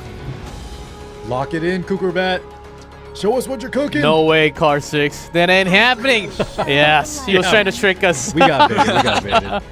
Valky was bringing a very, very good outline of what was happening, and all I could see was the Prince Sid that might get picked, but unfortunately, not today. You know, Cookerbat, as G-Clef outlined, guys, there's 2.5K already on the line. Not only will you maybe win it all, but if you get in this match, you win this match, you're in the money. All the souls gone. Take a really good adaptation here, going for 2 counterattack characters, seeing as that Cookerbat is going first and he's going fast. Ooh, Summertime Iceria wrapping up this aggro composition. Like, I mean, this is fast enough to be considered a full cleave if Red Flan wasn't here to hold it down. Yep. Cookerbat really having the pair-ups to that pair-up. This is dangerous. Summertime getting banned. Illinov. Okay. Empyrean Illinap does get banned out here. He wants to get the full damage out of the Requiem Roana, and you know, while there is a lot of counterattack available for Fivers, I am worried about the Navy Captain Landy and her matchup versus Afternoon Soak Flan. Afternoon Soak Flan, we know, one of the strongest DPS in the game. but every time she attacks, she's guaranteed a crit, which cuts through Navy Captain Landy like butter. Hayra does go first. We're expecting Cookerbat to go How first. do we feel about this spot? I know you're probably ending up in this spot more than enough times when you play. Now Fiverr wants to win this with the counter attacks. Let's see if that's allowed. Escort, We saw the barrier. counterattacks in game 1 just pay off so much here. Rowan Rowana Valky was saying, we're going to let it rip depending on what happens here. Fiverr's, a lot of debuffs present though. Para just showing how strong she is, especially in the game 2, the Lunatic format. Takes a hit. There's one. No extra. No salvo though, G-Clef.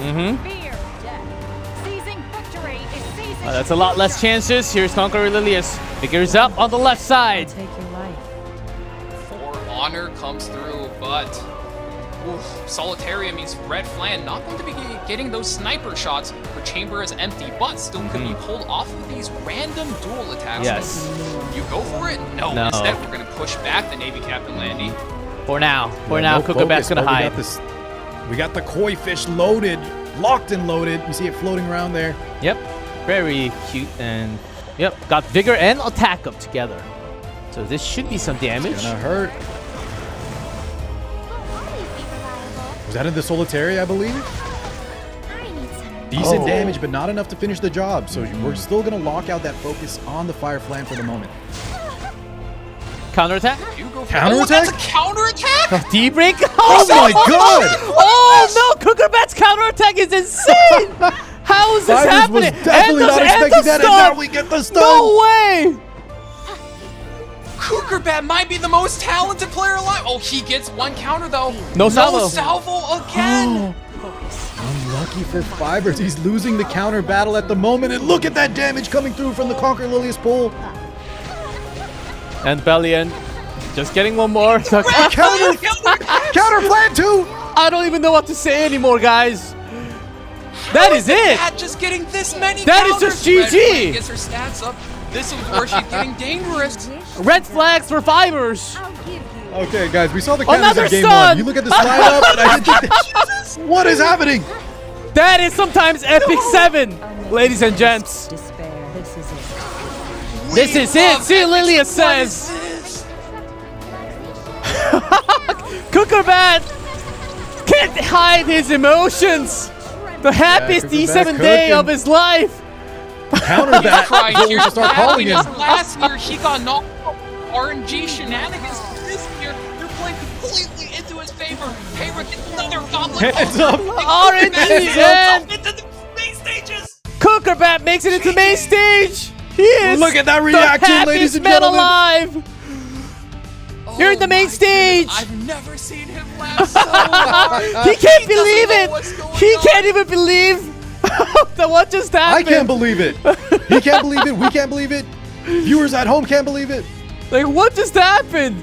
The counterattack from Rowana just sealed everything. Oh my. Not only that, G-Clef, then it snowballed into the Fire Flan I countering, and I don't even know what happened after that. I'm lost in words, man. boys. How I'll tell you often what does that happened, happen, Valky? How often?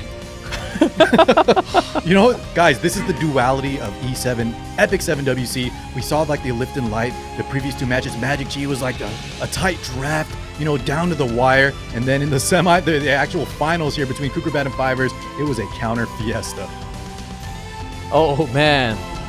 Goodness. I'm worried about Cookerbat's next opponent if he's going to keep this up. What is going on? Game 1, we saw him play a more defensive draft. His character kept counterattacking these faster characters. You know, you play on your turn, I play on your turn. But when he's cleaving too, like the Requiem Rowana counters, the Red Flank counters, what is happening? I genuinely do not understand. That was one of the craziest games I've ever seen in my years and years of E7WC Mac games. G-Clef, I think I saw in real time when Fivers pressed that S1 onto that Rowana and it countered, I think his brain broke. And not only did his brain break, mine did too. I actually feel a little sorry for Fivers today. That was a lot of counter except from this Archimage Shadow did so much shit that there was no way of surviving. No unit can survive that much damage. Look, this is just the start. And look at this strip action, the Fallen Cecilia, the buffs you received not too long ago. 9 buffs just out the window. However, it doesn't even matter if you strip when we're just countering non-stop left and right, back to back. Fivers did put up a very good fight though, even though the luck wasn't on his side. Let them escape. Came all the way think to put up an semifinals. extremely respectable fight. Right, These Papu. drafts are not even bad. But the RNG just said, no, not today. I robbed Cookerbat last year. I'm giving it back to him this year. Completely swinging some of these matches. And as you see here, when the FCC goes down, young Senya will absolutely send these characters home. What a skill right there. Look at his face. What just happened? He's at his own victory. I only clicked like 3 times. He's like, I didn't even play. And then here we go, right? The lineup is way different. You're not expecting counters to come out. Fivers is thinking he's okay here to attack his opponent, not like game 1. And then it's gonna all go wrong. His Navy Captain Landy's the one that's supposed to be countering here, missing all his combos. Vigor's up. That's a really nice picks, first of all. Up until this turn, this is exactly how you would expect this matchup to go. Oh, yeah. Solitarius survives The behind counter Cookerbat, here. And suddenly, what is this? Starting with the EPSs are Solitaria. hitting back too. They're not supposed to do that, And Velty. also the That's stun not fair. from Pera. It wasn't with the soul burn, it was just a normal S1. Double stun. Yeah, that's right, G-Clef. It was just a pop. It was a counter pop. And then look at that reaction. He doesn't know how. Oh man, we have to hear from Cookerbat. Cookerbat, congratulations! Okay, let me translate first in Korean, so because the Korean viewers are also having this interview at the same time. Cookerbat 선수 지금 엄청난 RNG로 승리를 이렇게 가져왔는데 일단 기분을 여쭤보겠습니다. Cookerbat, I'm sure you're hearing me right now. How do you feel after dropping down so many RNG from the previous years? Now the RNG is on your side. What are your feelings? I guess that's just main character energy. I was like just destined to win this. I rolled the dice and I rolled it well. Some people say luck is a skill, right? Well, I got very lucky today and I played every counter unit I had and yeah, it worked. And yeah, that was my strategy because I had no clear plan like last year where I got bad RNG. But this year, yeah, I had no plan. I just came up with the statistics, and the statistics gave me a lot of favor today. Like Certainly did. Really good strategy, I have to say. I have to say, really good strategy. 오늘 일단 뭔가 운명적으로 나를 만난 것 같습니다. 주사위를 몇 번 던졌지만 주사위가 굉장히 잘 굴러갔고요.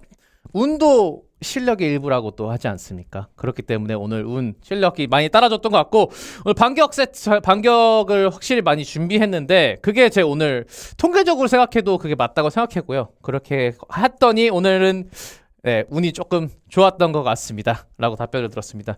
And the next question I have ready is we went through some difficult names, very good names, AB, Xander, and Fibers. Hold on, let me see Korean first. 일단 콜컵의 선수, AB 선수도 그렇고 젠더 선수도 그렇고 파이버 선수 굉장히 어려운 선수를 많이 만났는데 어떤 선수가 오늘 가장 까다로웠다고 생각하나요? So a lot of the big names, AB, Xander, and Fibers. Which opponent do you think was the hardest out of all?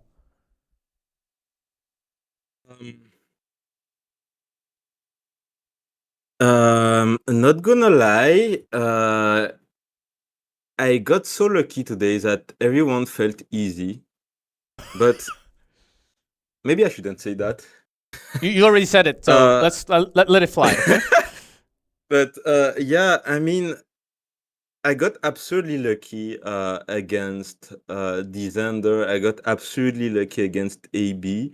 There was like a sub 2% chance to win, and last game was just a show of like last game just summarized what happened in the previous two best of. Like, I think I got outdrafted every time, and it still worked fine. And yeah, I'm pretty happy about it.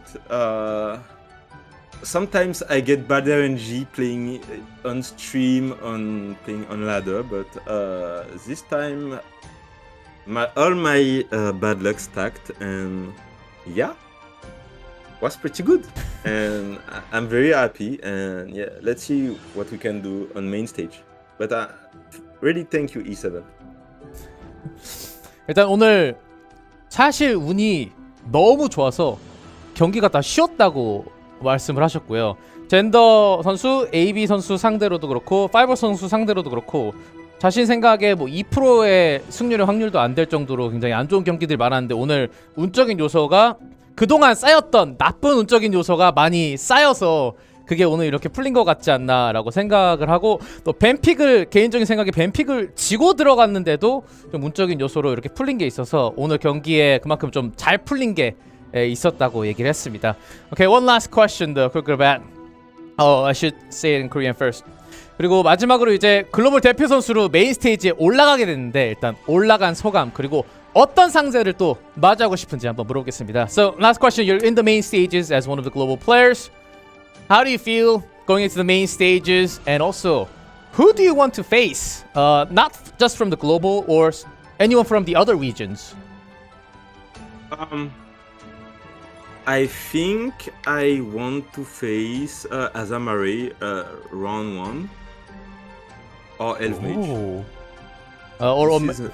Yeah, I would love that because they are really good players, and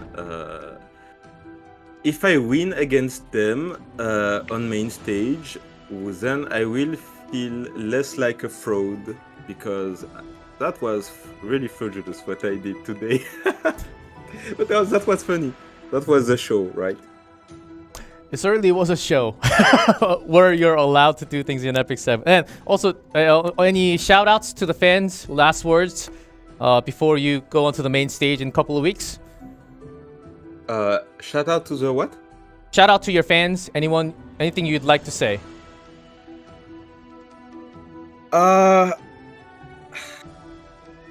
Thank you. I want to say thank you to like anybody that supported me, and I got flooded on Discord with messages. Thank you, Fleet. Thanks, AB, because he managed to train me. Thank you, Elf Mage. You helped me too, and also Winterish. They did great at showing me that I wasn't really good enough to rely on a strict strategy, so I had to rely on random events to get some wins. I mean, playing on counters and stuff is still a strategy after all. Not a very liked one by the players, but you know, sometimes it wins. So, as you have shown, what a great display of skills. 일단 본선 가면은 1라운드에서 가능하면은 하자마레이 선수나 오메가 선수랑 만나면 좋겠다라고 합니다. 일단 아직까지는 운적인 요소가 쿠크베 선수에게 있는 것 같습니까? 강한 선수를 좀 빨리 만나고 싶다 이렇게 말을 했고요. 그리고 팬분들에게 그리고 응원해주시는 모두에게 굉장히 감사하다고 말씀했습니다. 지금도 디스코드 메시지나 이런 걸 굉장히 많이 받고 있는데 이런 응원 너무 감사하다고 하고요. 그리고 또 AB 오메가 그 트레이닝을 같이 했던 선수들에게 특별히 또 감사 인사를 전한다고 합니다. 전략적으로도 많이 도움이 됐고요. 그리고 이렇게 반격도 전략 중에 하나니까 반격을 가지고 오는 이유가 있고 이 전략을 써야 되는 그런 이유가 또 있다고 합니다. 그런 전략을 도와줄 수 있게 한 친구들에게 그리고 선수들에게 다 고맙다는 인사를 이렇게 또 전했습니다. Cookerbat, thank you so much for the interview. You're in the main stages. Good luck in a couple of weeks, and I hope that luck stays on your side. thank you, G-Clef, thank you. Good games.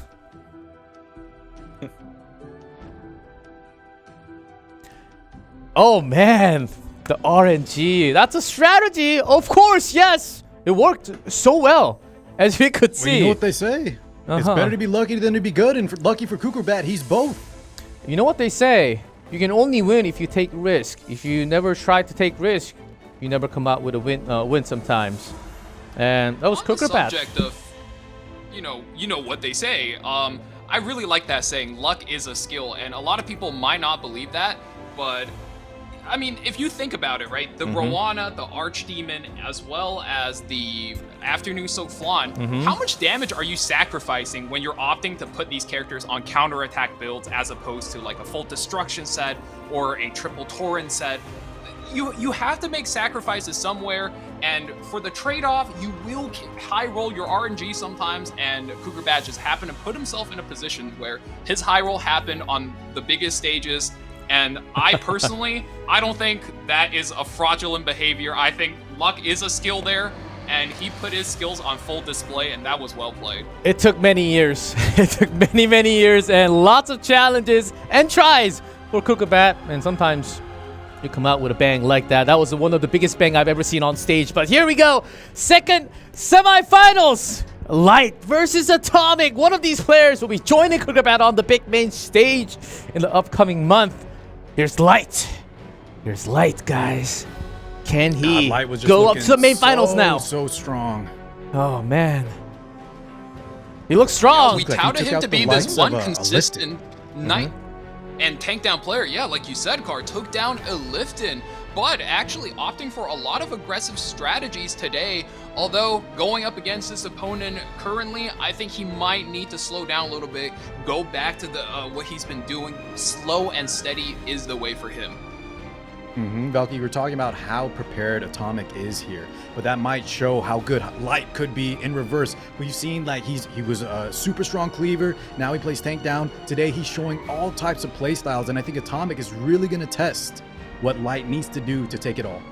He does need to test all the luck if possible. Here is Atomic, as known as Jinten previously, is back. And he didn't play Eligos. He was up against an Eligos, I believe. Not showing it yet. That was a steal, remember, G-Clef? His opponent tried to steal it, and then we got that 3F bomb from the Fallen Cecilia. MagicQi thought he could just ban out the Spirit Eye Celine, leaving him with no damage, but I think Atomic had that all planned ahead of time. You need plans. And I think that is part of the strength of his account.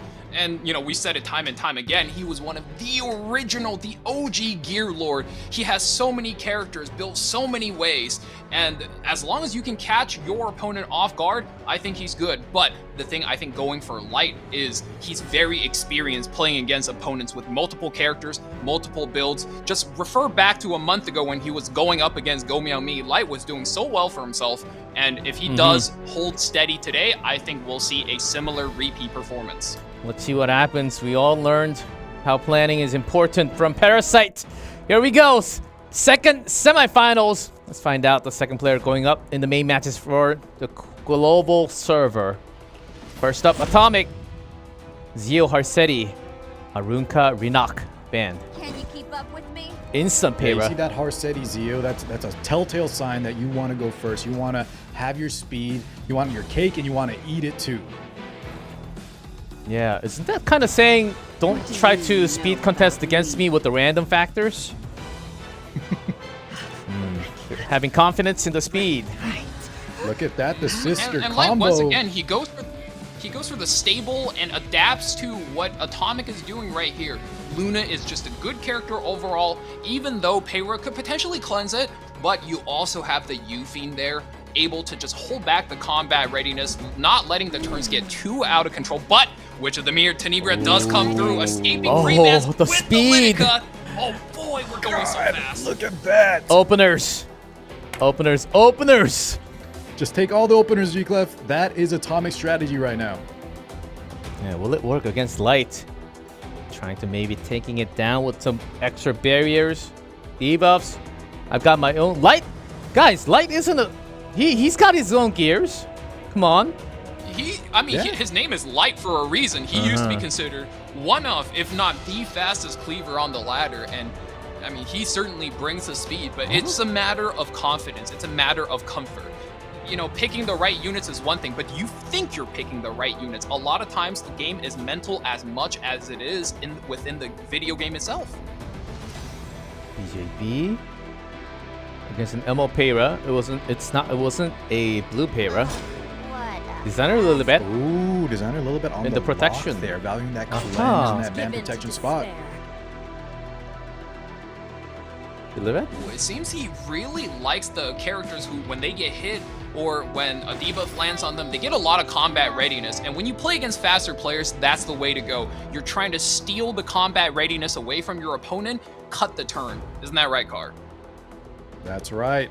As a slower player, you got to use what you have to kind of take some advantages, take what you can get. Otherwise, the fast players, the control players, they're not going to let you play the game at all. And not letting up one bit. I mean, we do go for the afternoon soak flan time and time again. Today, we've seen her just hit. Combat readiness push for herself and then for her team. So Atomic definitely knows what's up, and I don't think he wants to give Light the option to be able to pivot out, to have that easy escape, to run away from the debuffs and get away stealing one of those valuable turns. And has a lot of openers. Spirit Isolane for the anchor. Just in case. There we go. Extra damage and immediate Amiki. Quick Amiki. Very, very strong. And, you know, squishy, fast teams that Atomic is kind of flexing out here. And most likely, you're just going to have to ban her out of respect, especially seeing last set how counterattack characters could absolutely just go sicko mode. Yep, don't want to take the chances, and Witch of the Mew Tenebria removed as well. Yeah, but still got openers on Atomic's hands. Mickey banned out, so less damage. Still, let's see what happens in the semifinals. Light versus Atomic, round 1. Lyrica start. Hero follow-up. Oh, wow. Look at this, guys. Every single one of Atomic's character is faster than every single one of Light's characters. He does commit the initial flan attack onto the New Moon Luna, but I don't think that's going to be enough. Light opting for a slower, bulky New Moon Luna build. What I think most people should actually be doing if they're not racing with their Lunas. Going for another attack. Can she hold? She's holding tight. That is a Bear's Tooth on that Lone Wolf Pair for that extra damage. We still have the Spirit Isolane coming up after this afternoon soak flan, but we are having to spend so many resources to take her out. Is that a little too much spent? Oh. Switching targets? Also, did you guys notice something? The tank here for Light isn't the Empyrean Ilnav, it's the Abyssal Yuffie. A bit of a switch. Still not enough. Is that going to be enough? Ooh. Extra hit to Luna. And takes out the Luna. We get the kill. We won't activate the skill 3 on our Spirit Isolane. At least Luna's out of the picture. Light in the 3v4 scenario. However, he's still looking pretty healthy with his remaining units. Got the walls up. Buff to take less damage. Do drop the pain down on the... Oh, goes for the hit. The knee break. Defense break. That hurts a little more. Atomic still very strong. Flan. Is it time to draw my sword? No counterattack. I think here Lytica might need to S3. We commit the S3 here. Already defense broken on the Empyrean Ilnav, but here we're going for the skill nullifiers for our Spirit Eye. We're trying to keep her alive as long as possible. Well-timed S3 there, gets the skill nullifier. The AoE Golden Rose Rose gonna get kind of nullified. One turn skill increase on that Spirit Isolane, so she can't press again. However, Soulburn gonna lower that down. Decent damage, and as Valky outlined, the Abyssal Yuffie is a tank build. Aureus. The Spirit Gates. The gates are open. Heretics will be punished. Some AoE damage, the but tank, it won't be enough. Probably because of that tank. Escapes the fate of not being countered to death by the Spirit Eye, but I think Light is a little bit too far behind if you look at the total HP pool of both characters. He does have souls to his name, but what is he going to need to do to come back from here? Peyra tempoing, everything tempo damage coming in. I think Atomic is sitting pretty. Does knock out the Lytica, but Spirit Eye Celine is there. You're feeding into her pool of souls. That is not a great look. Flan stacking up more focus for herself. Every second ticking by, Atomic managed to find a fast build that is outscaling Light, and that is the impressive part of this match. What are you looking at? Can Light take Spirit Eye Celine out immediately after this? Good amount of health gain there too for that Spirit Eye Celine. Light, the grasp of victory is escaping him slowly. He's going for the defense break instead of a dual attack here. Takes out the mysterious. Takes 2 out as well. And Atomic will win the first game. Light took so much punches that he was knocked out from the first game. Atomic with that many openers. So fast and quickly done. Taking a breather, taking a drink. Looking really good there, though. Full aggression, full tempo. I like the idea of the Abyssal Fiend on the tank build. As we've been saying, guys, a lot of these players have multiple builds for different units. A lot of times you see like a more bruiser, carry style Abyssal Fiend. This one was more tank down. Luckily, you know, it didn't crit onto that Spirit Eye Celine. We were locking her out. However, we didn't get enough, you know, going. And Atomic just had such a huge lead in the beginning that, yeah, Light could just never recover in time. Yeah, it took some time. And Light's really got to think to himself, this is a guy that knows what he's doing. Yes, he came back from a hiatus, but holy moly, his gear is still top notch. His draft does not miss a beat. He's thinking through all of his options right now. What do I need to do? And I think his goal here is he needs to take out more openers. I mean, he completely got outpaced by all of the speed unit Atomic put out. So your main goal now, I mean, what else can you do? Ban out more openers, drag him down to your level, beat him with all of the experience that you've been getting for the past 2 years that he's been missing. Drag him into a tank down match, and hopefully he misplays somewhere in there. That's his best shot. But it's a Lunatic format. Into the mud. Those openers are gone. With an extra ban. There too, G-Clef. Look at that. Politis, Bellion mid. So Light starting things off. Well, we're going to get down and dirty. Let's see. Light making some adjustments in terms of those pre-bans. Will it be more of a standardized match, or does Atomic still have more units built and ready to go? That 3F Fallen Cecilia came out in his previous set. We have a first pick Tori coming out from Light. We've seen the damage this unit can do. Sometimes even I'm amazed by my own talent. DJB first pick? First pick Bazaar. With Kayra. That's a little bit sneaky. He ain't backing down. Oh, yep, he's still looking to go fast. I mean, here's the thing. Tori as a character, yes, she has damage limit, but her main method of survival is how much barrier she puts up for herself, and on top of that, how much her team can provide for her. And when you got DJ Bazaar, well, you do not want to deal with any of those barriers. Trust me, guys. Blood Moon Haste does get picked up, and Light is hovering a Death Dealer Ray here. And Car, you know what I'm looking forward to this game? Yes, sir. What's that, Valky? Ever since DJ Bazaar got his buff with the barrier inversion, I really wanted him to invert a full team with the Blood Moon Haste buff. So doing something like 40k damage with one invert. I'm one really hoping one swipe for the win. Valky, that would mean your opponent had to play into it, right? They ripped that Blood Moon Haste. You know the Desert Drill Bazaar S2 is activated. Are we gonna see that happen? I don't know. That's a smart pickup. I mean, they're good players, right? So either Light holds it for the rest of his life and he just defends perfectly, doesn't happen, or Atomic managed to set up the kills correctly, gets the big invert, gets the cash money, and takes it home, right? Or Light can ban DJB. That's true, Bazaar can certainly be banned too. That could be a play. However, I'm going to expect, right, that what Atomic is going to draft here, that DJB may not be the top priority. Instead, since it was picked so early, he can just maybe try to circumvent, you know, that inversion that threatening inversion we're talking about. That being said, though, there's already a lot of potential barriers, so who knows? Oh, Landy. He dropped Fairy Tail Tenebra again. No matter what he's doing, he's always looking into first turn control. I mean, that does one of two things. Sure, you strip their buffs away, you put down the debuff, but it guarantees that your opponent won't try to race you. It makes the game so much easier for you to navigate as a player. Layak gets picked up as well. We want to get rid of those debuffs, but Car, do you think that Layak is banned? With that Fairy Tail, more than likely, right? I think the rest of the team he's kind of built around, so it's definitely an option. Which one do you swing? Midnight Gala. Amazing. Jesus. Extra that damage. is a good pick here. Takes out the Lion. Of course, Midnight Gala Lilius gets banned. For those of you guys at home not familiar with the character, if she gets to take a turn, she is ripping that Blood Moon Haste apart and then the Landy. So has to take her out. Tayra, once again, we're seeing her go first. Yeah, certainly a strong opener, and there's not really much of a contest for Light here in terms of speed. Do you go all in? Okay, we might see some interesting plays here, though. We were talking about the Desert Jewel Bazaar. We take an extra turn. I know everything. And Shu goes first. Okay.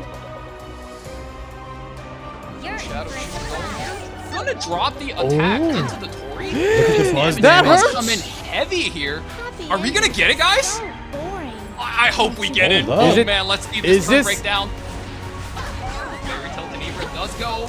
Drops the kill. There are no tricks here. Tori The shuffle, down. not a whole lot of debuffs gonna go through, but DJ Bazaar gets the nice Yellow lights on the barrier. Whoa! Bunny's Not almost bad. dead. Come on, buddy, Dominion. Oh man. Whoa. Atomic, I think, already expressing victory. Is this where we sing goodbye to Light? This is going to be close. Bunny Dominion looking to push up her team, flip the combat readiness, get Blood Moon Haste the turn, but no. Okay. Tayra is going to go here. S2 still available, clearing those skill nullifiers. Can you lock it? Not as good as he wanted, though. Not as much, and there's still haste. Yeah, that With Blood the Moon Haste passive. plus the Landy combo could still. This is what we needed from The the side counter? of Light. Hang on. Start getting these counterattacks. No salvos, though. No salvo Still again. another- What is happening? The extra attack could have taken at least one out. No extra salvo twice in a He row. needs to navigate this turn really carefully here. Do you want to go for the injury? Go for the extra hit. Counter. On the haste. The salvo! Finally popping rocks. for Light! Turning things around big time! The counter Another attack! counter. That Crazy! might be it! GG called Atomic! White flags, Light brings it back 1-1 tied! We're not done yet! We're not done! Oh my god. Oh man! Everything was lined up for Atomic to take that match, and Landy just said no. Blood Moon Haze said no. He held on until the very, very end there. And Navy Captain Landy, as we saw, always has the ability to clutch. That's why I said he needs to be careful navigating these turns. Urban Shadow Shoe could not close it out, being the only source of damage. Oh my god, when in trouble, Captain Landy's the way. The left side counter today has been crazy results from the left side today, Yeah, huh? you know what? You're right. It's always been on the left here. Hold up. Okay, we're seeing some Very signs. Light coming back. Atomic. But regardless of counter, regardless of speed, we're going to best of 3. Game 3. This is what I wanted to see in E7WC 2025, the way. final match of the day. Let's go, ladies and gentlemen. All the way, Atomic. Now he gets all those openers back in game, which was used in game 1. Yeah, and I think when we get to this point in the match, this is where stamina and resilience really comes in for the players. Now, you might not know, both of these players, I believe, are playing at 3 a.m. for them right now. Eastern so times. imagine Oh my yourself, God. guys, at home, you guys in the studios. It is 3 a.m. You've been playing EpicSeven for hours. You are in round 3 of the E7WC. So many units are banned. You gotta ban more and not give your opponent an iota of an advantage. What do you do? I don't know about you. That the pressure, right? That they're both of their tournament lives are on the line. This is really going to come down to that experience, that veteran nature. And luckily for both of them, they've been through the ringer. Lytica, Tenebria ban. Ooh, and I believe Atomic found the answer. Lytica, Solitaria out. He is immediately locking in that red flan. That was some quick picks there from Light. Yeah, payroll was Instant even lockdown, even faster. Super ready. Yeah, with that he feedback. picked the same exact time that Atomic did. And Yufine trusting the counters. Let's see if it works again. Yufine surprisingly doesn't really have that good of a win rate today. Oh, what is it at right now? It's certainly less than 40%. Oh wow, that is a surprise since Yufine, just like Peyra, you know, they kind of have this like love-hate relationship where she counters a Peyra a little bit, but they also work so well together since Peyra not only gives her the speed she needs, but also a little bit of evasion to cheat out the extra. Ellie Boss! Ellie God makes it into the God! band protect! It's gonna be a quick one. That's dangerous. Eligos comes in. This is going to be fast and it's going to be mean. Infinite Horizon Acades as the default cleanser. We want to get rid of a lot of the debuff that Atomic could bring in. And don't forget, guys, that Fallen Cecilia, yes, it does keep him safe, but more than anything, it takes it away from Light, and that thing is on 3F. Spirit Eye Celine here is not as safe as you think. Oh, we're pretty certain that this Cecilia coming through is going to be the 3F version. I think he might have different options, but I think you're right. With how much aggression that Atomic likes to pick, I wouldn't be surprised he gets that extra burst damage. Still maintains amount of, survivability with just her built-in kit, the barriers. But that extra damage on top, look at the Fire Plan, look at the Eligod. It's going to be a lot of damage coming like so much. And New Moon Luna still was allowed this far into the game. It's a lot of passive sealed. And with that many mages, Ludwig? Really? You want to finish it immediately with some extra turns? I think Ludwig is a good finisher if you already have a mage on third pick Band Protect. In this spot, yeah, I believe Archdemon or maybe even a different finisher could combo a little bit better with what Atomic has. And yeah, he does decide to go with the Archdemon here, able to just drop the seal. I mean, guys, imagine you seal the Spirit Eye Celine, and then your Flan takes her away in one hit. How pog is that? I think that's exactly the type of play he's going for. And of course, Arya comes out as the Soul Burn floodgate for this match. Yep, great last pick there for Light. The Arya going to kind of mitigate some of those threatening souls. We have two mages on those 4th and 5th spot from Atomic. However, what are these bans going to be? Let's see. I think it's reasonable to assume either the Arya or maybe even the Euthane gets removed here for Light. And for Atomic... Oh, Celine? FTC! Wow! I was kind of on your side. I think more Arya lean, but went for the Spirit Eye Celine. Yeah, both players going off pick. Maybe scared of that 3F Fallen Cecilia. Here we go. The final game of the day. Only one moves up to the main match is Light versus Atomic. Game 3. Eligos. Very fast starting. It's unfortunate. Just gonna Soul Burn. Here does come through on the Infinite Horizon Acades. Boom! We're burning it. Defense break is coming in. That's all of our Counter. souls. Euthane goes crazy. Counter gaming, guys. We've She's seen how starting. powerful it is so far. Ramp it up. There's no Wolf That's Peyra. gonna cleanse the defense break. You hate to see it if you're Atomic. Oh! Yeah, that's really, really bad She here. cuts. Oh, deep break. Big damage. God! Eligos taken Just out. like that. One of the linchpins of Atomic's draft here. Can he still bring it back? Still running some damage. I mean, he's got to Getting try the Another counter? available here. Another counterattack. Guys, I think Light's got him. This is the other Euthane. The Euphane's been critting. She's doing so The much left side damage. counters. The pull. Pushing at that Arya. Arya, 30k. Super tanky. Holy moly. Arya's going to be putting the pain down. New Moon Luna is not long for this world. That's going to be a lot of damage. Goodness, it's enough to take her out. Light. Blow. One step away. You're so I don't know, guys. Between the 30k Arya, the Abyssal Euthane getting stacks, the barriers protecting, you still have that Lone Wolf Peyra. Can he do this? Yeah. Atomic's got damage, but only 2 remaining. I mean, regardless Katie's of who's down. in your way, you're so close. You have to try our team in here. I mean, you have one good target. Steal. The Pope lands the hit. The seal not. Just the follow up. Light is so tanky. Peyra's gone. It's a 2v2 now. scenario. I can do it too. You think very close to that trauma. Getting the hit. The punch. Does the extra attack land the kill? No. She survives not yet. Not yet another enough. rotation. And the However, that puts still her here. in, a bit of threatening range. Oh, this is a Luckily, tight this cannot be countered. This is a very, very tight game.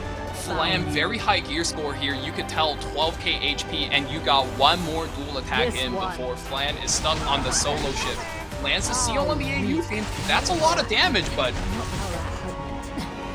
But not enough. It really Look how is. healthy they still are, above 50%. And with There's how trauma. low trauma is activated, It's your feed those time. early counters really paying off. One more hit. Could do it. We're going for the It's a soul miss. burn. Boosted It damage. doesn't It's matter. a miss. It's enough. It doesn't matter. Light does it. Light will be the second one going up to the main matches from the global qualifiers. Congratulations. Oh, wow. Oh man, after trying for so many years, you know, Light, he used to play as a cleaver and he has such a hard time going through it every single year. It is so good. Look at the smile on his face. He finally feels the relief. He lands the match, holds all of the aggression that Atomic brings, completely flips the tempo on the Elagos. I mean, Abyssal Fiend there was going absolutely off the walls with all of those counterattacks, inching him closer and closer to the goals, and at the end of the day, was able to close it out, playing from a defensive position. Yeah, I think the draft, Light just playing so well today, and just in this match alone, right? The Lone Wolf Para able to finish that Elagos once he was out of the equation. Those little bits of counters on the Abyssal Fiend were enough to lock it out, and Atomic still almost bringing it back 2-2, but it just wasn't enough. As soon as that, that trauma was activated, that was all she wrote. But well played from both competitors. My God, what a final match. Whoa.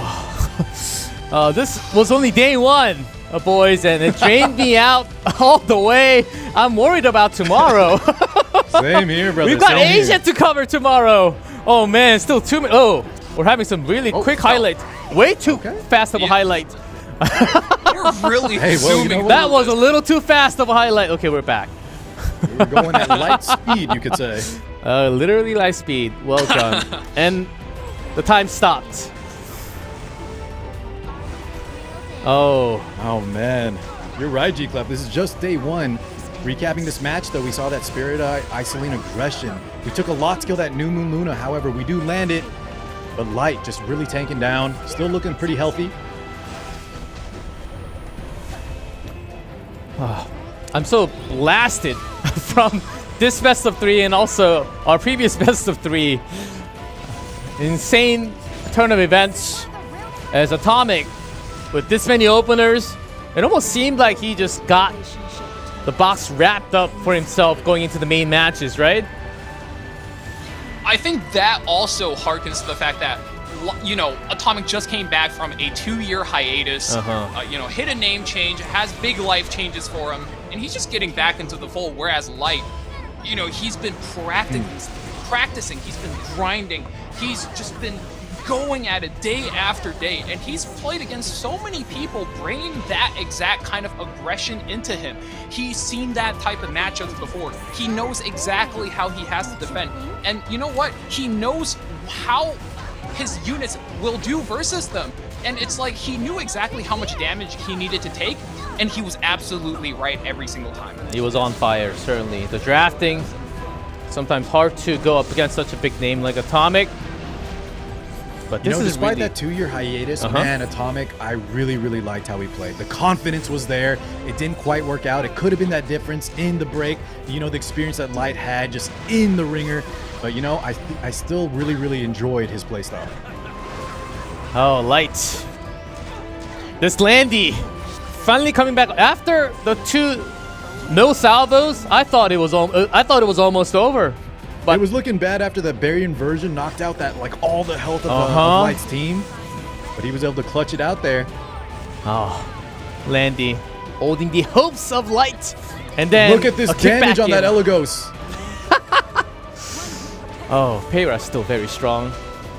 And this 30k Aria. The other thing is just all of the tech that goes into building Light's account. I mean, game 1, we saw the tank AU Fiend just completely hold it down, just be taking damage to the bot. And last game, it baited Atomic into this false of safety, and then suddenly, look at her go, jumping off the walls, all the counter attack, all of the AoE hits, chipping Atomic down, and then when it comes down to it, this character clutches it for him again with that final soul burn, knocking out the afternoon. And we will hop onto the interview right after this highlight.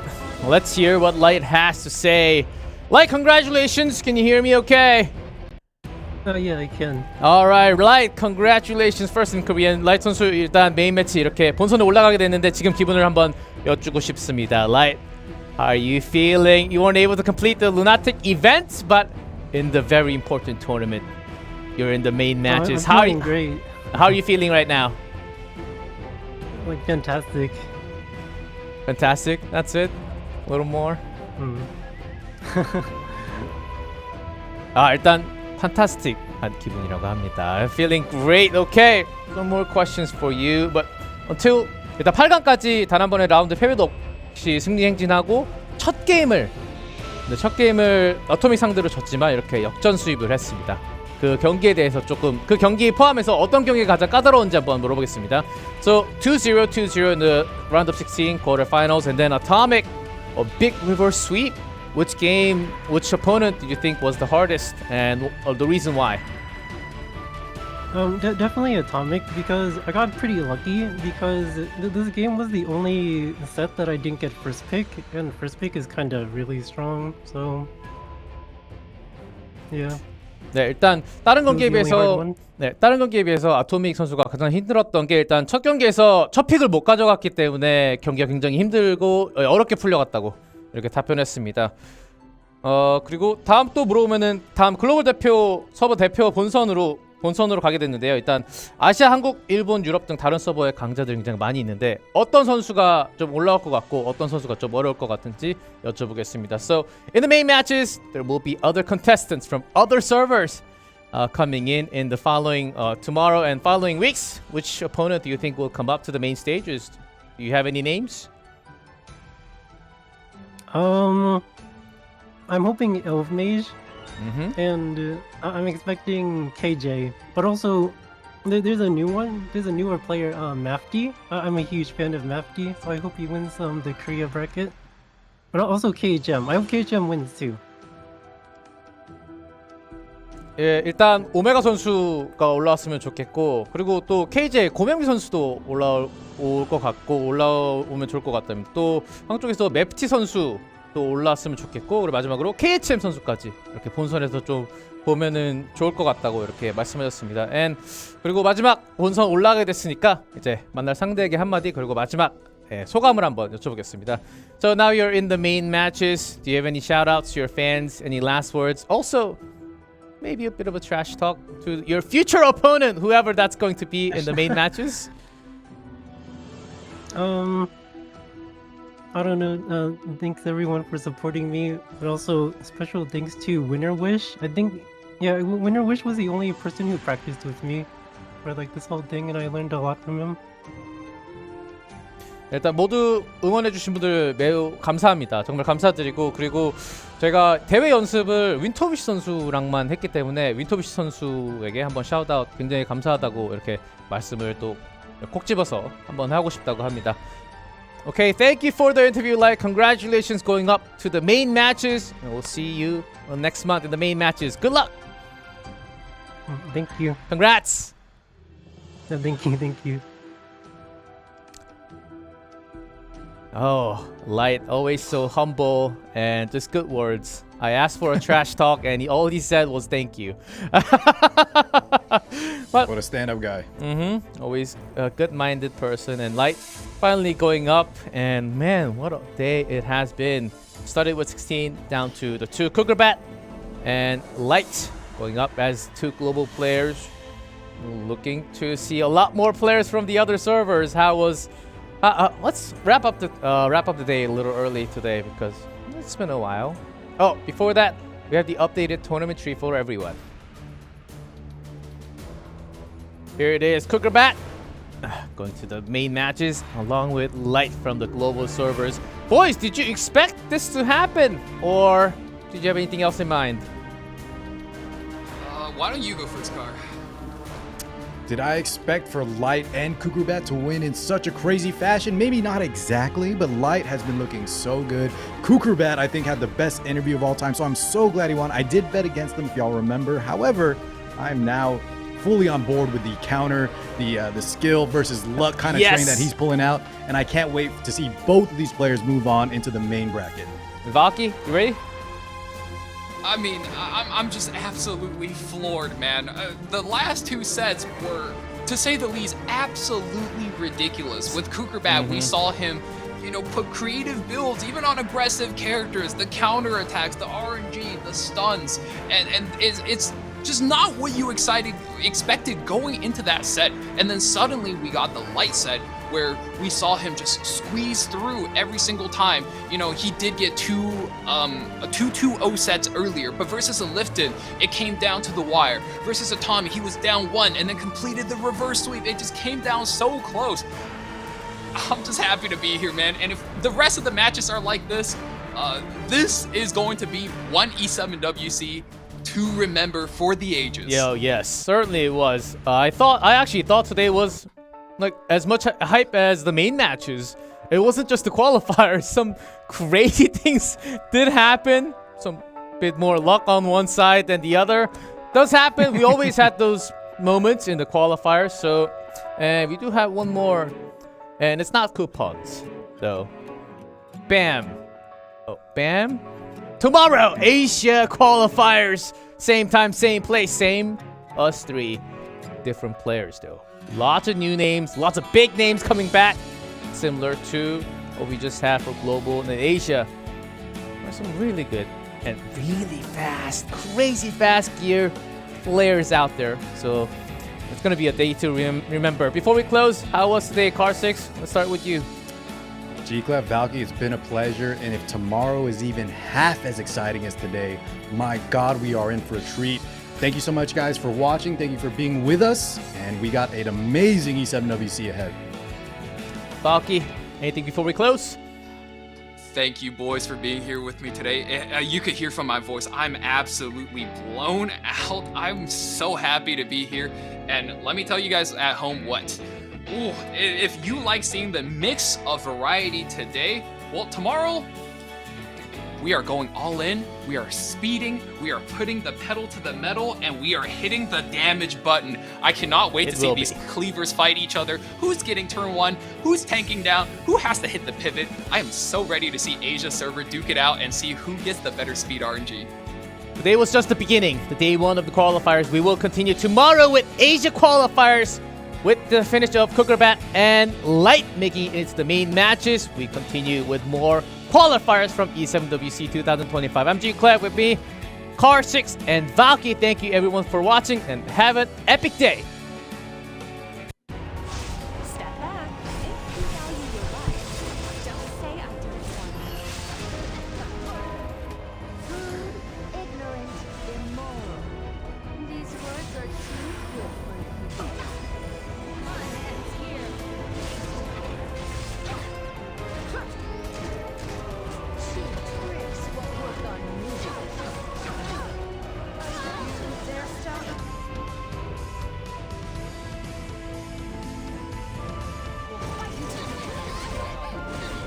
Only by the will of the goddess.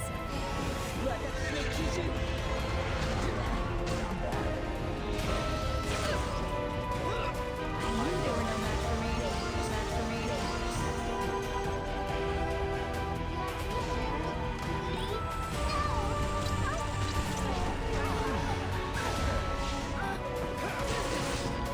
Let's see what you can do. You don't deserve might. You have weakness already. A hero's praise is a crown too heavy for me to bear. I have no doubt in my bones. I will cut you down. The spiritual power is endless. I've got this in the blink of an eye. Don't let go of my hand. Don't let go. How weak.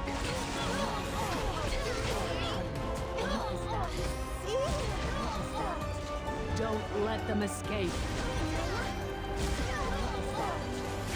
Dare block on. Stand straight. I can do it too.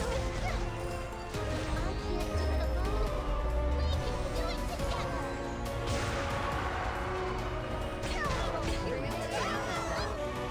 Here we go. Glad I could be helping. Glad I could be helping.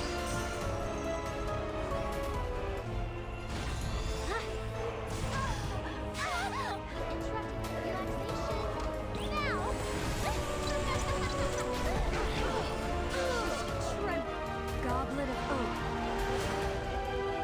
Heed my call.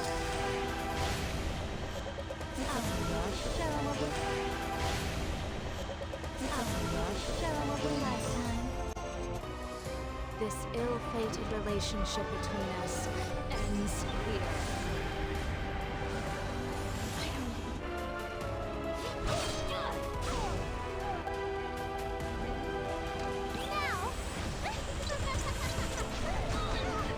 Be careful.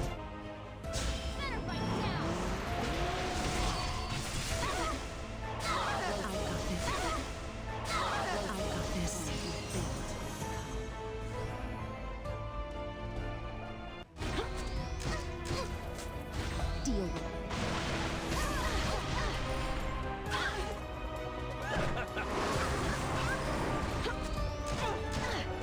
You don't look very azzing, but you are beneath me.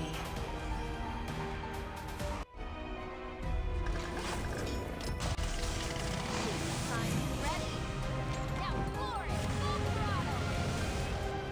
A bunch of Sunday rice. I won't go. One who perpetuates the sword shall face my iron fist! Attack! Is that all you've got? Oh, really? You hit me? I'm sorry. Here I right. I hate the darkness. Because it